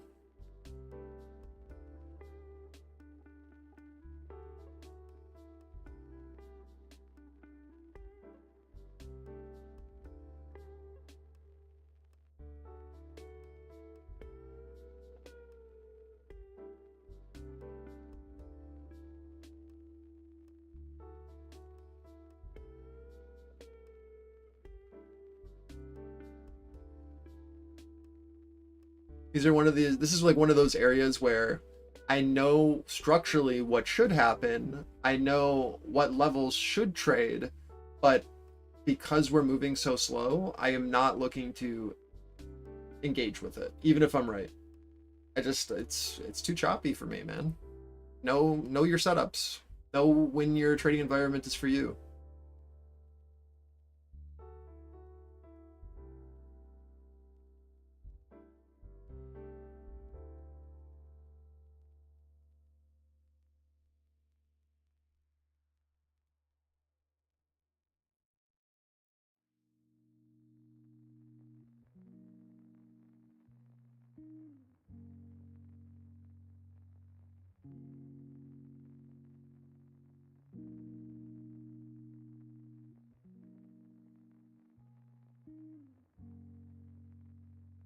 Yeah, exactly. My issue is that it's too slow, so I lose interest. I just like I really can't be bothered, and it's not okay. So like I need it to be quicker so that I can focus. Without it, my brain doesn't work at this speed.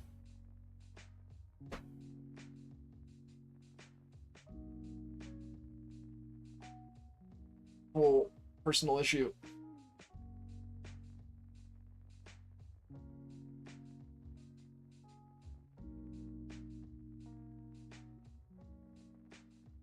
So yeah.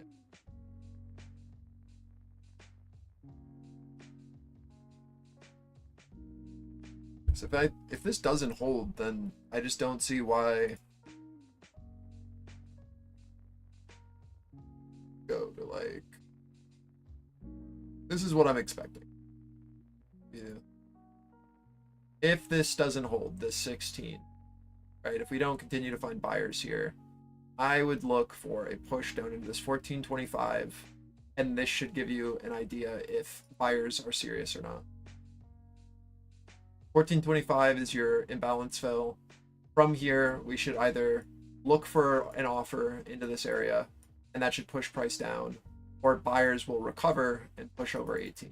That's what I'd be looking for personally. Again, I'm not trading this. I have no skin in the game. But that is where I would be looking. We want to see a look below value and then a recovery and push back up, or value to then hold as resistance.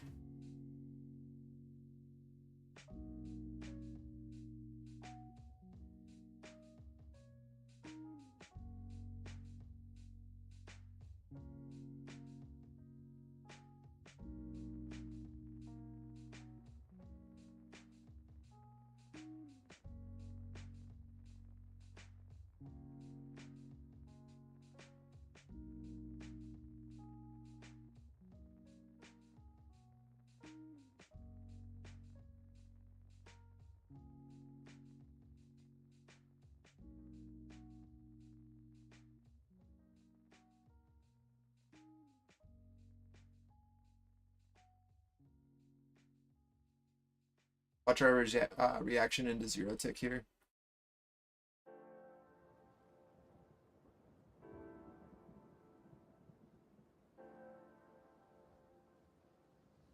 Russell is trying to base. I'll give you that.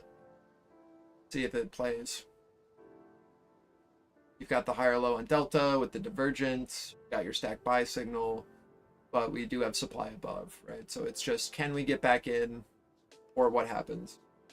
And what I mean by like the divergence is that you've got higher low delta, these wick lows down, but what we do have is seller position. So does the divergence play? Does this buyer, is he able to push us over on this retest?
I don't know if you guys watch like SMB Capital at all. We've posted some of their stuff before. Watched videos in our Monday classes. But like they talk a lot about the invented trade, right? If it's like you can't find the structure that you're playing off of. It's not in your playbook, and price is just moving slow. Like to me, it's the invented trade idea. It's like it doesn't exist. Like you stop it. You're just trading to trade. You're over trading because we're slow and we're chopping. Like if you can't figure out, if you don't have multiple variables that are in check to make a trade thesis, and it doesn't go with your narrative on the larger time frame, or even on the smaller time frame, you're just playing like, oh, we bar to bar, like you're inventing trades, you're going to get chopped up. So for me, like I need a certain amount of momentum, I need a certain amount of volume for me to feel comfortable in positions, or I'm just going to just talk to talk, right? So like this is a great structural level, but we're not seeing participants give a shit. And so for me, like I what am I going to do with that information? I'm not the one that moves the market. I need to play with the people who are. And if they're not interested, and if I can't spot them, right? Then to me there's nothing here. Like what position am I taking? That makes sense. That I could like justify.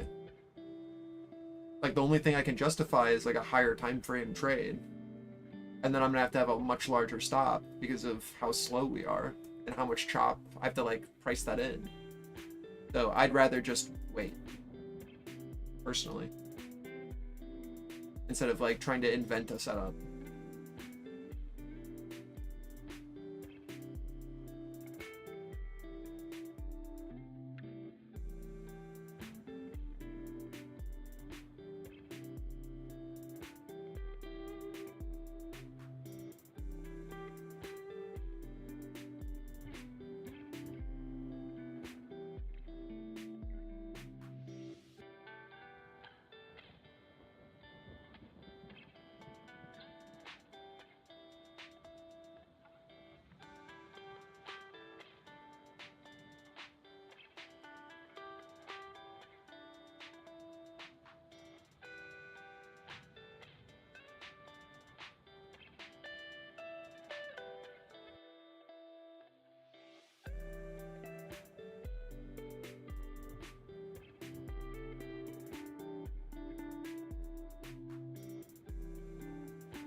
Early markets on close imbalance still sitting at 705 million to the buy side.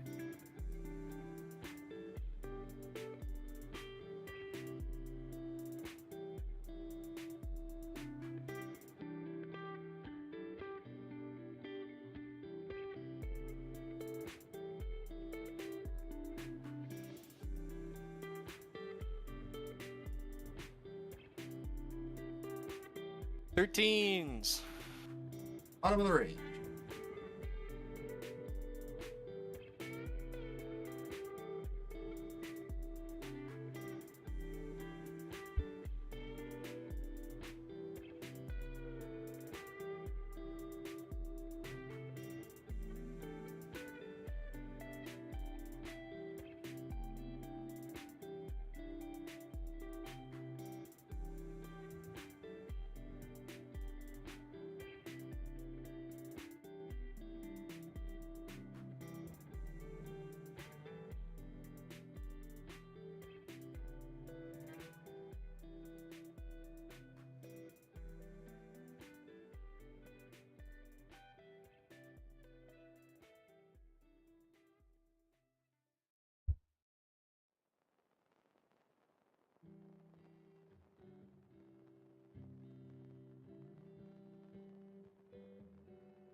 Watch the Russell here. Back to our seller offer. Above this, you look 90s, but if it rejects here, you look for ES to be able to hold the lower high. And then that just acts as our pivot for more downside.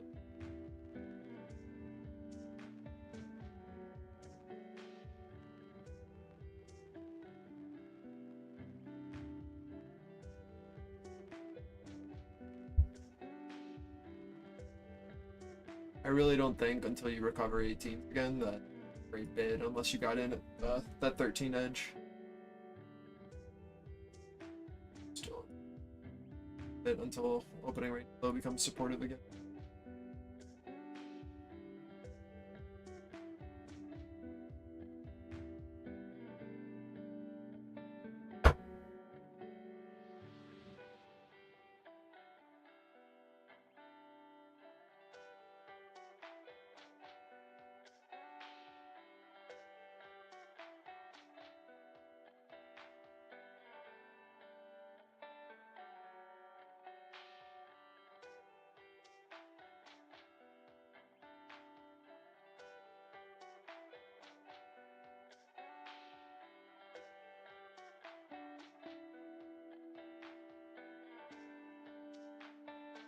This is where you look for your offer on ES of the rebid off of 14.25 up. It's opening range low. So again, move stops up to at least break even at this point, and then if we bid over 18s, right, like then you might have a trade. Not, that'll just push up and that'll be our seller. Nothing about this idea has changed.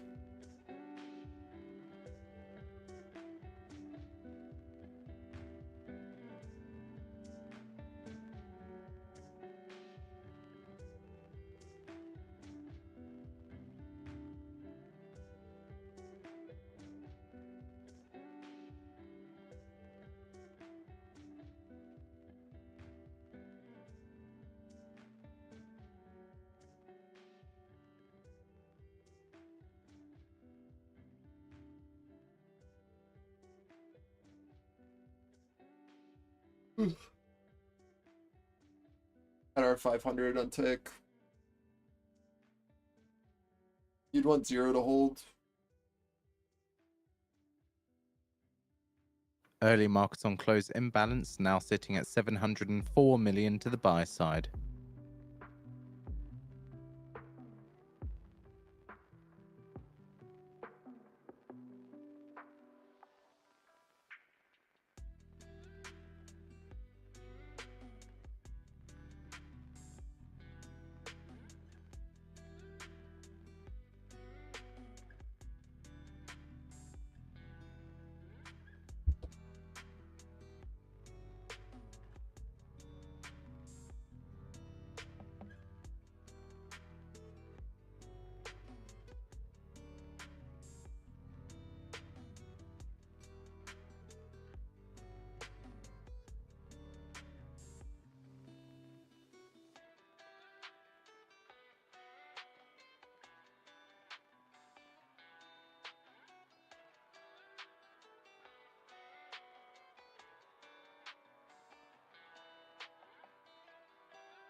Almost 10 minutes.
Markets on close imbalanced. 230 million to the buy side.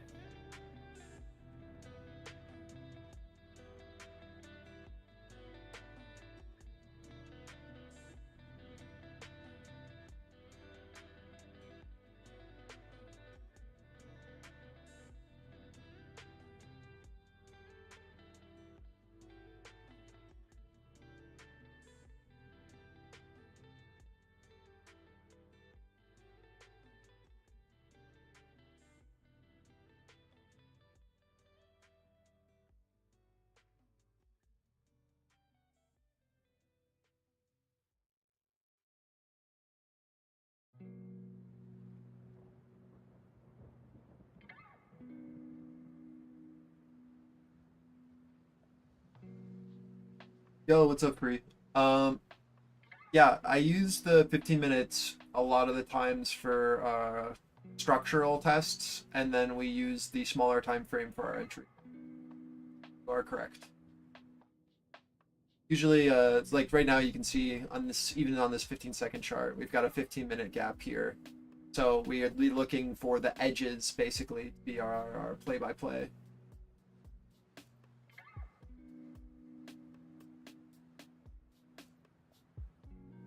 So I've got a really decent document that goes over this.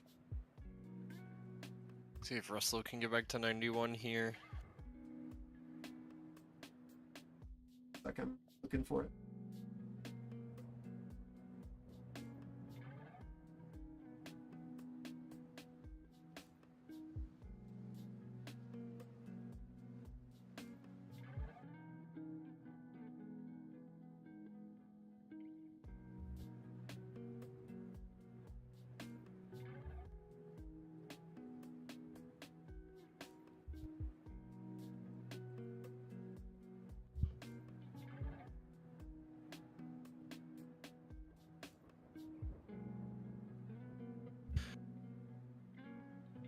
Awesome day, Cass.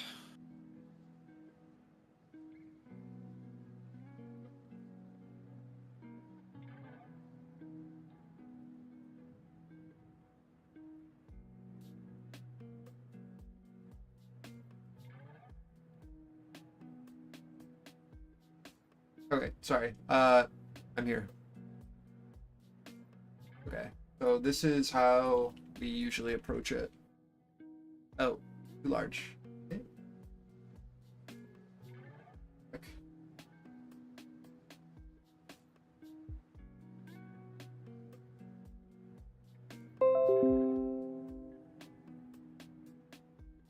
So I usually take like a 15-minute FVG, and then this is how I look at it on the smaller time frame.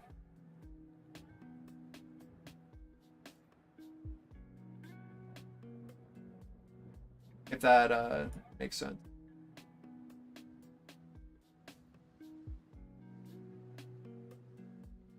So usually if it's really bullish, you'll bounce off of the first on a push into it.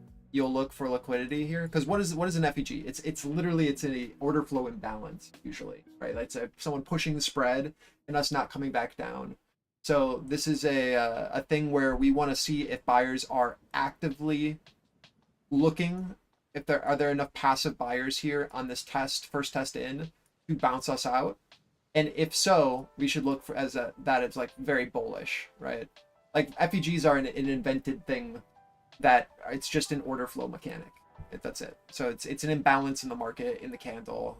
You can see them in footprint charts, and it's just someone who's basically pushed the spread aggressively in a direction, either above or below. So if we're pushing into an FEG, I'm always going to be watching the first half. If from this first bounce we don't get a huge move, I'm now watching for this to be our offer.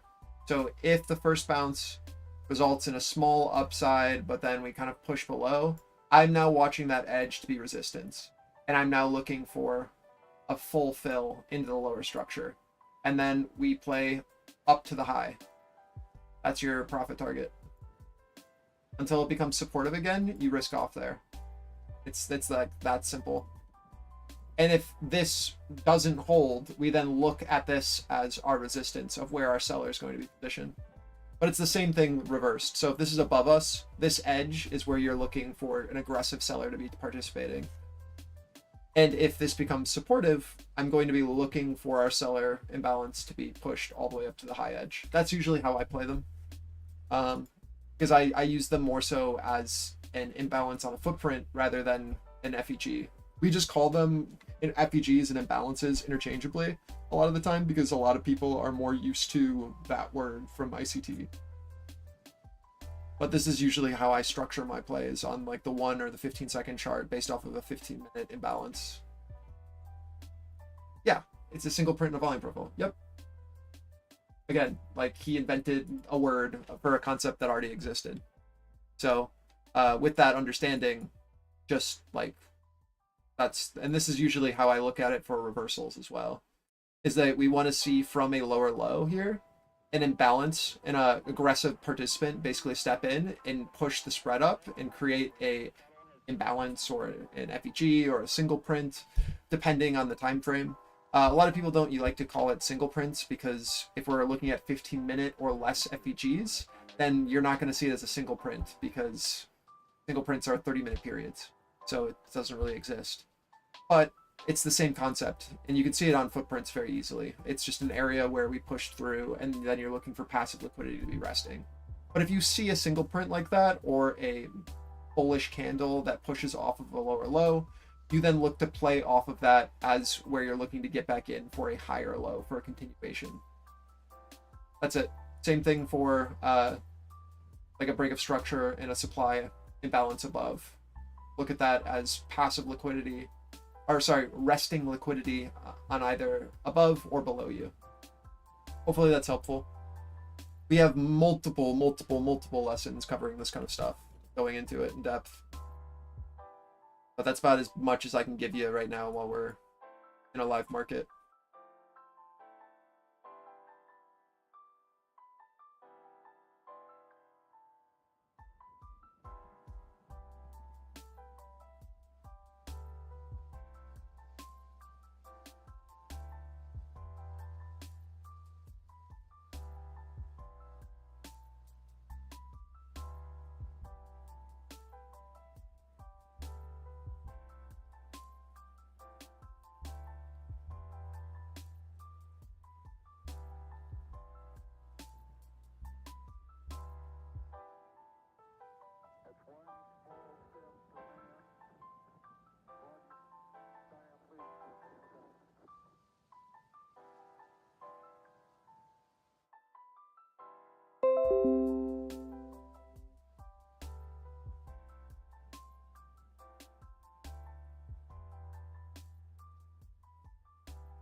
Russell back to their 91s and rejection feels terrible.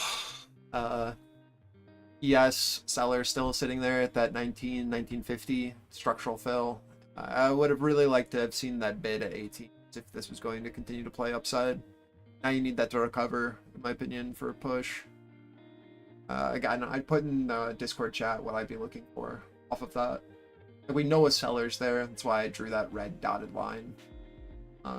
But you need like a higher low and a recovery for higher prices, or we'll just continue to chop in this garbage.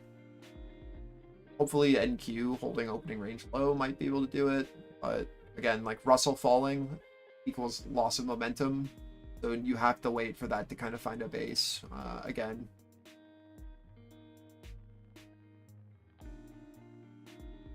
you could potentially play off of the 16 and then have your stop at the low at that 1450, but again, like it's just so shit. Like, I can't reiterate enough how much I don't want to trade a market that looks like this.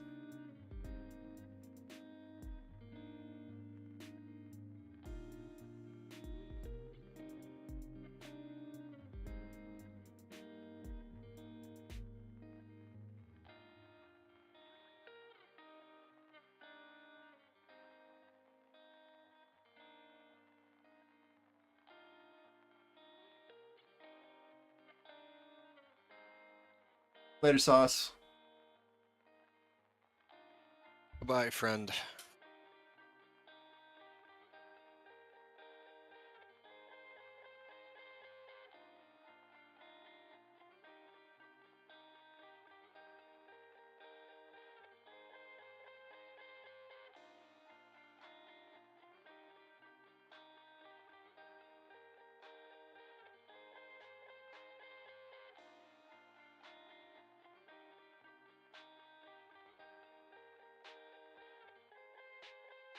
Goodbye, Camille.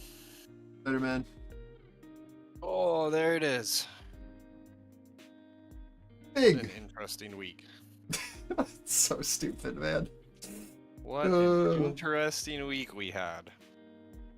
Get me out of earnings week, man. Holy. Still Get very me out. bullish, so that's cool, I guess. True. You know, it could be cool. Alright, I'll see you guys in a week. Goodbye, friends. Not a weekend, a week. It happened. So What for the happened? week, the S&P rose just over 1%, a Dow gained 0.65%, a Nasdaq just The under doji? 1%. Again, that's for the week. Yeah. Nice, Go man. figure. Telling me that our 4-point range. Holy, look at that thing. Which way we go, Kiz? Tell me. Sideways? Forever? Infinitely to the right? Forever sideways. This is it? Nice. I'm sorry today wasn't the most eventful. This morning was a bit better. At least a couple decent trades. Afternoon still sucked. Midday still sucked. Hopefully after Tuesday, that's when I think like a Morningstar majority of the DBRS earnings are confirms Belgium at AA stable trend. whispered. And let's see what we've got going on for next. This is next week. So the big day, of course, is going to be our Tuesday and our Thursday. So we might be able to get a bit of movement after Microsoft, Google, Starbucks, Marathon, right? All of those on Tuesday. With like Pfizer or healthcare. And then it's going to be shit again Tuesday. With banks, more healthcare, and a bunch of like consumer staples and tech reporting. And then more healthcare and on Friday. So like yeah, tomorrow, like next week looks awful as well. Not gonna lie. B. Maybe we just change live chat where we just do Globex. Yeah, we're gonna trade London session only, and then during Yeah. regular market session, I'll trade Dogecoin. Be great. Nice. Yeah. I like that. Ugh. All right, friends. I'm gonna boogie. Yeah. You guys have a good weekend. It's all about capital preservation. If the market doesn't feel good, don't trade it, right? Yep. It's really that simple. It sucks, but like it is what it is. Don't invent trades. You guys have any questions, concerns, comments? DM me. You know the drill. Have a good weekend. Bye.